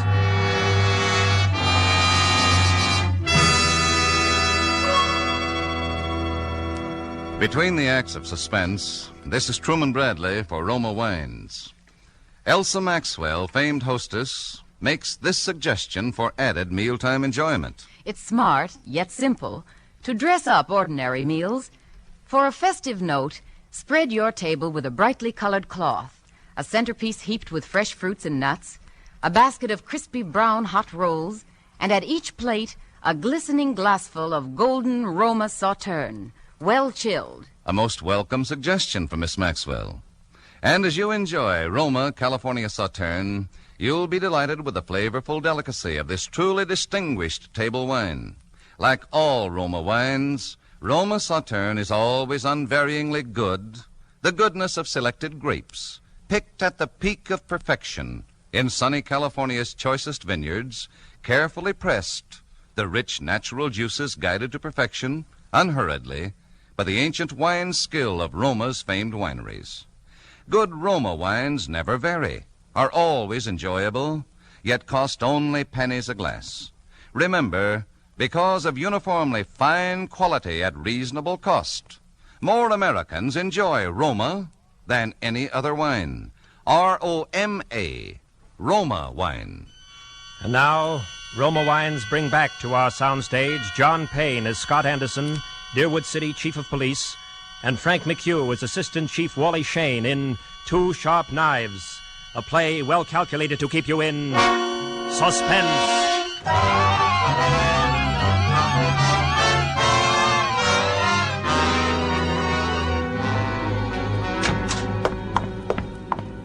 Come on in, Chief.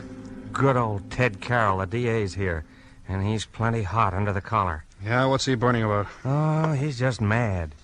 He's run up quite a phone bill for us, too. Been calling Philadelphia every couple of minutes since he got here. What kept you so long? I couldn't get my car started. Well, let's go in. Hello, Ted. Listen, Scott, what is all this? Oh, what? This fiddly-dee, this hanky-panky. I suppose you mean Furman. Wasn't it suicide? Sure, it was suicide. I just telephoned Transamerican, dug a guy out of bed there. They phoned me just a few minutes ago and said they'd never sent out any circulars on Furman. Oh? They didn't want him for murder or anything else. All they knew about him was he used to be a client of theirs. I don't know what to say, Ted. I don't either. What on earth kept you so long, Scott? Car stall. Came as quick as I could. Well, what makes you so edgy, Ted? Oh, nothing. I guess it's just the district attorney in me. Oh, shucks. Gents, if you're not careful, you're liable to give the impression that you two don't like each other. Okay, Wally. I'll quit if he will. Tell me what's wrong, Ted. Well, that's plenty wrong, Scott. Everything's wrong. First, that Trans-American thing. They never sent out any circulars about Furman. And now get this. I talked to the Philly police just before you came in. There wasn't any Paul Frank Dunlap murder down there that they know about. They've got no unexplained murder for December 8th, 1942. What did you get out of Furman before you let him hang himself? Only, well, that he was innocent. Well, didn't you grill him? Didn't you find out what he was doing in town? Wally, didn't you... Oh, shucks. What for? He admitted his name was Furman. The circular description fitted him. The photograph was him. Trans-American Detective Agency's supposed to be on the level. Philadelphia wanted Furman. We didn't. But, Scott... Oh, sure, Ted, sure. If I'd known he was going to hang himself, but then if your aunt wore pants, she'd be your uncle. You said Furman had been a client of Trans-American. Then tell me what kind of a job they were doing for him. Well, his wife left him a couple of years ago, and he had them hunting for her for 5 or 6 months, but they never found her. They're sending a man up here tonight to look things over. They are, huh? Yes. And I might as well tell you, Scott, they're going to raise plenty of trouble over this. Yeah, I know that, Ted. There usually is trouble when somebody dies in a jail cell.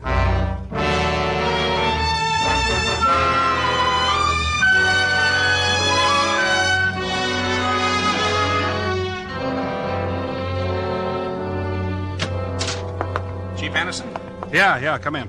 They told me I'd find you here. I'm Carl Rising, assistant manager of Trans-American Detective Agency in Philadelphia. This is Mr. Wheelock, who was Lester Furman's personal attorney. How do you do? Glad to know you, Mr. Rising. Mr. Wheelock, this is Wally Shane, my assistant. How are you? How do you do? I know you gentlemen are already in possession of most of the details concerning Mr. Furman from the time he arrived in Deerwood until the time of his death. But perhaps you don't know that the police of most towns in our corner of the state have also received copies of this reward circular.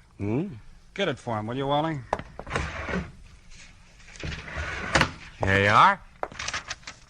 Why, this circular is a forgery. Wow. You're sure it's a forgery, Mr. Rising? Oh, yes, there's no doubt about it. And it's an excellent forgery. The paper, style, and type are almost exactly like those we use at Transamerica. Almost, but not quite. Wow, what do you know? A forgery. Tell me, Mr. Wheelock, was Mr. Furman a native Philadelphian? Oh, my, yes. He was well-known, respectable, prosperous citizen of Philadelphia. Married, wasn't he? In 1934, he married a 22-year-old girl named Ethel Bryan, daughter of a Philadelphia family. And the Furmans had a child, isn't that right, Mr. Wheelock? Yes, born in 1936. But the child lived only a few months. Mrs. Furman's wife disappeared after the child's death.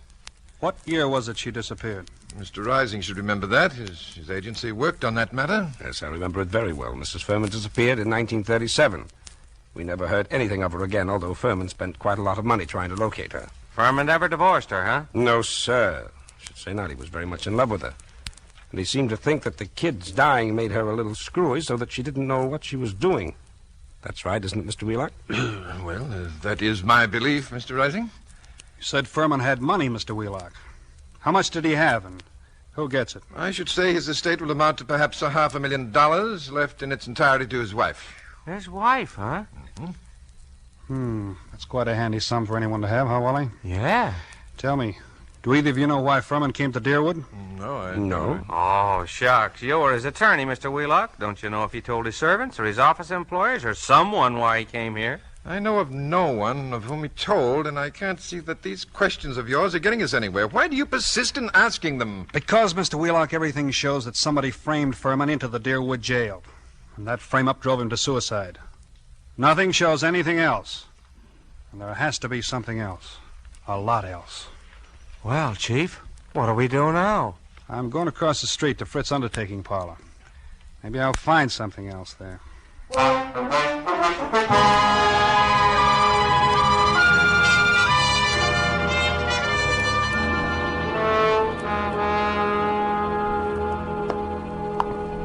You find anything at the undertaking parlor, Scott? Nah, not much. Well, I was over there myself just after you left, and I did. You did? What? Well, I saw it. Save it, Wally. Come in. Hello.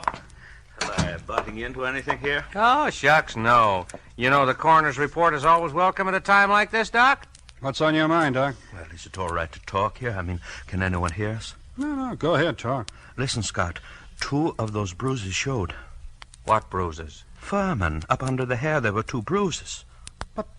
Why didn't you tell me? I am telling you, Scott. You weren't here when I made my examination. You were off chasing some stick-up hoodlums. This is the first time I've seen you since then. But why didn't you spill the stuff about Furman's bruises when you were testifying at the inquest, Ben? I'm a friend of yours. Do I want to put you in a spot where people say you drove this fellow to suicide by third-degreeing him too rough? Oh, shucks, Doc. You're nuts. How bad was Furman's head? Well, that didn't kill him, if that's what you mean. There's nothing the matter with his skull, just a couple of bruises that nobody would notice unless they parted the hair. It killed him just the same. You and your friendship that... Hello. Yeah, Fritz. A couple of ladies? Who are they? Oh, okay, I'll wait. I've got to run along now, Scott. Okay, I'll see you later. Right. It's Fritz at the undertaking parlor. A couple of ladies want to see Furman's body. He's going to ask why. That's what I was going to tell you, Scott. When I was over there, I saw... Hello. Oh, are you one of the ladies who wants to see... You're Furman's wife. Mrs. Furman, Oh, then by all means, Miss Furman. Only when you're through over there, I want you to come over to my office. I've got some things I want to ask you. Right. Well, what do you know about that? Furman's wife. That's what I've been trying to tell you. I saw 'em. And one of 'em's Hotshot Randall, a babe with a record as long as your arm. She's one of that mob you had me working on in New York last summer. She know you? Sure, but not by my right name. She thinks I'm a Detroit rum runner. No, I mean, does she recognize you just now? I don't think she saw me. Anyway, she didn't give me a tumble. Okay, Wally, stick around a while, but stay out of sight. Maybe I'll be bringing these dolls back with me. Whatever you say, Chief.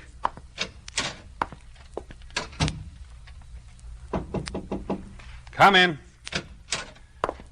Chief Anderson? That's right. Mrs. Furman? Yes.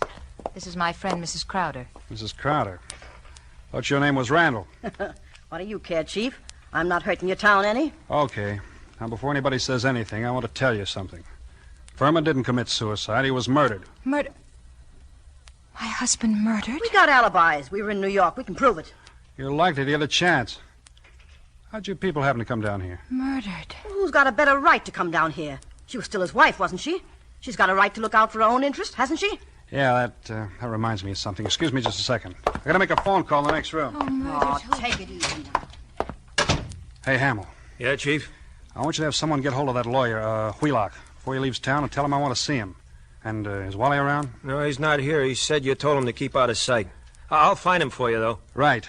Tell Wally I want him to go to New York tonight. Send Mason home to get some sleep. He'll have to take over Wally's night trick. Okay. Feeling better, honey, now? Mr. Anderson, do you think I had anything to do with with his death? I don't know, Mrs. Furman. I know he was killed. I also know he left something like $500,000. Dollars? Dollars. All right, Chief. Now, don't be a clown. The kid here didn't have a thing to do with whatever you think happened. No? No. We read about Lester Furman committing suicide in yesterday morning's paper, and about there being something funny about it. And I persuaded her she ought to come down to Deerwood, and that's all. Mr. Anderson, I wouldn't have done anything to hurt Lester.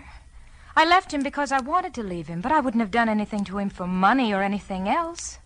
Well, if I'd wanted money from him, all I'd had to do would have been to just ask him for it.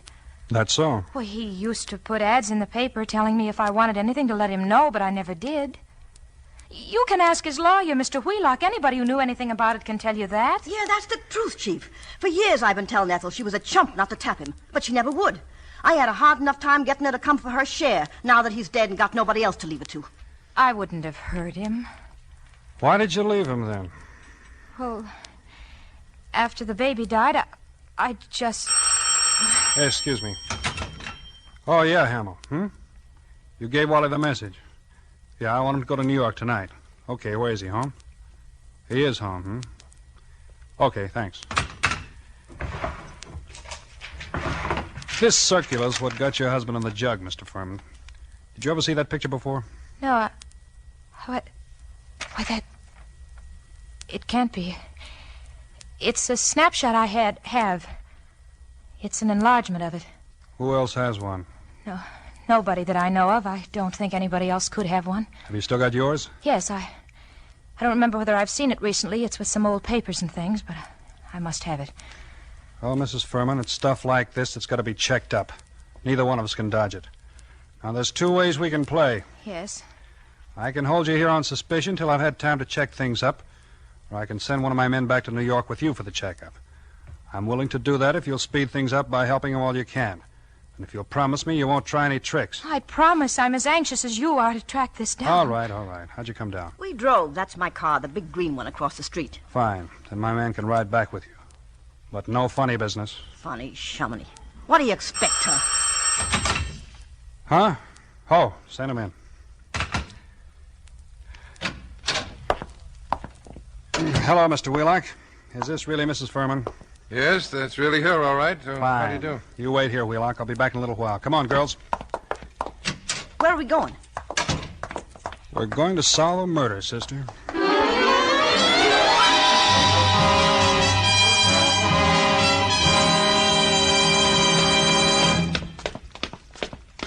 Who lives here? Wally Shane, my assistant. He's the man who's going to drive you to New York tonight. All right? Here we are. Wally? Who is it? Scott, Wally. Oh, come in. Ladies first. Harry. Hello, Ethel. You two know each other, huh? Well, shucks. We just sort of... Don't reach for that gun, Wally. I've got you covered. I guess you win, Scott. I guess I do. Why didn't you get out of town, Wally? No, it's Harry. You must have known when you saw these two women. I did. But when Hamill phoned and said you were going to send me to New York, I figured I was getting a break. You fooled me plenty on that one, Scott. Yeah. You gonna come along nice and quiet, Wally? Oh, shucks. Why not? Okay. And I'm afraid I've got to say it. Wally Shane, I arrest you for the murder of Lester Furman.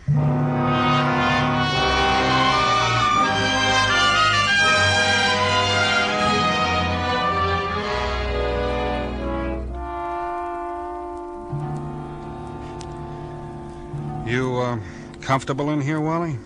Can't complain. For a cell. Say, Scott. You didn't just stumble on all this, did you? Nope. Furman had to be murdered by a copper. Only a copper with no reward circulars well enough to make a good job of forging one. Only a copper, one of my coppers, would be able to walk into Furman's cell, bang him across the head, and string him up. When you told me you knew the Randall woman, well, there it was. What got you like this, Wally? Oh, shucks. What gets most saps into jams? A yen for easy dough. I'm in New York, see, Scott? Working on that Dutton job for you. Then I run into this Ethel Furman, and she goes for me like a house afire. Like her, too, so that's dandy. But one night she tells me about how much dough her husband's got, and how it would all come to her if... Well, I got to thinking. Thinking what? I think she's nuts enough about me to marry me. I still think she'd marry me if she didn't know I killed him. So anyway, I did it. I swiped that snapshot. I sent those circulars out. To a lot of places, you know, not wanting to point too much to this one. And when I was ready, I phoned Furman and I told him to come to the Deerwood Hotel that night, and sometime before the next night he'd hear from his wife, Ethel. I knew he'd fall for any trap that was baited with her. Oh, shucks. I guess I'm not as sharp as I thought I was. Maybe you are, Wally, but that doesn't always help. Old man Camsley's, Ben's father, used to have a saying. To a sharp knife comes a tough steak. I'm sorry you did it, Wally. I always liked you. I know you did. I was counting on that too, Scott. But... oh, shucks.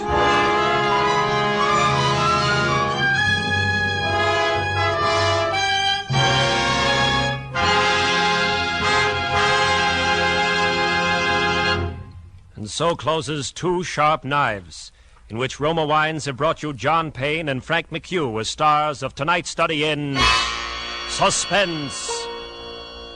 Suspense is produced, edited, and directed by William Spear.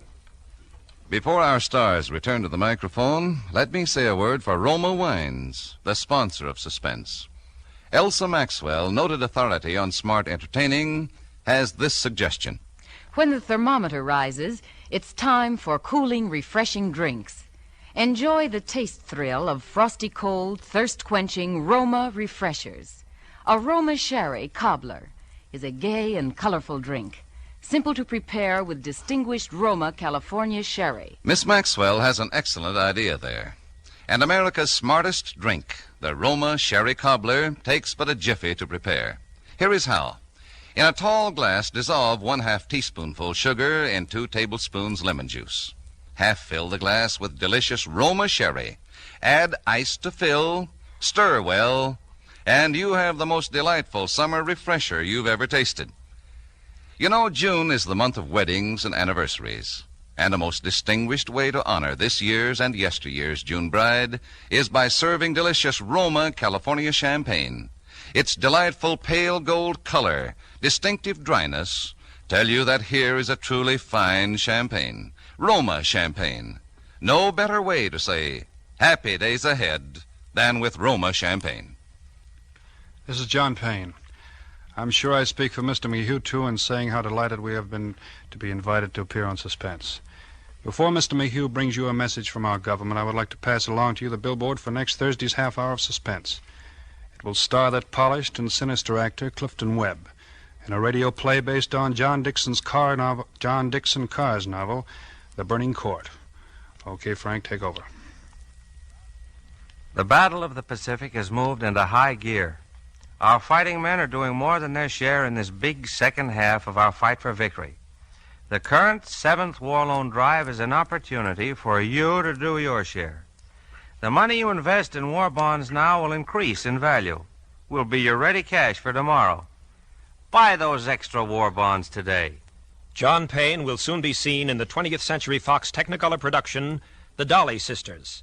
Frank McHugh can soon be seen in State Fair from the same studio. Next Thursday, same time, Mr. Clifton Webb will be your star of Suspense. Presented by Roma Wines, R-O-M-A, made in California for enjoyment throughout the world. This is CBS, the Columbia Broadcasting System.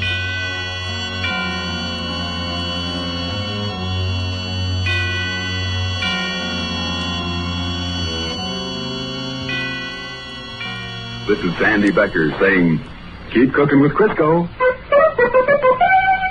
It's all vegetable. It's digestible. Hojo Radio, we're your old-time radio headquarters. Stay tuned. Suspense. Tonight, Roma Wines bring you the suspenseful play called The Burning Court, starring the distinguished actor whose current performance you have admired in the picture Laura, Clifton Webb. Suspense is presented for your enjoyment by Roma Wines. That's R-O-M-A, Roma Wines. Those excellent California wines that can add so much pleasantness to the way you live, to your happiness in entertaining guests, to your enjoyment of everyday meals. Yes, right now a glassful would be very pleasant, as Roma Wines bring you a remarkable tale of suspense. And with the strange events detailed in John Dickson Carr's novel, The Burning Court, and with the performance of Mr. Clifton Webb as its urbane narrator, Godin Cross, Roma Wines hope indeed to keep you in suspense.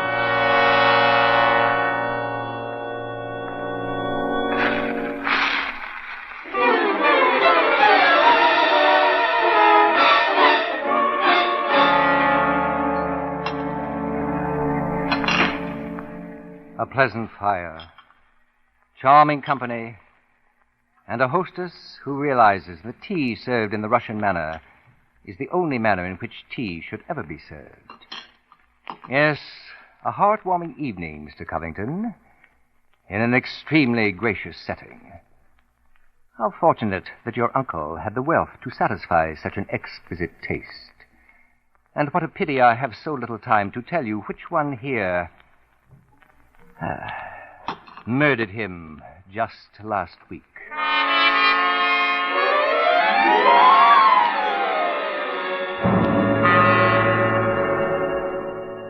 Now, I believe we're all here. Ted and Mary Covington, Mrs. Henderson, the housekeeper, Captain, Brennan, I believe. Yes. And incidentally, yourself, just who did you say you were? No wonder you police have had so much difficulty with the case. My name is Cross, Godan Cross, the writer. Well, why don't you say so? That book, A History of European Murder, that's yours, isn't it? Extraordinary. A policeman who reads. As a matter of fact, Captain, it's because of my latest book, Poisoning Throughout the Ages, that I happen to be with you now. Ted Covington there is a member of the firm which publishes my work. I'd never seen him until tonight, when he himself told me what happened. He went back to last Friday afternoon, for it was then that he began reading my manuscript for the first time.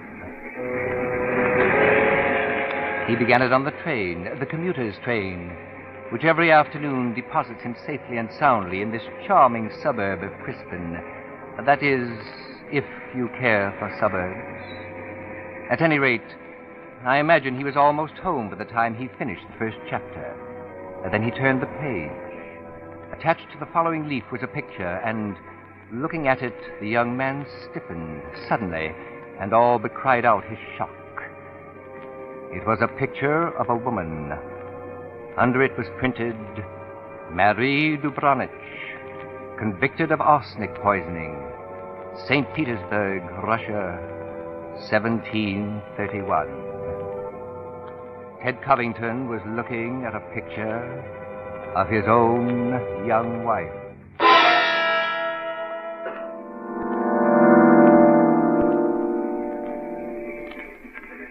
His 25-year-old wife in an early 18th century costume. The face, the features were identical.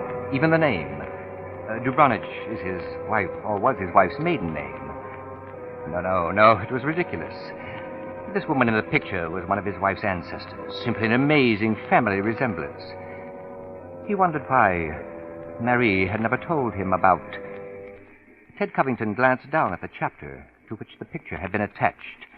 It was entitled, The Affair of the Non-Dead Woman.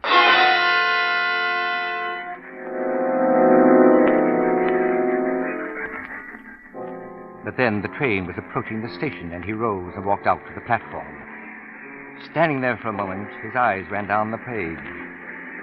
Marie Dubronich, it appeared, was quite a continental charmer in her day. With the beneficent assistance of arsenic, she had disposed of half a dozen husbands before she'd been caught. But caught she was. She was sentenced to death, the chapter concluded, and then beheaded and burned.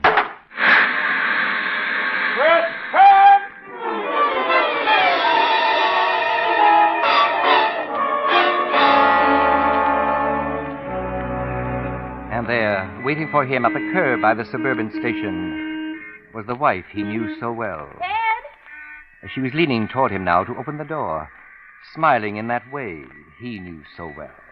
Ted, what on earth are you staring at? There's soft fire in your eyes. Oh, it's the street light, I guess. Oh, darling, you're silly and overworked. Come on, get in the car.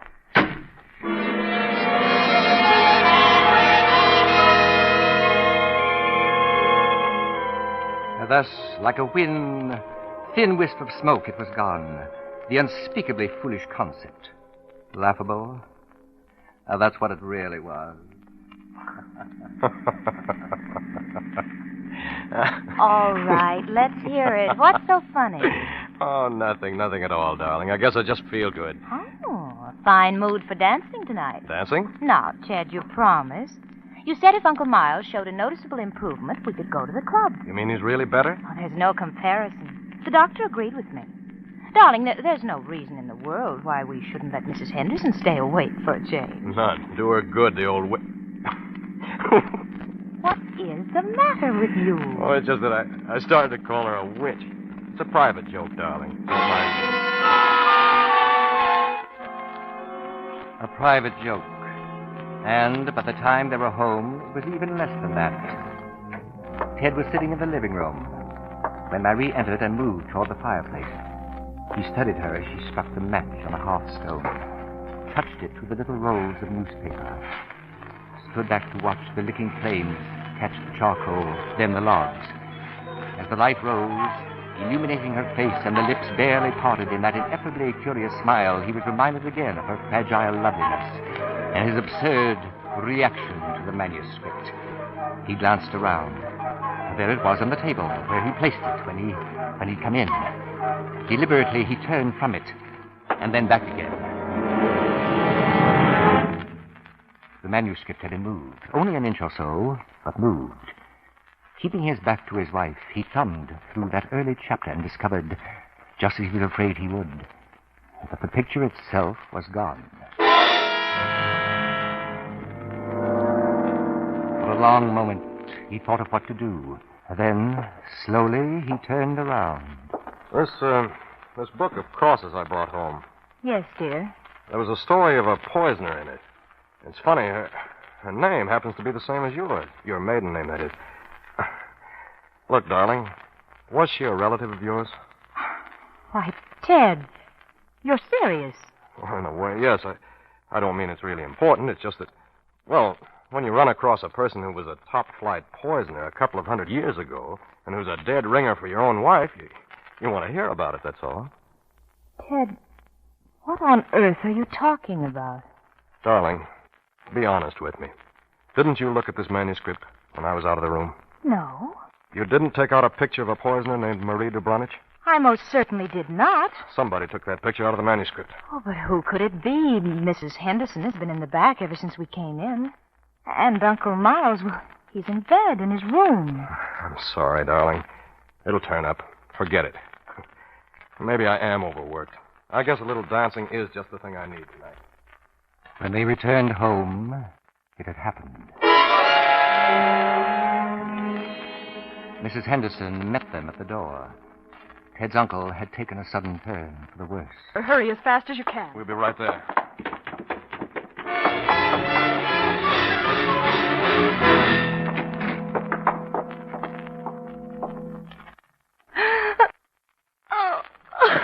Marie, if you don't mind, I... Yes. Yes, Ted. Come, Mrs. Henderson. Let's go into the living room.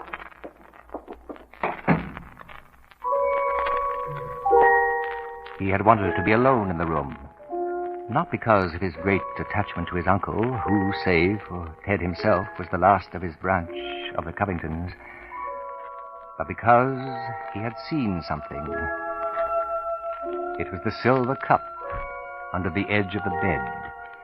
The cup of the late patient had used for his medicine.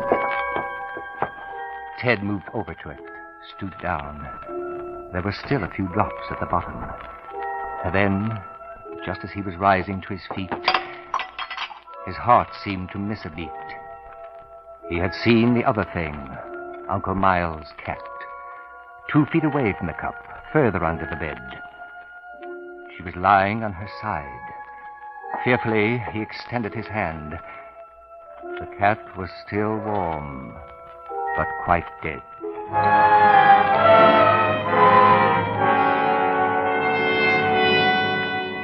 No one must know, not yet. There would be a funeral, a normal, official interment in the family crypt on the grounds. Meanwhile, the cat must be buried, disposed of, and the contents of the cup. The next day, at the chemist's, he was told it contained arsenic.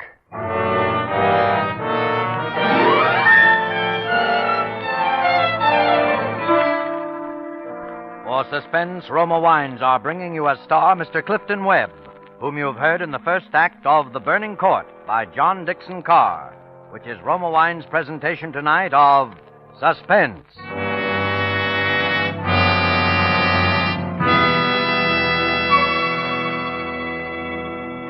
Between the acts of Suspense, this is Truman Bradley for Roma Wines.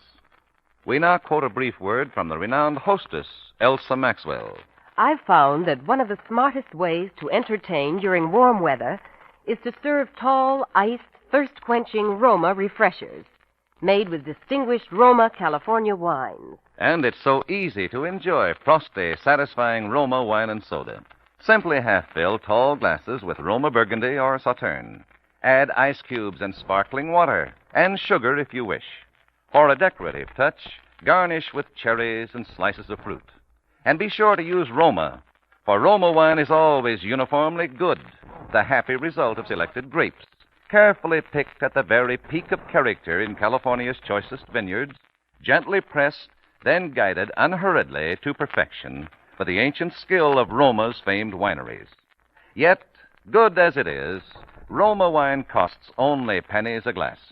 Remember, because of uniformly fine quality at reasonable cost, more Americans enjoy Roma than any other wine.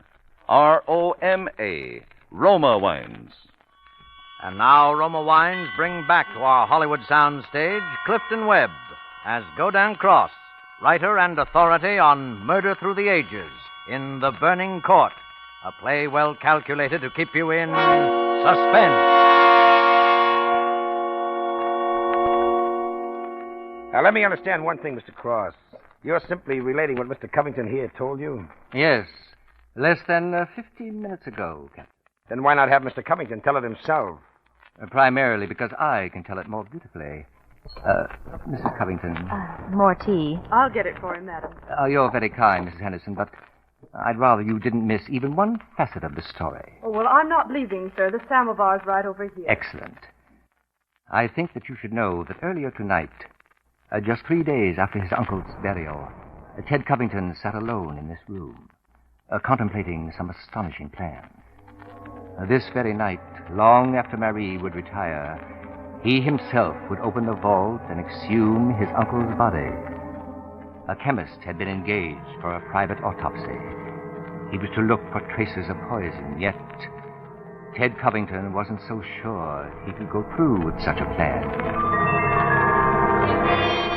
The door opened, and Marie came into the room, walking now quite softly across to the great fireplace.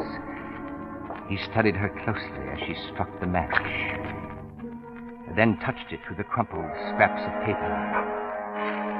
Oh, I thought you might be a little chill. Chill. If only she knew the chill that was wrapped around his heart. If only she... He stopped short in his thoughts. For now the glow had risen against that somewhat childlike face, and suddenly he saw for the first time the faint wrinkles of age at her eyes. Now the light was higher, and there it was, the thin light crease, like an almost invisible scar that encircled about her neck. Marie Dubronich, beheaded and burned in 1731. Yes, he was sure of it now. He had to go through with his plan.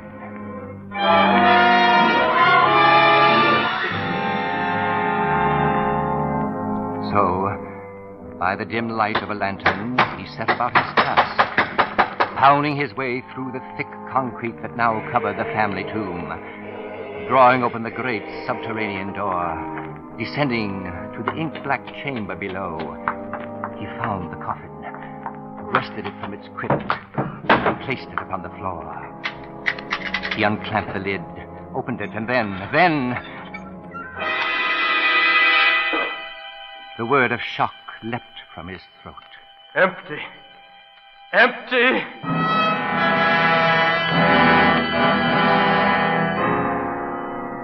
Empty?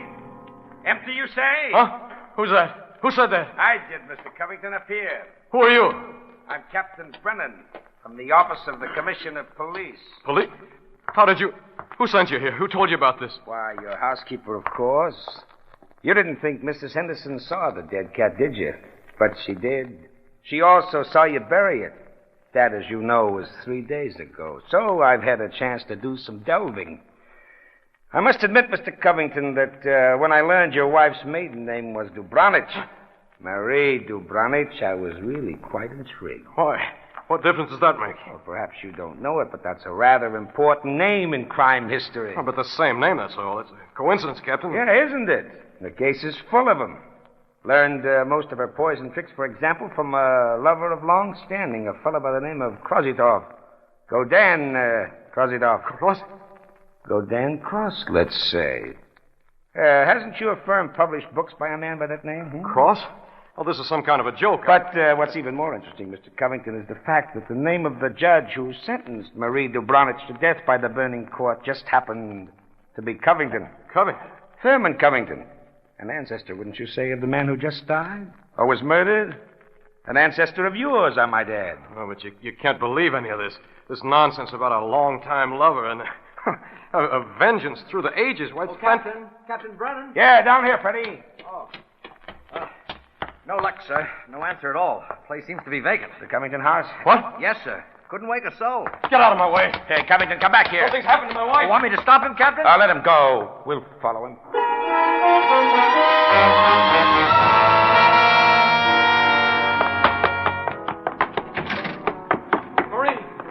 Marie! Where are you? It's me, Ted. Marie! What have you done? What? Good evening, Mr. Covington. Who are you? My name is Cross, Godan Cross, the writer. Cross. My wife. What have you done to her? You fiend. What have you done to my wife? Stop it! Listen to me. Why are you here? Why am I here? Because your wife, reading my chapter on Marie Dubronich, realized I knew more about the family than even she did. Because she found my phone number on the front cover of the manuscript. And because I know an exceptional case when I hear one. Does that answer your question? No, you know it doesn't. Can't you see I've got to know whether... I see. Whether your wife is really Marie Dubronich, who was burnt by order of the burning court. You're quite sure, no doubt, that I'm Godan Cross who first wooed her. No, my boy. Marie Dubronich is no more your wife's real name than mine is Godan Cross. What? Your esteemed wife, Mr. Covington, was adopted by people named Dubronich, remote members of the real family of poisoners. I can't believe it. Why didn't you tell me? Because until I told her half an hour ago, she didn't know it herself. I'd learned it through my research. Oh, that's too wonderful.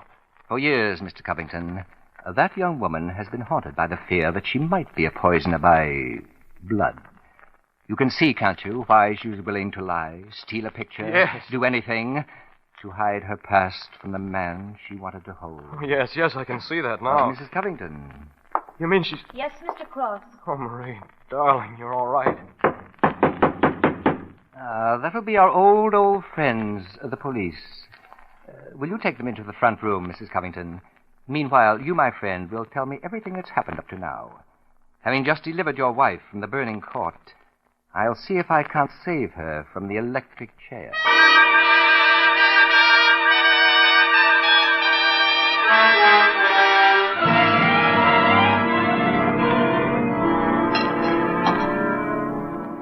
Sugar? Just pass it, please, Mr. Covington. There. Thank you. Yes. Truly excellent tea. Don't you agree, Mrs. Henderson? What? Oh, yes, it's very nice. Yes. Well, that, Captain Brennan, completes Ted Covington's personal account of the events leading up to the present. Let us now consider that supernatural hocus-pocus of the body that walked out of the sealed-in tomb. That body, let's agree, that never was in that tomb. Never in that tomb? No, Mr. Covington. It was disposed of long before. But who could have done it? Who could have kept that body out of the tomb? Who, Mr. Covington? Why, you, sir. What are you saying? What are you driving at? I don't understand what you... It's very simple. You had to get rid of the body, Mr. Covington. You knew that eventually there was going to be an investigation. This is a joke, isn't it? A rather bad joke on your wife. From a few historical coincidences, you built a murderess in your own wife's image. I won't listen to this anymore. Why should you? Look, Cross. Why would Covington here spend an hour smashing into a crypt for a body he knew wasn't there? Obviously, my dear Captain, to induce you to ask such a question. To impress you with his own innocence and his desperate concern for his wife's guilt. No, this isn't true. It can't be true. Of course not. Cross, just how, for example, could I have been in this house to poison my uncle and also at the dance that night? Easily. You simply left the dance that night. I left. It was Marie who... I explained how I looked for her. So you did. And you didn't see her, Mr. Covington, for the very good reason you weren't there. No, wait a minute. You were here, my friend, in this house, just as you had planned to. No, you... Who but you, the nephew, could so naturally have handed his uncle a cup presumably of medicine? Don't listen to And him. who but you, of all those here, would have the strength to carry that body to the furnace, where it's now probably nothing but ashes? Lies. All lies. Why should I do such a thing? Why would I murder my own uncle? For the best reason that's ever existed. A fortune. No, stop. You were the only heir. You'd get the estate, the money, the independence. Oh, please, Marie. Brendan, he's making this up. He's... Now.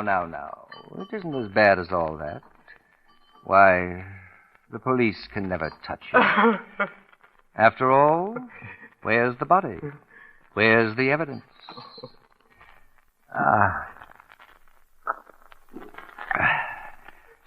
A truly delightful beverage. Yes, Mr. Covington. I'm sure you'll be quite comfortable in an asylum for the insane. And that is... Mr.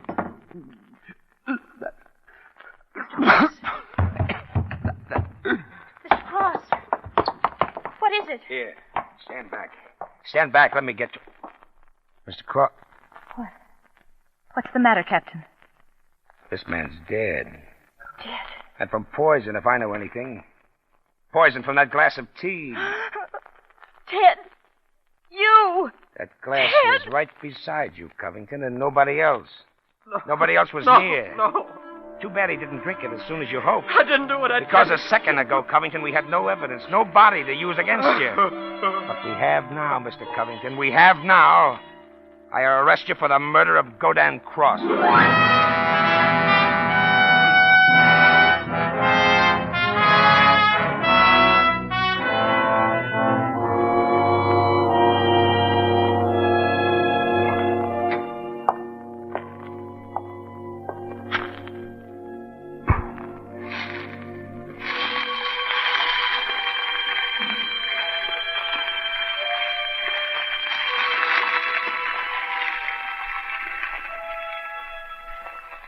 Godin.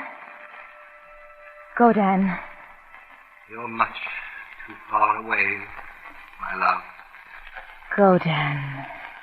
Much too far from the flame. So you've come back, dear Godin. Back within the hour. Back for you, Marie. For with all the Covingtons disposed of now, with the old score settled at last. I know. There's no need to tarry longer.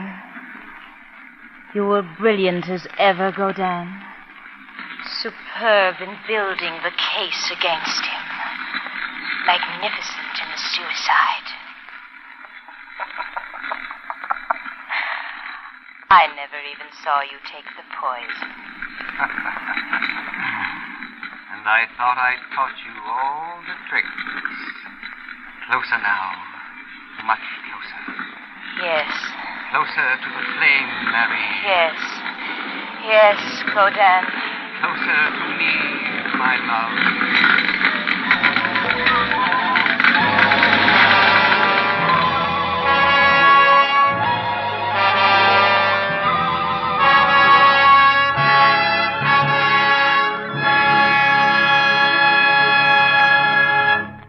That night, the Covington house burned to the ground. The body of Marie de Branich Covington was never recovered.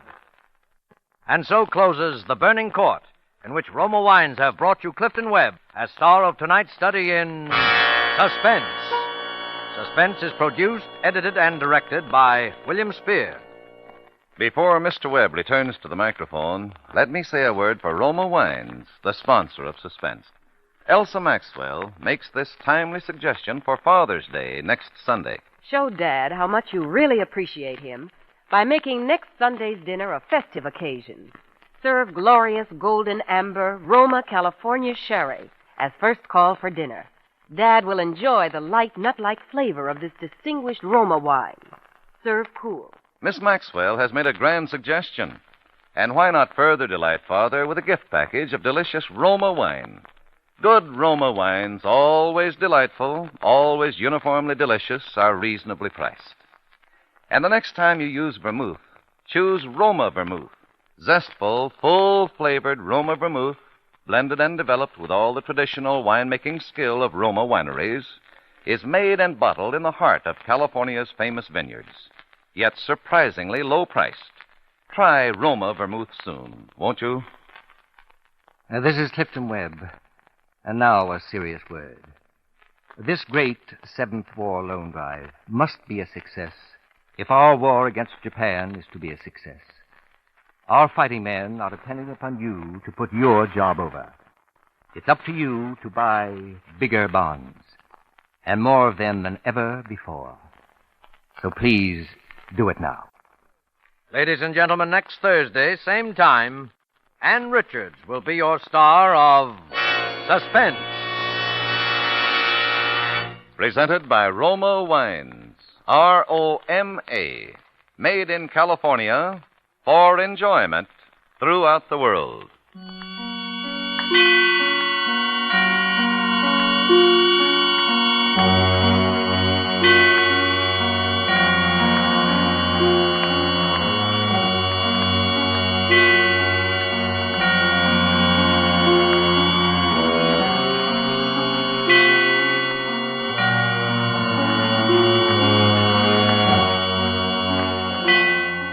This is CBS, the Columbia Broadcasting System.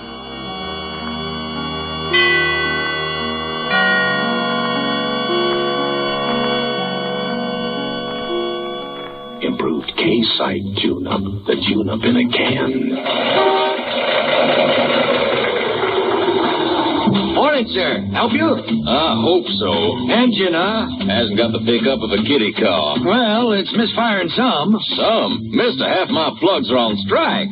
Improved K-Site tune-up, the tune-up in a can. Yeah, probably your rings are sticking, maybe your valves. When was that carburetor cleaned? Not too recently. Improved K-Site tune-up, the tune-up in a can. Your car's not in such bad shape. All you need's a tune-up. A tune-up? A $50 tune-up? Now, relax. We'll add a can of K-Site tune-up to your gasoline, another can to your oil. That'll clean your whole firing zone. Valves, rings, plugs, carburetor, everything. Mister, you're pouring it on. No, you pour it in. $1.25 a can at most any service station. Results guaranteed or double your money back. Improved K-Site tune-up, the tune-up in a can. Stay tuned to Hojo Radio.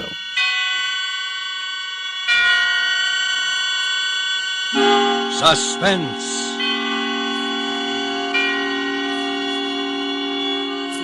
Tonight, Roma Wines bring you The Story of Ivy by that high priestess of the art of suspense, Mary Belloc Lowndes, and starring the young actress whose performance you admired in the picture An American Romance, Miss Ann Richards. Suspense is presented for your enjoyment by Roma Wines. That's R-O-M-A, Roma Wines. Those excellent California wines that can add so much pleasantness to the way you live, to your happiness in entertaining guests, to your enjoyment of everyday meals. Yes, right now a glassful would be very pleasant, as Roma Wines bring you a remarkable tale of suspense. And with The Story of Ivy and with the performance of Ann Richards as its extraordinary heroine, Roma Wines hope indeed to keep you in suspense.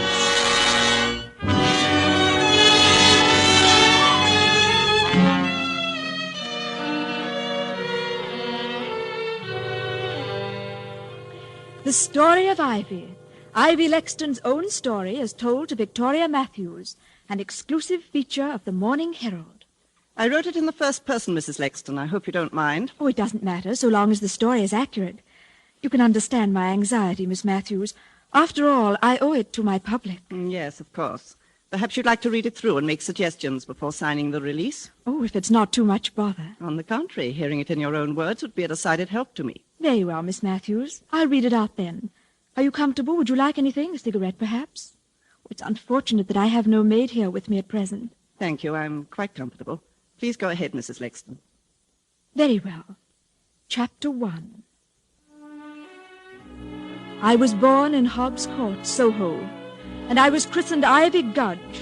I hated my name, and I hated the sordid surroundings into which I had been born. And while yet a child, I made up my mind that wealth and position should be mine at whatever cost. As a child, my favorite book was the story of Nell Gwynn, the commoner who became the favorite of a king. And one sentence of Nell's, in the face of all her success, made an indelible impression on me. It was this: "In life I have never sought anything that did not seem to have been placed in my hands by Providence itself." At the close of my first season as an actress, our show was bankrupted by an embezzling manager, and I was left stranded in the provinces and stone broke.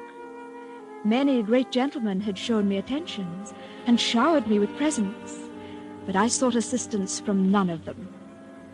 And it was Jarvis Lexton, a young man whom I'd scarcely noticed, who came to me in my hour of need. Ivy, I know there are hundreds of men who adore you. Men with titles, wealth, social position, much more than I can offer. But there's not one who loves you more than I do. Will you marry me, Ivy? And I said yes, because it was offered. We were frightfully happy that first year of our marriage, and Jarvis was so generous, humoring all my little whims, spending much more money on me than he could afford. It always gave him a thrill of boyish pleasure to see my portraits in the newspapers and magazines, with captions such as, "The beautiful Mrs. Ivy Lexton, wearing Vionette's latest creation," or "Mrs. Jarvis Lexton at Ascot, with Lady Hampton and Lord Rushworth." He kept a scrapbook of them, and really seemed quite pleased about everything, until one day. I say, Ivy, don't you think you're being seen and photographed a bit too much with this fellow Rushworth? Oh, but darling, I thought you liked having me hobnob with the peers of the realm. What about this other chap, Roger Gresham? You know, it does seem a bit thick for me to work my head off 12 hours a day, figuring out ways to finance your clothes and jewels so you can be photographed with other men. It's got to stop in any case, Ivy. We're broke. Oh, you mean our money is all spent up? We're wiped out. The bailiffs attached my office furniture. I can't even pay the rental on this flat. What are we going to do, Jarvis? I'll let you figure that one out. You're so good at spending money, perhaps you can think of a way to make some.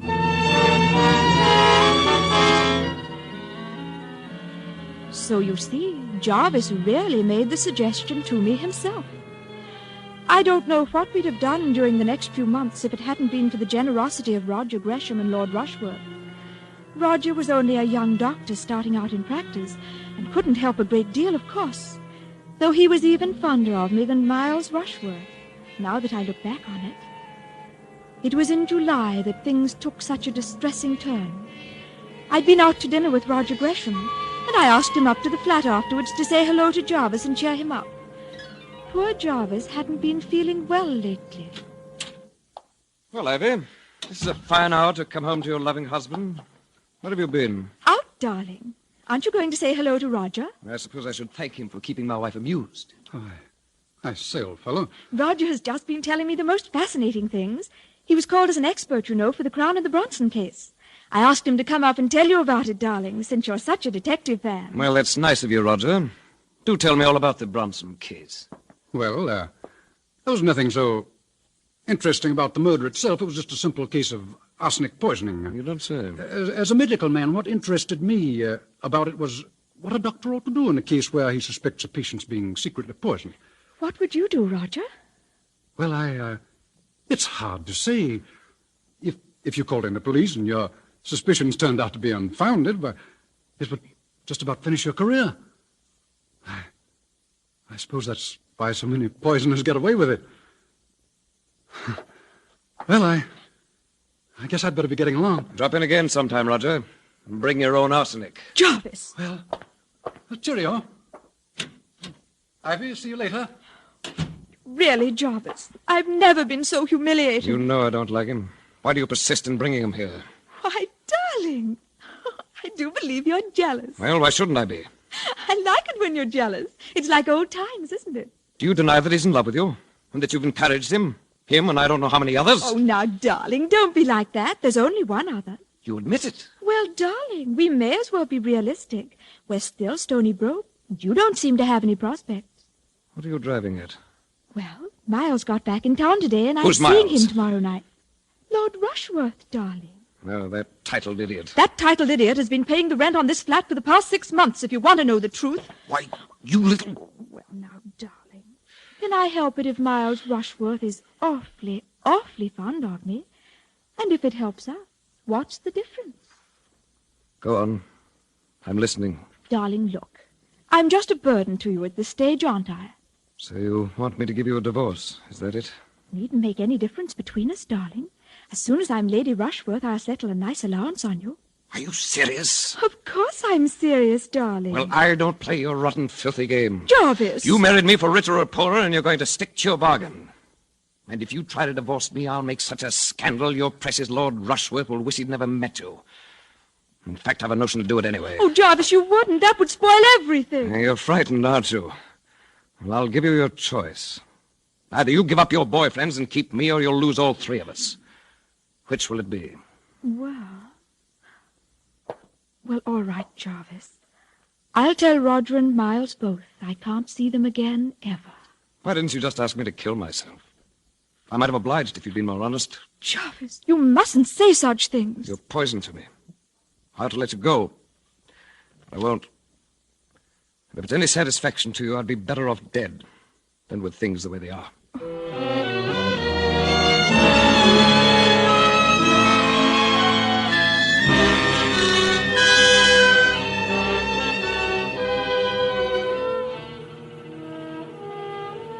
So you see, Miles, I simply can't go on seeing you. It isn't fair to Jarvis. Is he being fair to you? You don't understand.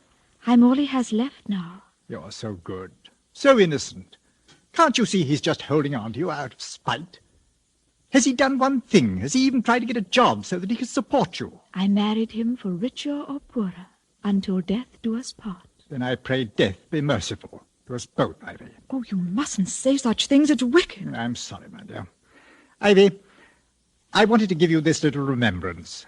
I had hoped to give it you under happier circumstances, but please accept it now, as a farewell present. Oh, Lord Rushworth, you shouldn't have. It's only a little thing, the little handbag you admired so much. We saw it in Cartier's window. Oh, remember? the one with the emerald clasp. Oh, you shouldn't have. Oh, it must have cost a fortune. Look in the mirror. The emerald matches your eyes. You will accept it, won't you? Oh, Miles, I'll carry it with me always.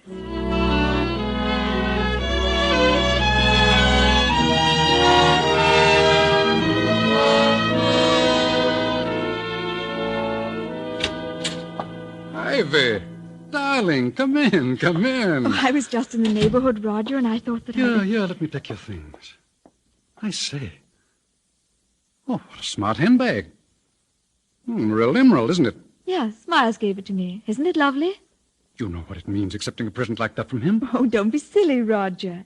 It was a farewell present. Farewell? Darling, do you really mean that? Roger, please. What if your housekeeper walked in? Oh, I'm sorry. Come along, darling. Come in here.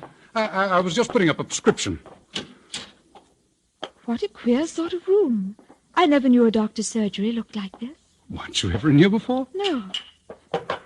What's in that bottle? Oh, arsenic. I thought it was a poison. Well, it is. It's also a fine tonic, taken in the right amounts. How much would it take to, kill someone? Oh, about the same amount as the amount of sugar it would take to sweeten your coffee. Oh, doesn't it give you an eerie feeling? What? That little glass jar. There's death in it. Prison, waiting to escape. Oh. Aren't you being rather morbid? Will you have 1 or 2 spoonfuls of death in your coffee, darling? I say, you are a little Borgia, darling. All right, it's my patient now. Wait here, darling. Shan't be a moment. As soon as he'd left the room, I picked up the glass jar on the end of the table, unscrewed the top of it, almost without being aware of what I was doing. How strange and exciting to know that death was in that jar, in those little white crystals. Then, as if some power outside myself had suddenly taken possession of me, I pressed the catch of that lovely jeweled handbag and commenced spooning out the white crystals. 1, 2, 3, 4. Sorry to be so long, darling. I had to listen to a recital of the Colonel's symptoms. Oh, that's all right. I was just fixing my makeup. I can't seem to find my lipstick. I say, old girl, you're looking rather pale. Perhaps I'd better prescribe a tonic for you. Oh, no. I'm just a little tired, that's all. Hello. What is it, Roger? Oh, nothing. I could have sworn I put the cap back on this bottle. Oh, well.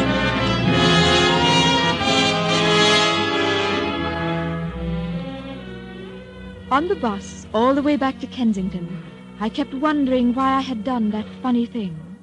It seemed as if everyone was staring at me and at the little handbag with the emerald clasp. In a momentary surge of panic, I wondered if they'd guessed my secret. The little white crystals of death I had carried away with me. For what? For whom? Then of a sudden it came to me. Providence had placed in my hands the means of helping my poor, unhappy husband.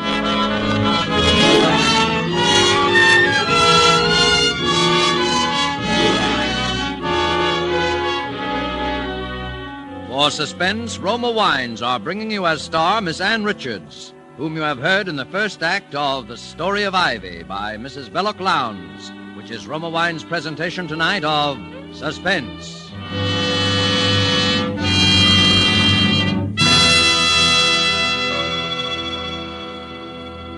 Between the acts of Suspense, this is Truman Bradley for Roma Wines. Gracious hostess, Elsa Maxwell makes this timely suggestion. During the warm weather, I'd suggest you try America's smartest, coolest drink, refreshing Roma wine and soda. So simple, and yet so charming. When the temperature soars, enjoy iced, thirst-quenching Roma wine and soda. Simply half-fill tall glasses with good Roma California Burgundy or Roma California Sauterne. Add ice cubes and sparkling water. A little sugar if you wish. And for a decorative touch, garnish with cherries and slices of fruit. The secret of the flavorful goodness of Roma wine and soda is the distinguished Roma wine, unvaryingly good, always high in quality of bouquet, brilliance, and taste. The result of selected grapes, slowly brought to perfection in California's choicest vineyards, carefully, unhurriedly, guided to flavor fullness by the ancient skill of Roma's famed wineries. Yet all this goodness is yours for only pennies a glass. Remember, because of uniformly fine quality at reasonable cost, more Americans enjoy Roma than any other wine. R-O-M-A, Roma Wines. And now Roma Wines bring back to our Hollywood soundstage Ann Richards, who continues The Story of Ivy, a play well calculated to keep you in suspense.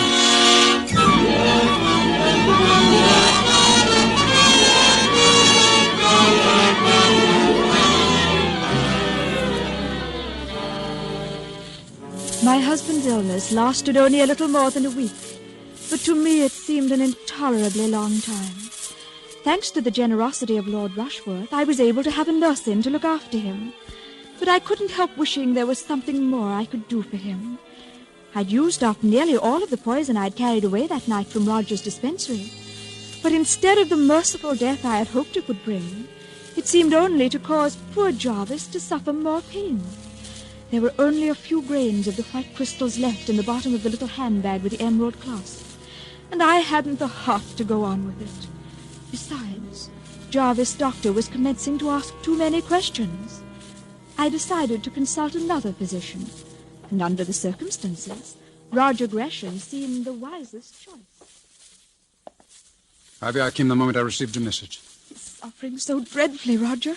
I hadn't any idea it would be so painful.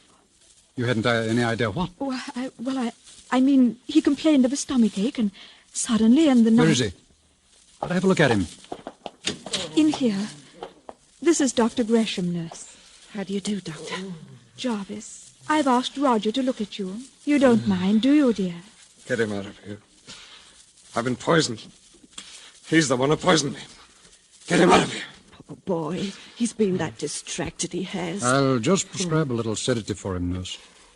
I'll go and order up some tea, Roger. You will stay, won't you? Yes, thanks. Oh, Mrs. Lexton, I was just looking for you. Dr. Berwick is waiting in the drawing room with another gentleman, Mum. I'll see what they want. Order up some tea, will you, dear? Well, there you are, Mrs. Lexton. This is Inspector Orpington. Inspector? Of Scotland Yard, ma'am. Oh. Dr. Berwick tells me he has reason to suspect that your husband is suffering from arsenic poisoning, Miss Lexton. Well, I don't understand. Your husband keeps speaking of someone named Roger Gresham. Is that the name, Dr. Berwick? Yes. Why, that's Dr. Gresham. He's in there now with my husband. Good Lord. Come along, Inspector. You'd better wait here, Mrs. Lexton. Never until that moment had I realized how foolish my actions had been. Surely now they would suspect poor Roger. If there had only been someone to confide in. I felt so alone. I'll have your license for this, Gresham. Do you hear me? But look here, Berwick. Mrs. Lexton never told me there was another doctor on the case. Oh, is that true, Mrs. Lexton? Why, yes. Dr. Gresham is an old friend of mine, and I saw no harm in his looking in. Well, nevertheless, I shan't sign the death certificate, not till there's a post-mortem. Death certificate? I'm sorry, Mrs. Lexton. It's our painful duty to inform you that your husband has just passed away. Oh, poor Jarvis!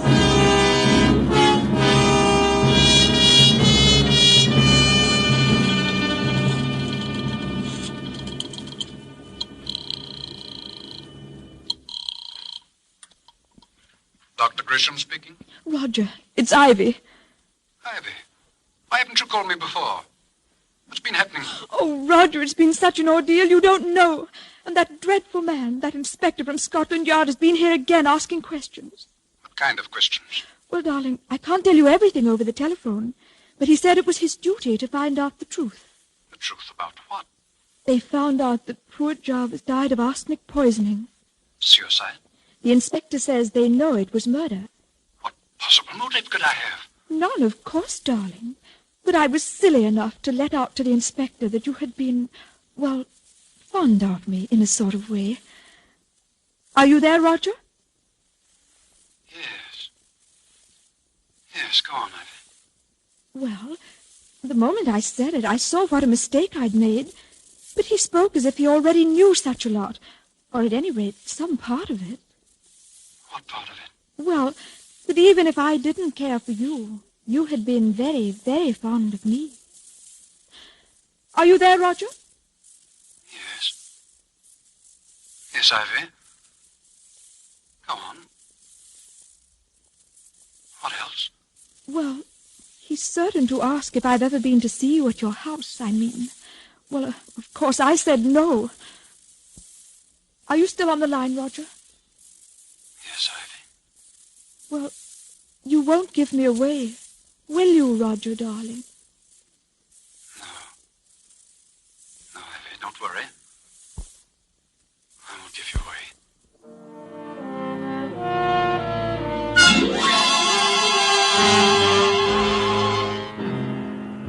Roger Gresham. The jury, after a careful and patient hearing, have found you guilty of the willful murder of Jarvis Lexton. The sentence of the court upon you is that you be taken from here to a lawful place of execution, and that you be there hanged by the neck until you be dead.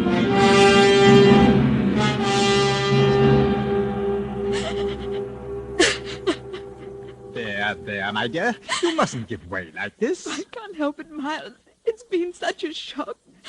First poor Jarvis, and now... Well, it's all over now. Look here, Ivy. Why not take a long voyage somewhere, far away from here? The CM is marvelous for forgetting one's troubles. And make a fresh start somewhere. Rio, for instance. Oh, I've always wanted to see Rio. Perhaps we can go there for our honeymoon. Honeymoon? Are you thinking of remarrying? Why, Miles, darling, of course. Don't you remember what you said? If I were only free. Well, I'm free now. Ivy, I don't quite know what to say. I'm very fond of you, of course, and I'll gladly lend you any financial assistance, but as for marriage, particularly under the circumstances, you must know there's been a great deal of talk about you and Gresham. Oh, surely you don't believe those stories. There's never been anyone but you, Miles. If I'd met you before I met Jarvis... We could never have been in any case, Ivy. Surely you realize that? I'm not good enough to be Lady Rushworth. Is that what you're trying to say? Too good, if you like. It's not my choice in any case. I was born with this name, and I have certain responsibilities. You stuffy snob! Well, I wish I could make you understand. There's my mother, for instance. She's an invalid, heart, you know. And if I were to marry, well, you, I believe the shock would kill her. But the things you said, the present you gave me, what was I to think? Well, I'm sorry if you thought I was leading you on. The night that I gave you the bag... The emerald bag. You were saving it for the kiss-off, was that it? Well, that's rather a crude way of putting it. It matches the color of your eyes, you said. And I said I'll carry it with me always. Funny, isn't it? Oh, Ivy, please, the servants. Don't you, Ivy, please me. I want them to hear. Perhaps the whole world will hear one day that Ivy Lexton poisoned a husband for Lord Rushworth. Ivy, what are you saying? 2 lives weren't too much for Ivy to sacrifice, and the risk of her own life meant nothing. She wasn't good enough for the Lord. You, dear, sweet little Ivy Lexton. Why, I can't believe it. Well, let me tell you something you can believe. I never loved you. I loved your money and the title. I wanted to be a lady. Oh, what a joke.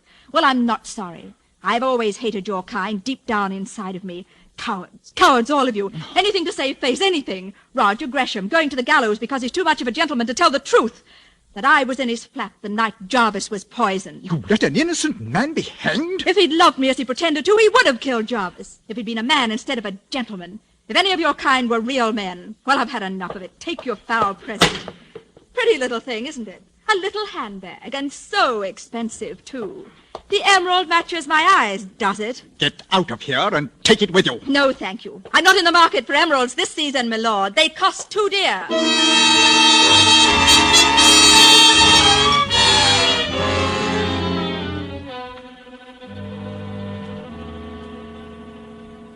We've analysed the residue in that handbag, Inspector. Oh, good. What did you find? Well, quite a lot of face powder, some tobacco crumbs, and about 3 grains of chemically pure arsenic. Leave it here. Sergeant, bring in Mrs. Lexton. Yes, sir. Bring in the prisoner. What's the meaning of this, Inspector? Please instruct your officers to treat me with respect. I'm not a common criminal. Let her go, officer. Thank you, Inspector. Mrs. Lexton, have you ever seen this handbag before? Oh, where did you get that? I'll ask you a question. Where did you get the arsenic that we found in it? I'm sure I don't know. Why don't you ask Lord Rushworth? My dear Mrs. Lexton, surely you know that Lord Rushworth is in no condition to answer questions. What do you mean? Lord Rushworth died last night of the effects of arsenic poisoning.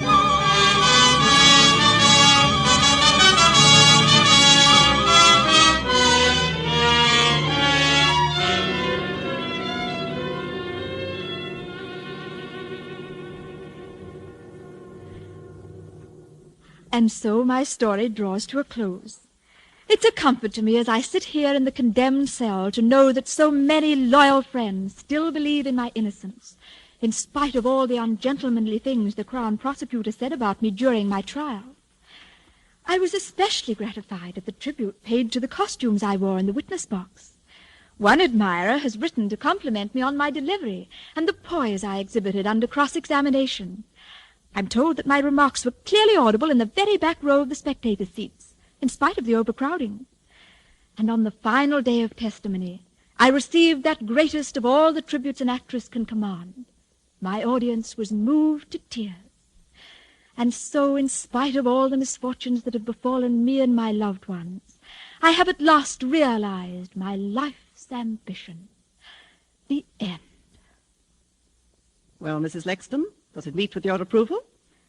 Well, I think you might point out that I killed Lord Rushworth, too. Of course, between you and me, my dear, I didn't. It must have been suicide. But you know, it makes a better story. And please print the photograph that was taken of me outside St. Paul's after my husband's funeral. That was the smartest frock I ever owned. I think that can be arranged, Mrs. Lexton. And how much did you say your paper's going to pay for my story? £200. We thought that was quite generous. Well, it's not much, but it'll come in handy. They're hanging me next week, you know, and I haven't a thing to wear.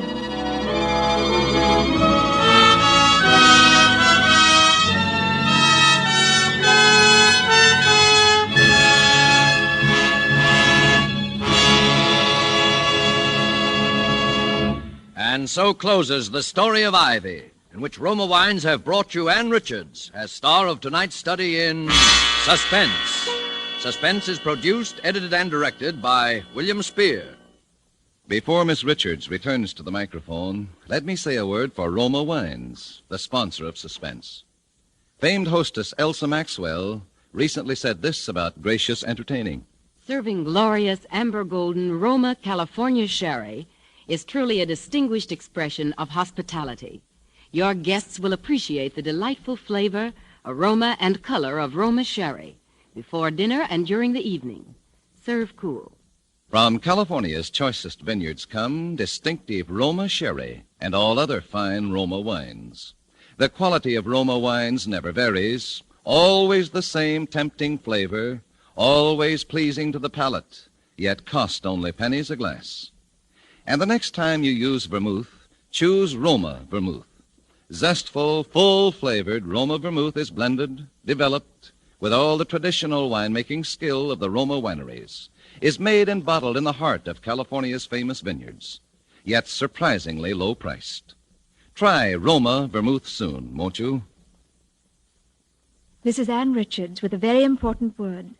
Our fighting men still need lots of weapons, ammunition, food, and supplies to defeat Japan, and they still depend on us at home to help pay the way. There'll be one less war loan this year. So to do our share, we must buy bigger war bonds now during the 7th war loan.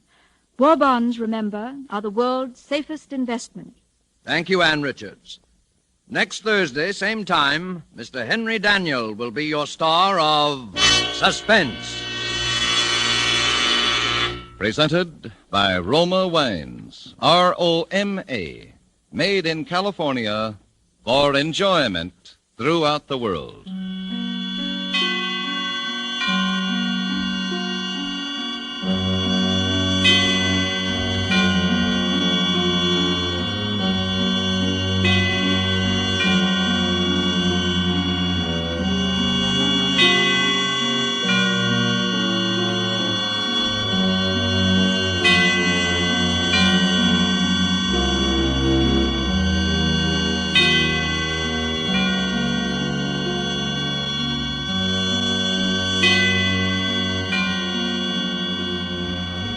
This is CBS, the Columbia Broadcasting System.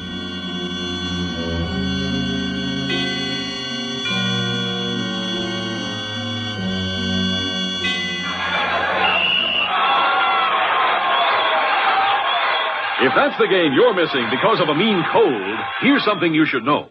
Every second someone takes it for the miseries of a cold. Millions more take bromoquinine. Every second someone takes it for the miseries of a cold. Bromoquinine. More people have taken more bromoquinine cold tablets for more complete relief than any other cold tablet ever sold.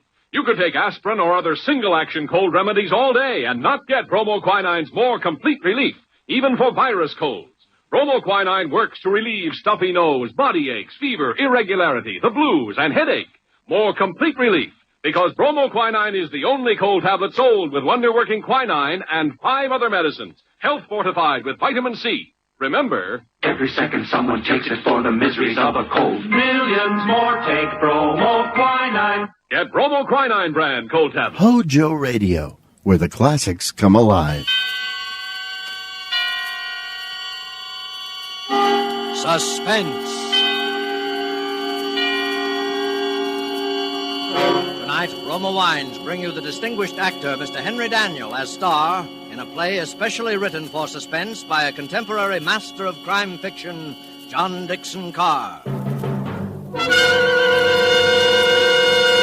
Suspense is presented for your enjoyment by Roma Wines. That's R-O-M-A, Roma Wines. Those excellent California wines that can add so much pleasantness to the way you live, to your happiness in entertaining guests, to your enjoyment of everyday meals. Before we bring you Henry Daniel in our suspense play, here's a brief message from famed hostess Elsa Maxwell. When even so simple a main dish as a steaming, fragrant dish of spaghetti or beans is surrounded by bright green salads, golden rolls or muffins, and brilliant Roma California burgundy, the food is more appetizing, more enjoyable. And for a summery touch, a vase of flowers. Perfect color complement to the deep, rich beauty of Roma Burgundy. You'll enjoy the fruity, robust taste, the tart piquancy of distinguished Roma Burgundy served cool. Truly a masterpiece of fine winemaking. Like all Roma wines, Roma Burgundy is unvaryingly good, always high in quality of bouquet, rich in color and taste. The happy reward of selected grapes, brought slowly to perfection, gently pressed, then carefully guided to flavor fullness by the ancient skill of Roma's noted wineries in California's choicest vineyards. Yet all this goodness is yours for only pennies a glass. Remember, because of uniformly fine quality at reasonable cost, more Americans enjoy Roma than any other wine. R-O-M-A, Roma wines. Yes, right now a glassful would be very pleasant, as Roma wines bring you a remarkable tale of suspense. And with the dealings of Mr. Markham, and with the performances of Mr. Henry Daniel in the title role, and of Joan Loring as Judith, and Gavin Gordon as Ronald, Roma Wines hope indeed to keep you in suspense. This is the story of a man who commits murder and gets away with it.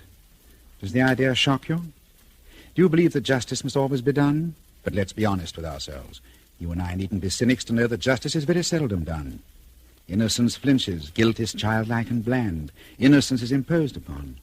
Guilt can compass all things, even a successful murder. And I know this. Because I was the murderer, you say? Oh, no.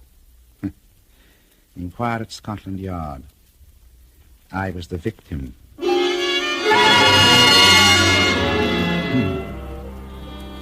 In Bond Street, not far from Piccadilly, there used to be an establishment which in a less fashionable part of town would have been called a shop.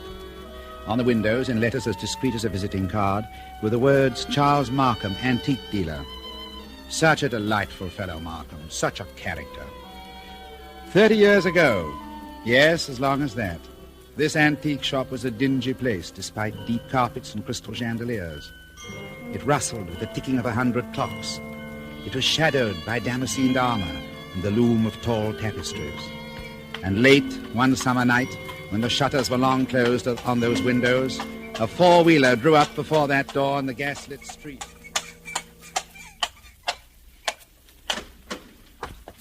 That's all, cabby. You needn't wait. Very good, miss. Good night. Good night. Here. Hello. He must be there. He must be. I won't go back to that place. I'll kill myself first. Look here, I say, old man, look here. Oh, I beg your pardon.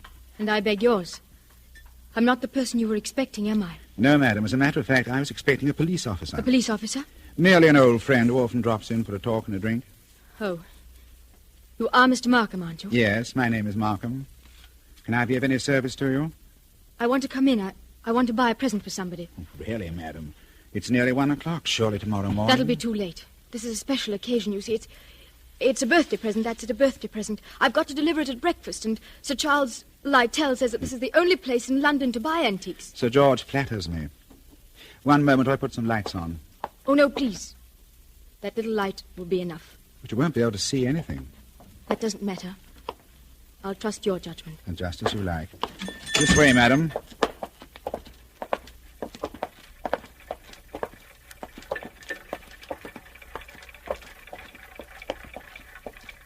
What's that? That noise? You mean the clocks, madam? There are more than 100 clocks in this room. I'm very fond of them.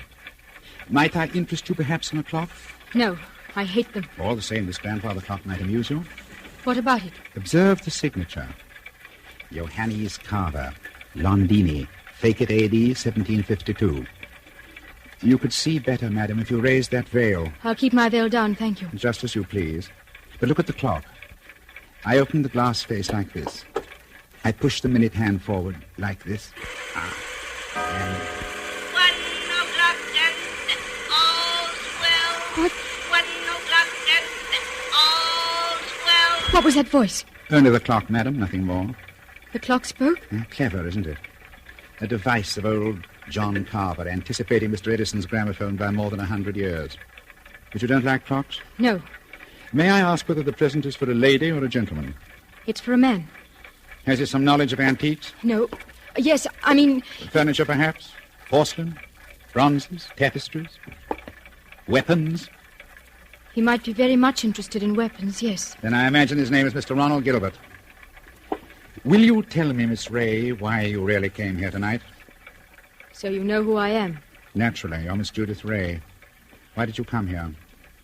I wanted to see what sort of man you actually were. And have you found out? No. But I won't go back to prison, I won't. As you will. But since this is to be a business conference, Miss Ray, and I imagine it is... Yes. Then suppose we go into my office here at the back of the shop. Will you precede me? Thank you. You must excuse the dust covers I put on the chairs here. I'm leaving for a holiday tomorrow, and the shop will be closed. When I return next week, Miss Ray, I shall expect the amount requested. In cash, of course. But I can't raise £2,000. You ought to know that. Your fiancé could raise the money, I imagine. Ron? Do you think I'd have Ron know where I've been and what I've been? It's better than having his father learn it, surely. Sit down, Miss Ray. I'd rather stand, thank you. Now, that's a very foolish gesture. But the ladies will do it. They think it gives them dignity and shows their disdain of the poor blackmailer. You see, I make no bones about it. I am a blackmailer. You seem rather proud of yourself. Why not? I am the one person in England, perhaps in the world, who has made it a large-scale business. Congratulations. What is all life but blackmail? The child says, if you don't give me that, I'll scream. The grown woman says, if you go on behaving like this, I'll leave you. Your sex, Miss Ray, are blackmailers from the cradle. You know Charles Markham? Yes. I wonder if anyone has ever hurt you very much. Hurt me? What do you mean? When you talk about the world and people in general, your face goes white under the eyes. You pick up that letter opener from the desk. Not a letter opener, please, Miss Ray. A Medici dagger. 16th century work. It isn't the money that really interests you, is it? I don't understand. You hate the world. You just want to torture people as you think you've been tortured. Isn't that so? This is a very sharp dagger, Miss Ray. If I throw it down on the desk, it sticks. Like that. Isn't it so, Charles Markham? My motives, Miss Ray, aren't in question. I wonder. Whereas your motives are. Let me see. 10 years ago, in 1903, a certain girl called Letty Wilson, your real name, I believe, fell in love with a rather contemptible underworld character named Arthur Akers. Please. No humiliation was too great for her. She worked for him, lied for him, stole for him. I was only 18. I didn't know what I was doing. This girl, for a very shabby theft, was sentenced to 3 years hard labor at Holloway Prison. 5 months later, she escapes from prison and disappears. All these years afterwards, she appears in the West End as Miss Judith Ray, fashionable milliner. Haven't I made up for it, haven't I? No. For one mistake after 10 years. That's the way of the world, my dear. I didn't create it. And I'm forgetting the best part of the comedy. This paragon of virtue next falls in love with Mr. Ronald Gilbert, son of Major General Sir Edmund Gilbert. Such a respectable family, too. Stop it, please. Then shall we say £2,000? Suppose I did raise the money. I don't know how, but suppose I did raise it. Well? What guarantee would I have that you wouldn't ask for still more money? I probably shall ask for more money, Miss Ray. That's my privilege as a blackmailer. Then I'm never going to be free of you, is that it? Frankly, that's it. Unless I kill you, of course. What if I did kill you? People have threatened that before, but they haven't meant it. Maybe I mean it. Well, you can easily test you out. There's a sharp knife stuck in the desk in front of you. I'm going to get up and deliberately turn my back on you. Like this. Be careful, Charles Markham. As a student of human nature, I'm curious. How much will you risk to keep this secret? Have you the courage to kill and risk hanging? Yes, I think I have. What was that? Aren't you glad you held back at the last moment, Miss Ray? I said, what was that? That, my dear, was the front doorbell. Probably my friend Inspector Ross from Wigmore Street Police Station. Come on in, old man. Make yourself comfortable. I'll be with you in a minute. You wanted me to try to kill you, didn't you? No, I was merely curious. And in any case, Miss Ray, it would be useless to kill me. Useless? Why? Because I shouldn't die. Don't talk rot. It's quite true. A man in my position must take certain precautions. If you killed me, I shall be back to haunt you within half an hour, and I don't happen to be joking. Come in. Look here, Markham. Ron! Good Lord. Judith. Mr. Ronald Gilbert, as I live. Ron, what are you doing here? He hasn't got anything against you, has he? Speak up, Mr. Gilbert, have I? The fact is, Judith, Look at him, Miss Ray. See how he changes colour and twists his moustache, and altogether resembles a boy caught at the jam cupboard. The perfect picture of a gentleman being a gentleman. Look here, Markham. I'm not very clever. You can always make a fool out of me when you start talking. So, let's stop talking. I brought the money. What money? My fee for keeping quiet about you. So you went to Ron, too. You told him about it. Naturally. If possible, always sell your wares in 2 markets. How much money? Never mind, Judith. I'd hoped I could do this without your knowing. How much money, Ron? 3,000. It's all I could raise. Has he told you who I am and what I've been? Look here, Judith. Who that ever cares who you are, what you've been? I happen to be in love with you. Oh, never mind. Let's get out of here. Ron, it's no good. He'll only come back for more. I know that, but what else can we do? Nothing, I'm afraid. Where? What's that knife doing there? Stuck in the desk. Nothing dangerous, I assure you. Oh? Only a curio. Very sharp, of course. Miss Ray was much interested in the dagger. May I have that envelope with the money, please? There you are. Take it. Thank you. As I explained to Miss Ray, I'm leaving tomorrow for a holiday.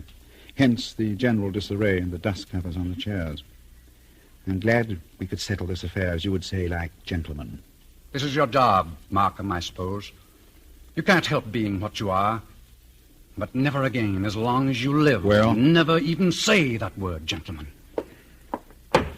Be careful, Ron. Look at his face. Tell me, Mr. Gilbert, how much money is in this envelope? You heard what I said. 3,000 pounds. Then take it back, my friend. I find we can't strike a bargain after all. What do you mean? Just what I say. Here's your money. You will now oblige me, both you and Miss Ray, by leaving my shop. What do you mean? What are you going to do? Tomorrow morning, perhaps even tonight, I'm going to get in touch with the police. I shall tell them where they can find Letty Wilson, alias Judith Ray. You can't do that, Markham. Oh, yes, he can.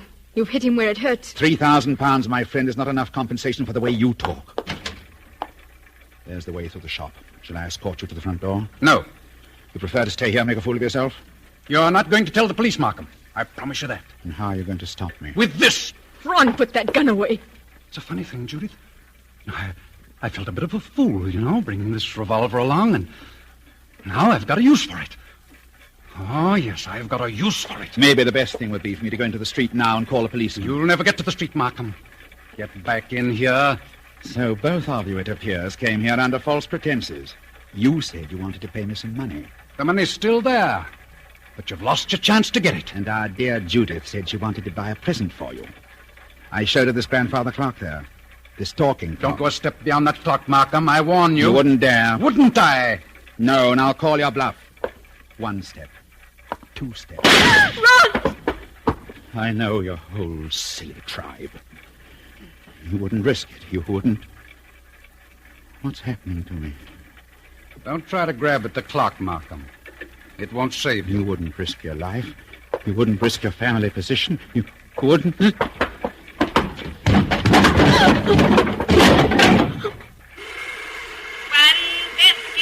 and all's well. 1:15 and all. I had to do it, Judith. Don't you say I had to do it? Oh, Ron. Ron. Steady. We'll find a way out. Maybe he's not dead, Ron. Go and look at him. He's dead, all right. Please, Ron, go and look at him. Well? Shot through the heart. Bullet went clean through him and smashed the face of the grandfather clock. It's all I can see in this dim light. This isn't happening to us. It can't be happening. I've got to think. I'm scared. You're not going to give yourself up? Have this whole thing made public? No fear. Wait a minute. There may be a way out. What way? He said he was going for a holiday. It means his absence won't be noticed. The shop will be closed. Nobody will come here for days, and certainly nobody will come here tonight. The police officer. I forgot the police officer. What police officer? A friend of Markham's, Inspector somebody from Wigmore Street. He's expected here tonight. Then we're finished. Ron, could you pick Markham up and carry him? Yes.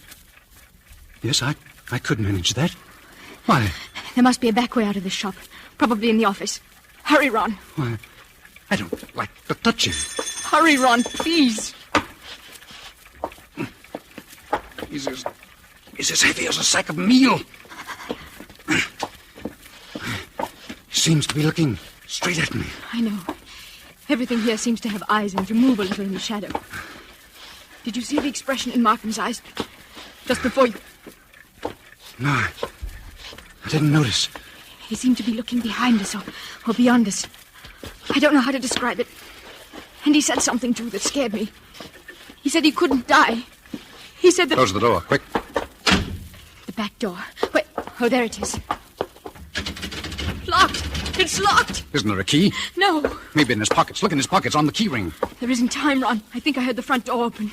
The police... I've got it. The dust covers. What? Those white cloth covers that fit over the chairs. Look at them. What on earth are you talking about? Like the game we played when we were kids.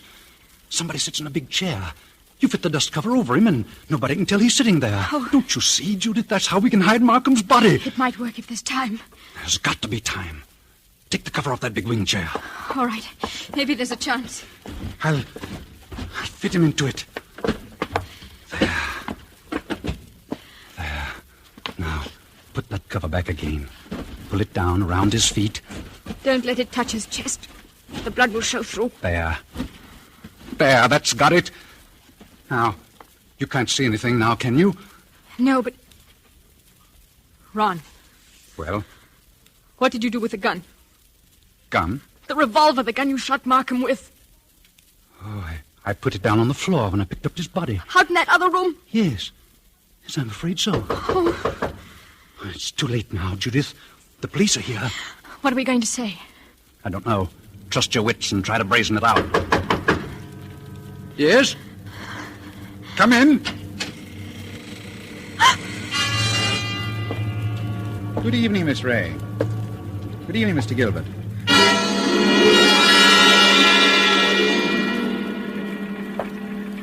Charles Markham.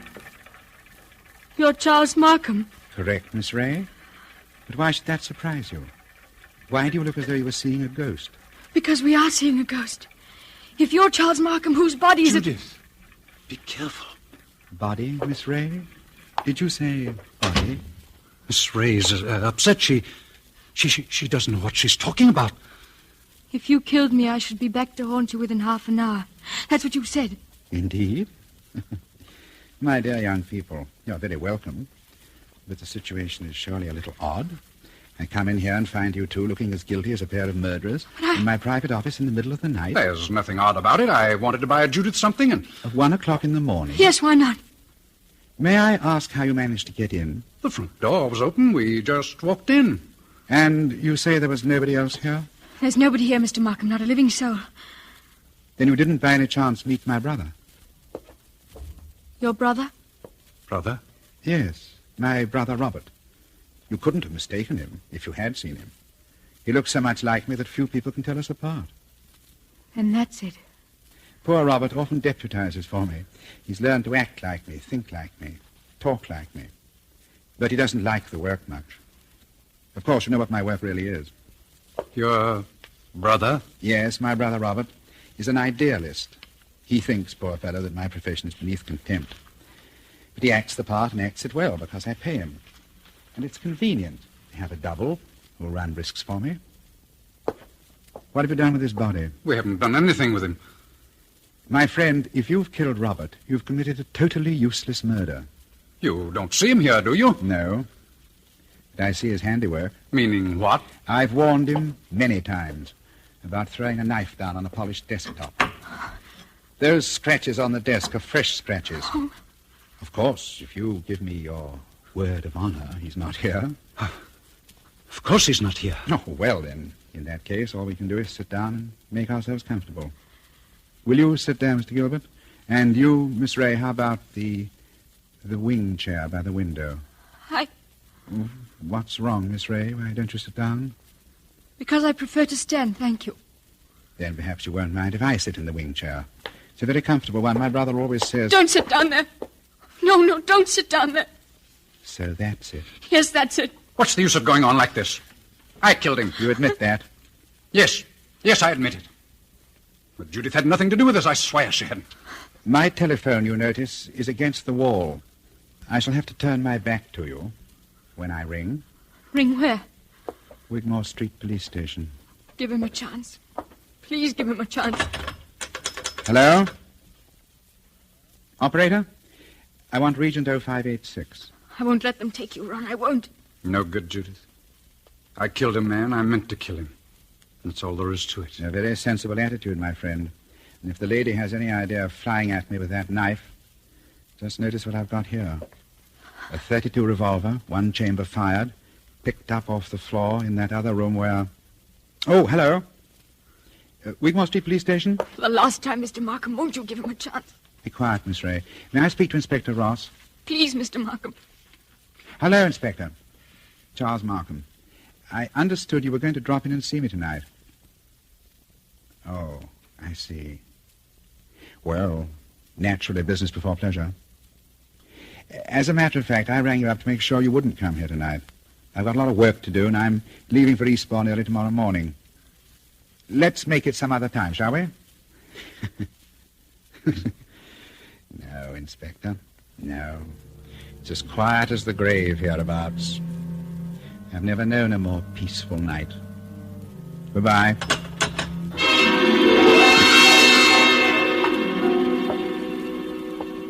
Why did you do that?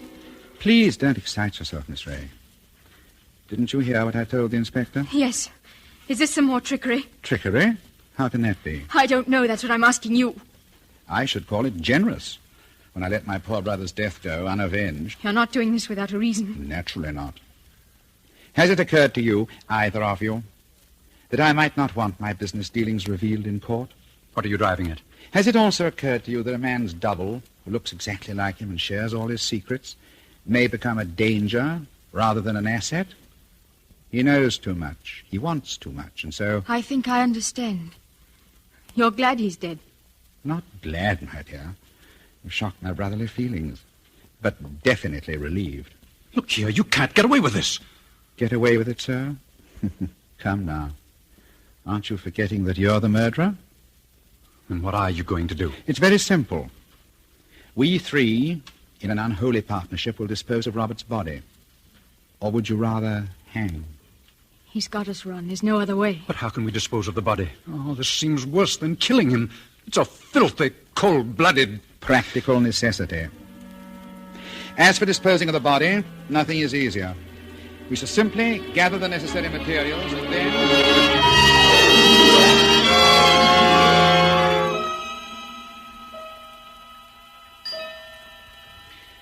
And so, as I said before, this is the story of a man who commits murder and gets away with it. Ronald Gilbert looks back across the years and is still firmly convinced of his own guilt.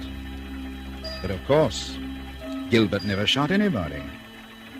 I was the man who committed the murder. 1 o'clock and all's well. 1 o'clock and all's well. Don't you remember?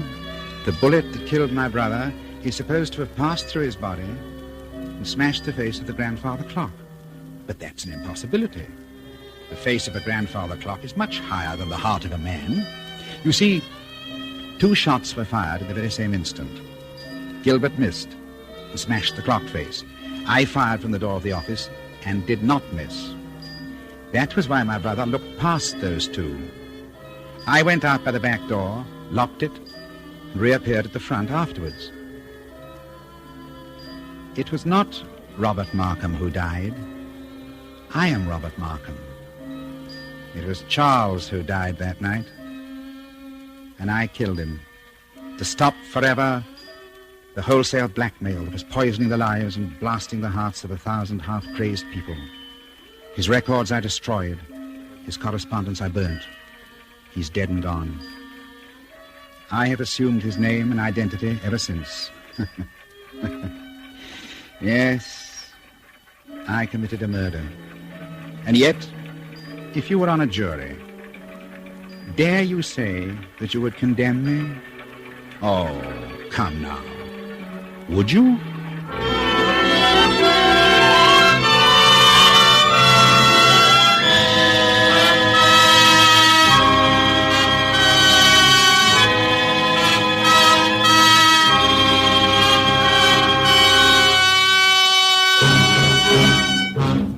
And so closes the dealings of Mr. Markham, in which Roma Wines have brought you Henry Daniel as star, with Joan Loring as Judith, and Gavin Gordon as Ronald. in tonight's study in Suspense. Suspense is produced, edited, and directed by William Spear. Before Mr. Daniel returns to the microphone, this is Truman Bradley with a word for Roma Wines, the sponsor of Suspense. America's famed authority on hospitality, Elsa Maxwell, recently made this suggestion for gracious entertaining. Your friends will compliment your good taste when you serve delightful Roma California Tokay with coffee or dessert, with nuts and fruit, enjoyable at any time, served cool. A most timely suggestion from Miss Maxwell. You'll find flame-bright Roma Tokay velvety smooth, moderately sweet, light, yet delightfully rich. And you'll find Roma wines always delicious, of unvarying fine quality and goodness. And the next time you use vermouth, choose Roma vermouth. Zestful, full-flavored Roma vermouth is blended, developed with all the traditional winemaking skill of Roma wineries, is made and bottled in the heart of California's famous vineyards, yet surprisingly low-priced. Try Roma vermouth soon, won't you? This is Henry Daniel. For a long time, I've looked forward to making an appearance on Suspense, and I hope that I shall be invited for a return engagement. Now, here's something important. Every dollar invested now in the 7th War Loan, which ends this Saturday, is a fighting dollar that paves the way to victory over Japan. It's an invested dollar stored for your future security. Buy an extra war bond or two by Saturday, and do your share in bringing the 7th War Loan to a successful close. Henry Daniel is currently being seen in RKO's production, The Body Snatcher. Joan Loring is currently being seen in the Warner Brothers production, The Corn is Green, and will be starred on Suspense at a later date. Next Thursday, you will hear Mr. George Coulouris as star of Suspense. Presented by Roma Wines, R-O-M-A, made in California for enjoyment throughout the world.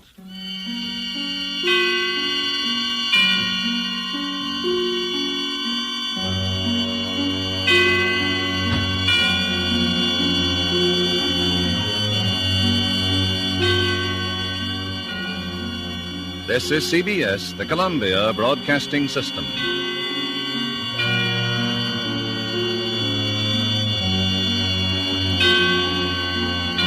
What do you have? Pabst Blue Ribbon. What do you have? Pabst Blue Ribbon. When a waitress glides up to your place with a pretty smile upon her face, here's the way to really romance her. Give her that Pabst Blue Ribbon answer. What do you have? Pabst Blue Ribbon. What do you have?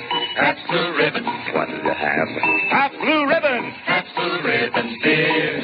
Smoother, smoother, smoother flavor. Zest and sparkle, million favor. Taste that smoother, smoother flavor. Pabst Blue Ribbon beer. Finest beer served anywhere. Pabst Blue Ribbon.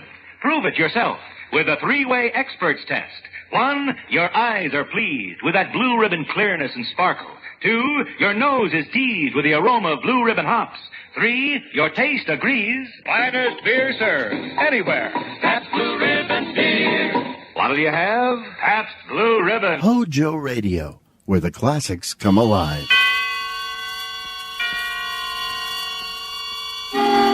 Suspense.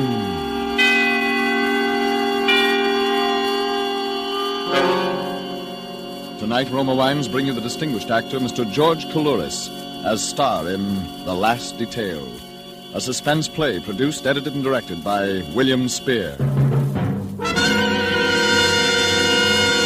Suspense is presented for your enjoyment by Roma Wines. That's R-O-M-A, Roma Wines. Those excellent California wines that can add so much pleasantness to the way you live, to your happiness in entertaining guests, to your enjoyment of everyday meals.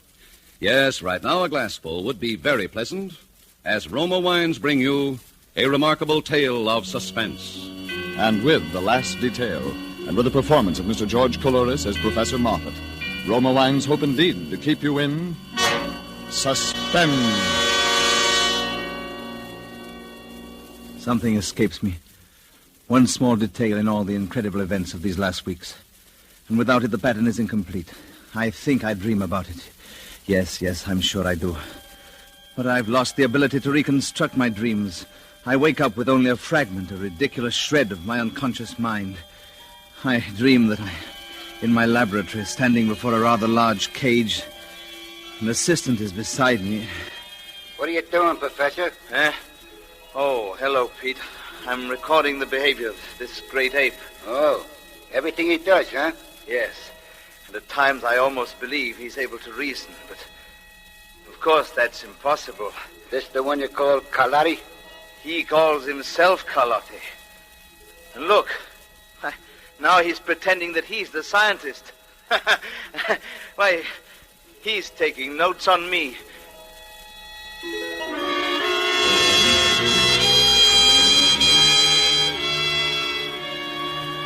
That's all I remember of the dream. But after that, something about the cage. Well, as a scientist, I should be able to reconstruct from what I actually saw and heard. I'll take a cue from my dream. I'll set down all that happened as dispassionately as Dr. Kohler recorded the behavior of his renowned chimpanzees at Tenerife. Yes, I'll be completely objective. In the first place, I must remember that much of what happened was accidental, happened through blind chance. It was purely fortuitous that I should be living in that house on Van Ness Avenue in San Francisco, and no one could foresee that I would be there alone. I was sitting in my study working on a paper for the university, a paper on an instinctual behavior of the spider crab, when the doorbell rang.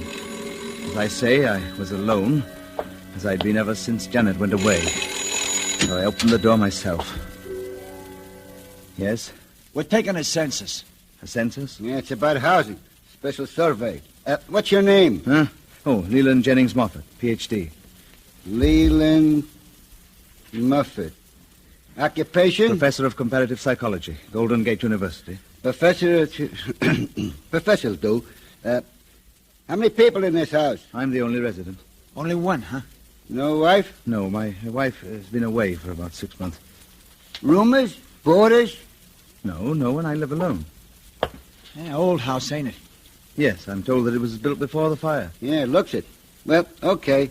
Thanks, Professor. Thanks very much.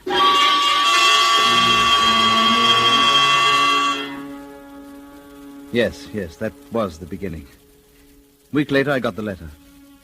Dear Professor Moffat, I'm only an amateur in your field, comparative psychology, but I've made a discovery in my private laboratory which I want you, a foremost authority, to check for me. If you find my observations have been correct, I'd also like you to take full credit for the discovery, since I dislike publicity. To avoid premature and adverse notice, please tell no one about this, but phone me collect for information. Anthony Carlotti, Carlotti Realty, Los Angeles. Well, Janet would have been wary of such a letter, but I suppose the one weakness of a higher intelligence is that it's slow to simple animal suspicion. Well, in any case, I phoned Mr. Carlotti at once. His secretary told me that if I caught the morning plane, Mr. Carlotti would meet me at the airport in Los Angeles. Pardon me, you Professor Moffat? Oh, yes, Mr. Carlotti? No, I'm just one of the boys. I was sent to pick you up. Oh, thank you very much. You work for Mr. Carlotti? I guess you'd call it that. This bag yours? Yes. I got a car right over there. Let's make it snappy. Fine. I wonder, have I met you somewhere before, Mr. Just call me Pete. You might have. I've been here and there. Well, I don't suppose it's likely, but you look very familiar. There's a million mugs like mine, Professor. Here. You ride in the back. Very well. Oh, my, this is luxury. For the boss, nothing but the best. All set? Yes, all set. Tell me, do we have far to go? Huh? No, not far. The boss is in Bel Air. Bel Air? He lives there? Sure. Some layout he's got. It's quite a change for you, Professor. What? Oh, well, you're one of the census takers. You were at my house last week. Look, Professor, I made a slip. Forget it, will you? Why should I forget it? It's the boss. I wouldn't want the boss to know, you see? Oh, you were trying another job, is that it? Yeah, something like that. I was trying another job.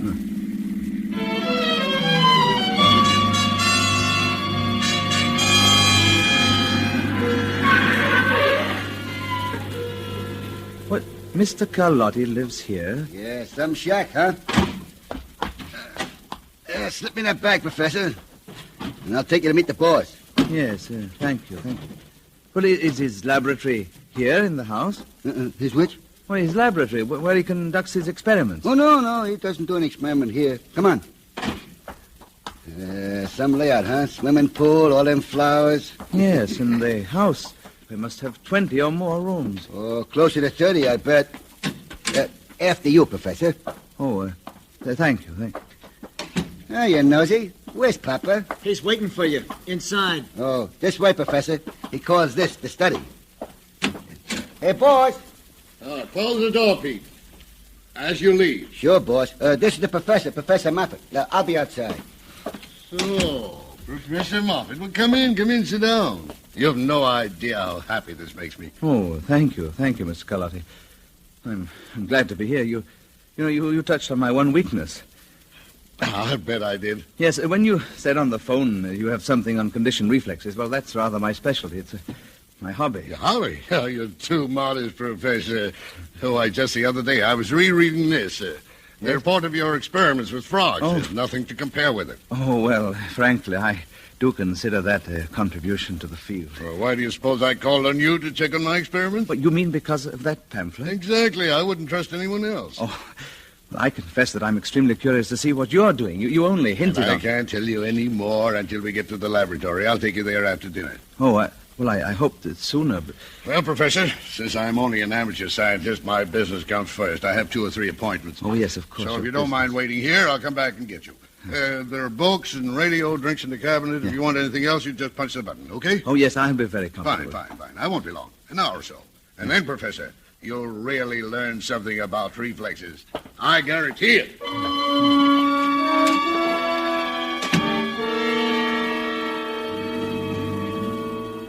Yeah, he went out. I took a book off the shelf and settled down to read. Yes, but my mind wandered. Mr. Carlotti intrigued me. He certainly wasn't an intellectual in either appearance or manner. He was altogether a bit coarse and ruthless-looking. And I was quite sure his capacity for abstract thinking was limited, to say the least. And yet the report on my labyrinth experiments with frogs had been stimulating to even so dull a mind as his. I walked over to his desk and looked down at my pamphlet with a feeling of some little satisfaction. I picked it up and idly flipped the pages. And it was then I realized that something was terribly wrong. Because in the pamphlet which Mr. Carlotti told me he had read twice, the pages were still uncut. I threw it down on the desk and went to the door. The door was locked.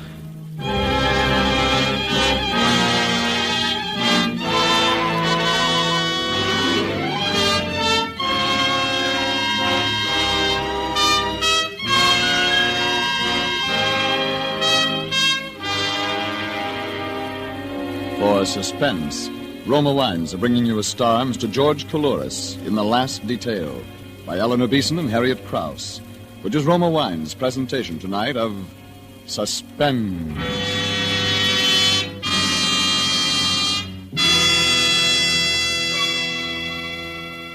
Between the acts of Suspense, this is Truman Bradley for Roma Wines.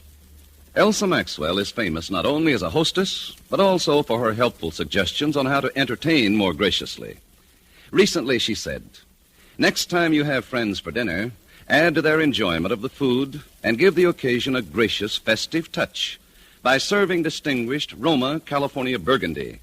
Even when ration points are low, your simple menus take on added glamour, added flavor goodness with Roma Burgundy. Serve well cooled." Yes, Elsa Maxwell's suggestion is one that lends enchantment to dining. You'll enjoy Roma Burgundy. Its tart piquancy, its fruity, robust taste, the happy result of selecting and gently pressing luscious grapes from California's choicest vineyards, guided to flavor perfection, unhurriedly, by Roma's ancient wine skill. Good Roma wines never vary, are always enjoyable, yet cost only pennies a glass. Remember, because of uniformly fine quality at reasonable cost, more Americans enjoy Roma than any other wine. R-O-M-A, Roma Wines. And now Roma Wines bring back to a Hollywood soundstage George Coulouris, who in the character of Professor Moffat in The Last Detail continues a narrative well calculated to keep you in suspense.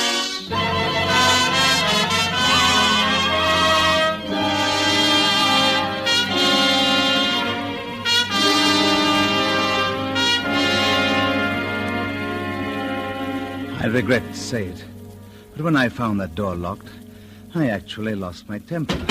Open this door. Do you hear? Open the door. Let me out. Mr. Carlotti. Pete. You can't keep me in here. I'll call the police. Let me out. Oh. Well, Mr. Carlotti. There's something wrong, Professor. Look here. Why is this door locked? Locked, is it? Oh, it has a spring lock, and I'm afraid the spring is weak. I thought it had been fixed. I rang the buzzer, pounded on the door, but no one came. Oh, I'm terribly sorry to have kept you waiting. You've done more than keep me waiting, Mr. Carlotti. You've thoroughly annoyed and angered me. Oh. What's going on? Why did you bring me down here? Why, to make experiments. Oh, yes, but my pamphlet. You said you read it twice. Well? The pages haven't even been cut. Look. Oh, not that copy. That's a copy I'm sending to a friend. Another fan of yours, Professor. My copy is in my reference library at the laboratory. Oh, I'm awfully sorry you misunderstood. Oh, I'm not sure I've misunderstood. Well, what about this trip to your laboratory? Well, we go there now. Pete has a car outside, and I've invited a friend of mine to go with us. His name is Sam Schwartz. I think you two will have a great deal in common.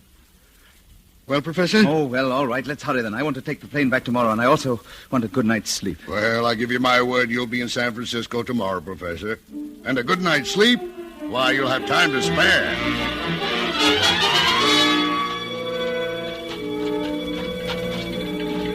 I see Pete knows you're in a hurry. He's got the motor started. Here, you're riding back with me, Professor. This is Sam Schwartz, the friend I told you about.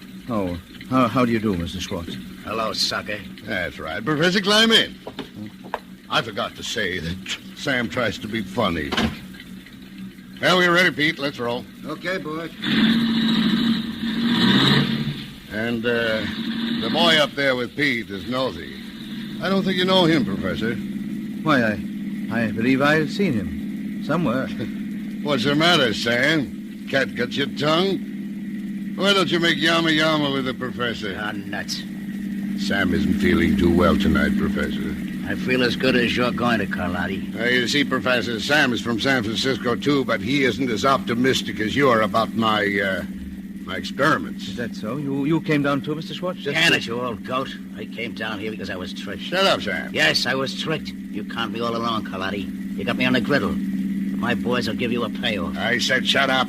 They'll get you for this, Carlotti. Shut up, boss. Shut up. Okay, Look, Mr. okay, Pete. Sam's all right. He just wants to brag about his punks and how they're going to get Carlotti. He's loyal to the home team. Mr. Carlotti. Yes. What's wrong? I want to know what's going on. There's some mistake. Oh, no mistake, Professor. Well, what has all this got to do with your experiments, with your laboratory? Professor, wait and see. No, I insist there's some mistake. I don't think I belong here. Don't belong here? Pete, Nosy, listen to the Professor. Why, you're absolutely essential, Professor. You're going to be the star in this production.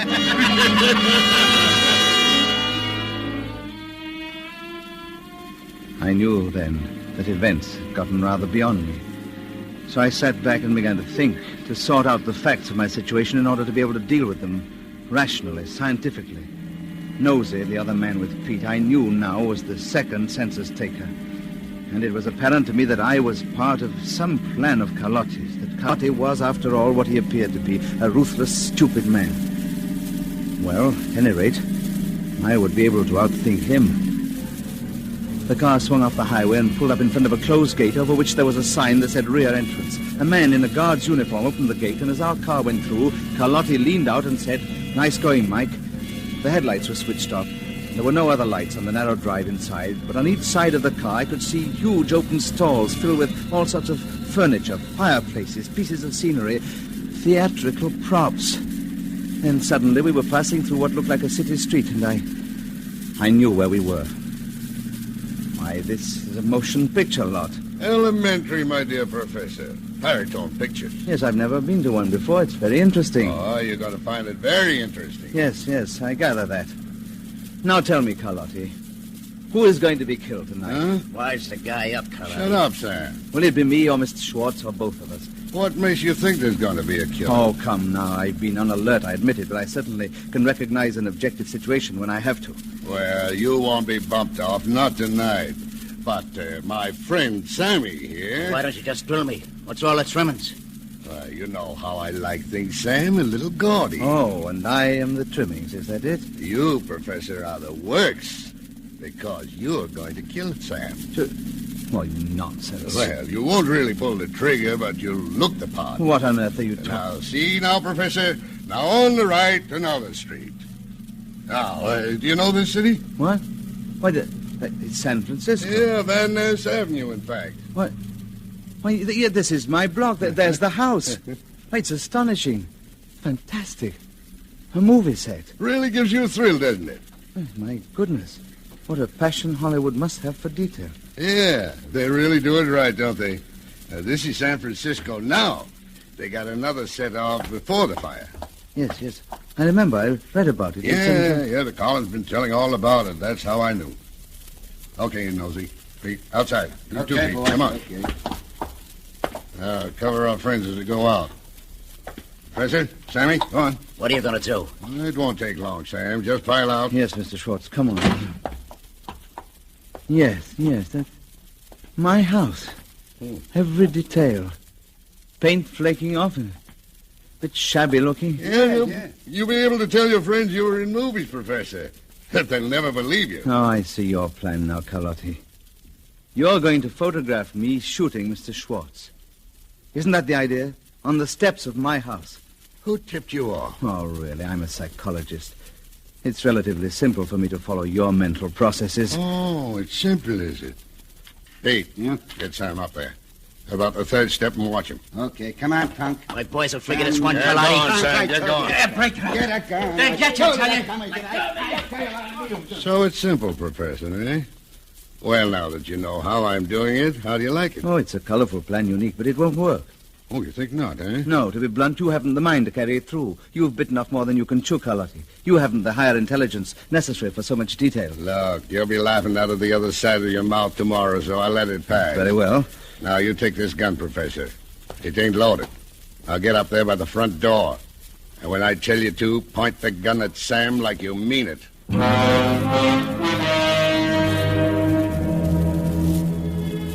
As I climbed the steps of the set, I was filled with an enormous valid amusement.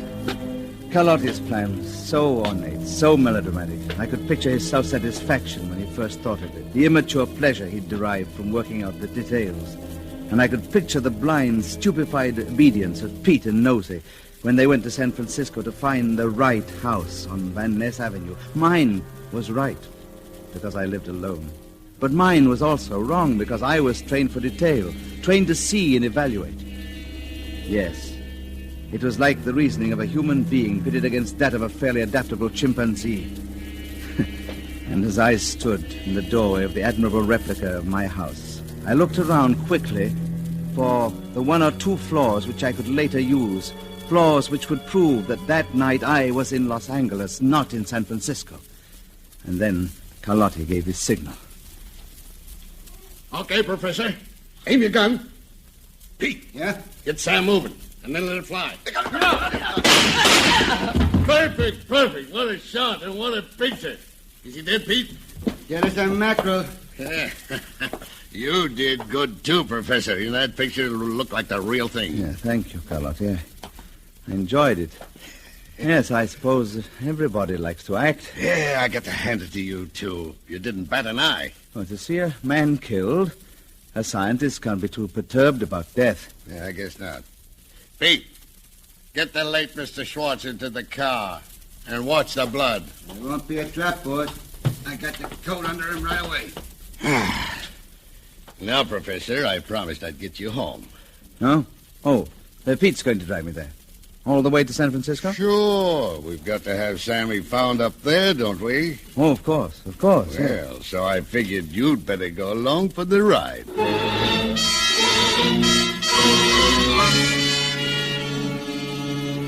It was a strange trip. I sat in the back with my feet on Mr. Schwartz. Nosey sat beside me and covered me with his gun. We drove slowly through the sleeping towns in order not to arouse suspicion. But on the long stretches of open road, Pete drove at a terrific speed. And all the way, I was completely calm and at ease.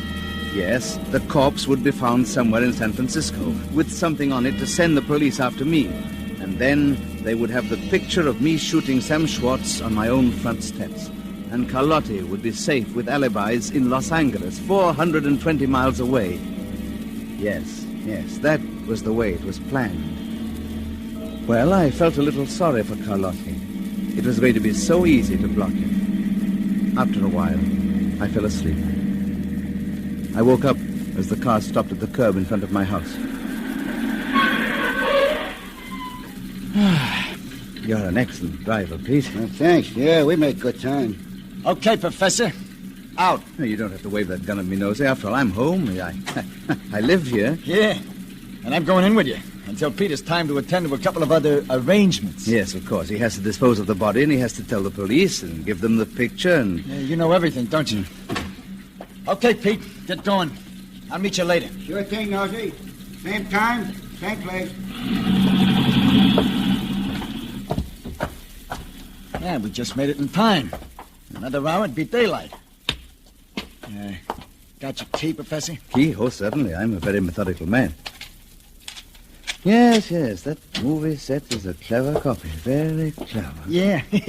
Everything just the same as here. Oh, no. There are one or two minor differences, thank goodness. What do you mean by that? Come in, Nosey.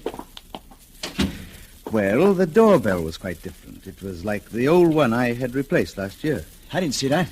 Another thing, Nosey, the porch light wasn't there. What porch light? Well, my landlord put one in for me because I'm rather short-sighted and often stumble going down the steps. And a house in L.A. didn't have that? Did you see one there? Well, no, I thought not, and it won't be in the picture.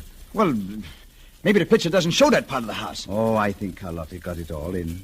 Carlotti's plan doesn't look so good now, does it, Nosey? The boss said to bring you here and stay here till I hear the cops coming. And that's what I'm going to do, and that's all. Even now that you know Carlotti's plan won't work? I don't know nothing about that. The boss has made out all right so far, and he... Uh-oh, listen. The cops. Yes, that would be the police. Pete worked very fast. Where was he dumping the body, Nosey? You'll find out, Professor. I'm leaving. But if you try to leave the front way, I'll plug you.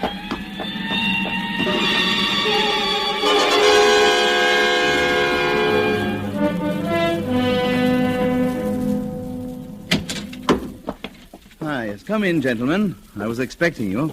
You, Professor Moffat? That's right, and you're from the homicide squad. Come in. Hey, how'd you know we were coming? Well, you found the body of a man named Schwartz, and somebody told you that I killed him, right? No, we didn't find any body. Oh. Well, then someone sent you a photograph of me standing on my front porch shooting Sam Schwartz. Look, we don't know anything about you or Sam Schwartz, and we didn't see any pictures. Oh, then why are you here at this ungodly hour? We got a phone call. A phone call? Sure. Someone phoned in that you had a body here, so we came to check. Here? A body here? In this house? That's right. We always check these calls, even though a lot of them are from crackpots. This one said the body was in your cellar. What? No.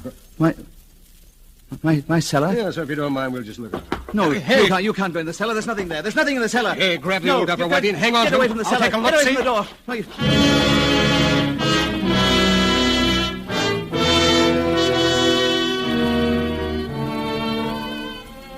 Then I knew it was no use.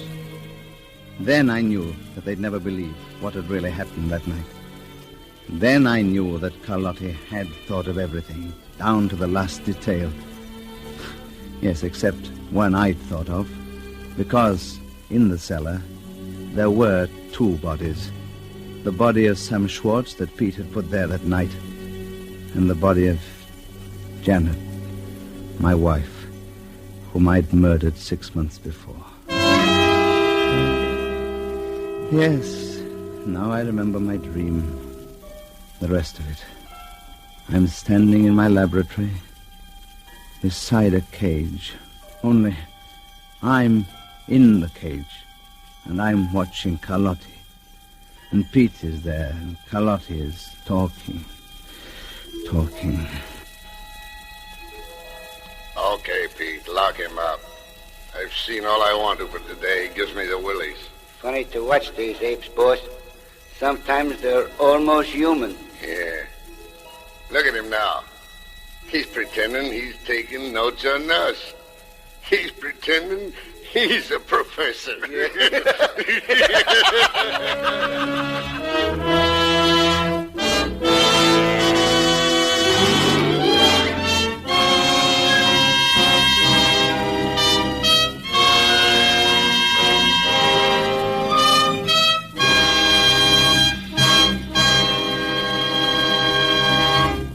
And so closes the last detail, in which Roma Wines have brought you George Coulouris as star of tonight's study in Suspense. Before Mr. Coulouris returns to the microphone, this is Truman Bradley with a word for Roma Wines, the sponsor of Suspense. Warm weather and iced drinks just naturally go together. And as famed hostess Elsa Maxwell recently remarked, for a gay and colorful warm weather drink, I recommend Roma Wine and Soda, a delightful, frosty, cold thirst quencher that's as delicious as it is refreshing. Yes, and Roma Wine and Soda, made with distinguished Roma California Burgundy or Sauterne, is quick and easy to make. Half fill the tall glasses with good Roma Burgundy or Sauterne. Add ice cubes, sparkling water, and a bit of sugar. And for a decorative touch, garnish with cherries or fruit. And for a delightful aperitif, sip delicious Roma sweet vermouth, well chilled. Zestful, full-flavored Roma vermouth is blended and developed with all the traditional winemaking skill of Roma wineries, is made and bottled in the heart of California's famous vineyards, yet surprisingly low-priced. Try Roma vermouth soon, won't you? This is George Coulouris with a word from our government. Large numbers of troops are being redeployed from Europe to the Pacific, many by way of the United States.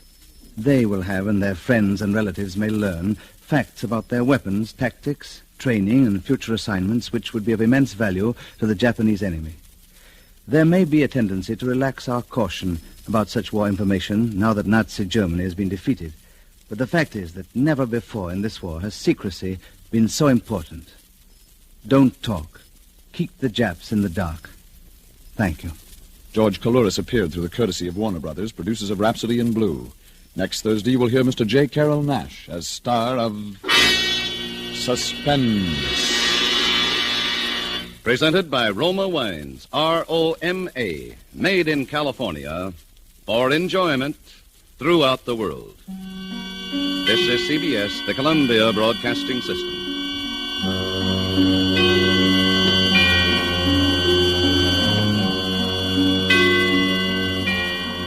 For between meal lunching, for quick company treats, for all sorts of delightful menu surprises, serve Pabstet, the delicious golden cheese food that's so good in 100 appetizing ways. Pabstet spreads easily, so you can whip up a marvelous tray of sandwiches in less time than it takes to sit out a hand of bridge. Pabstet slices neatly when chilled, and that's a grand way to serve it with fruit salad or apple pie. And for main dish treats, Pabstet blends ever so smoothly into tempting Welsh rabbits, light fluffy omelets, and cheese-flavored macaroni, egg, and chicken dishes. They're also wonderfully satisfying when you add Pabstet's mellow cheddar cheese flavor. Remember, Pabstet is a fine energy food, wholesome and nourishing. So look for Pabstet in the familiar round, flat package, and always buy Pabstet when you can. Tomorrow, treat the whole family to Pabstet.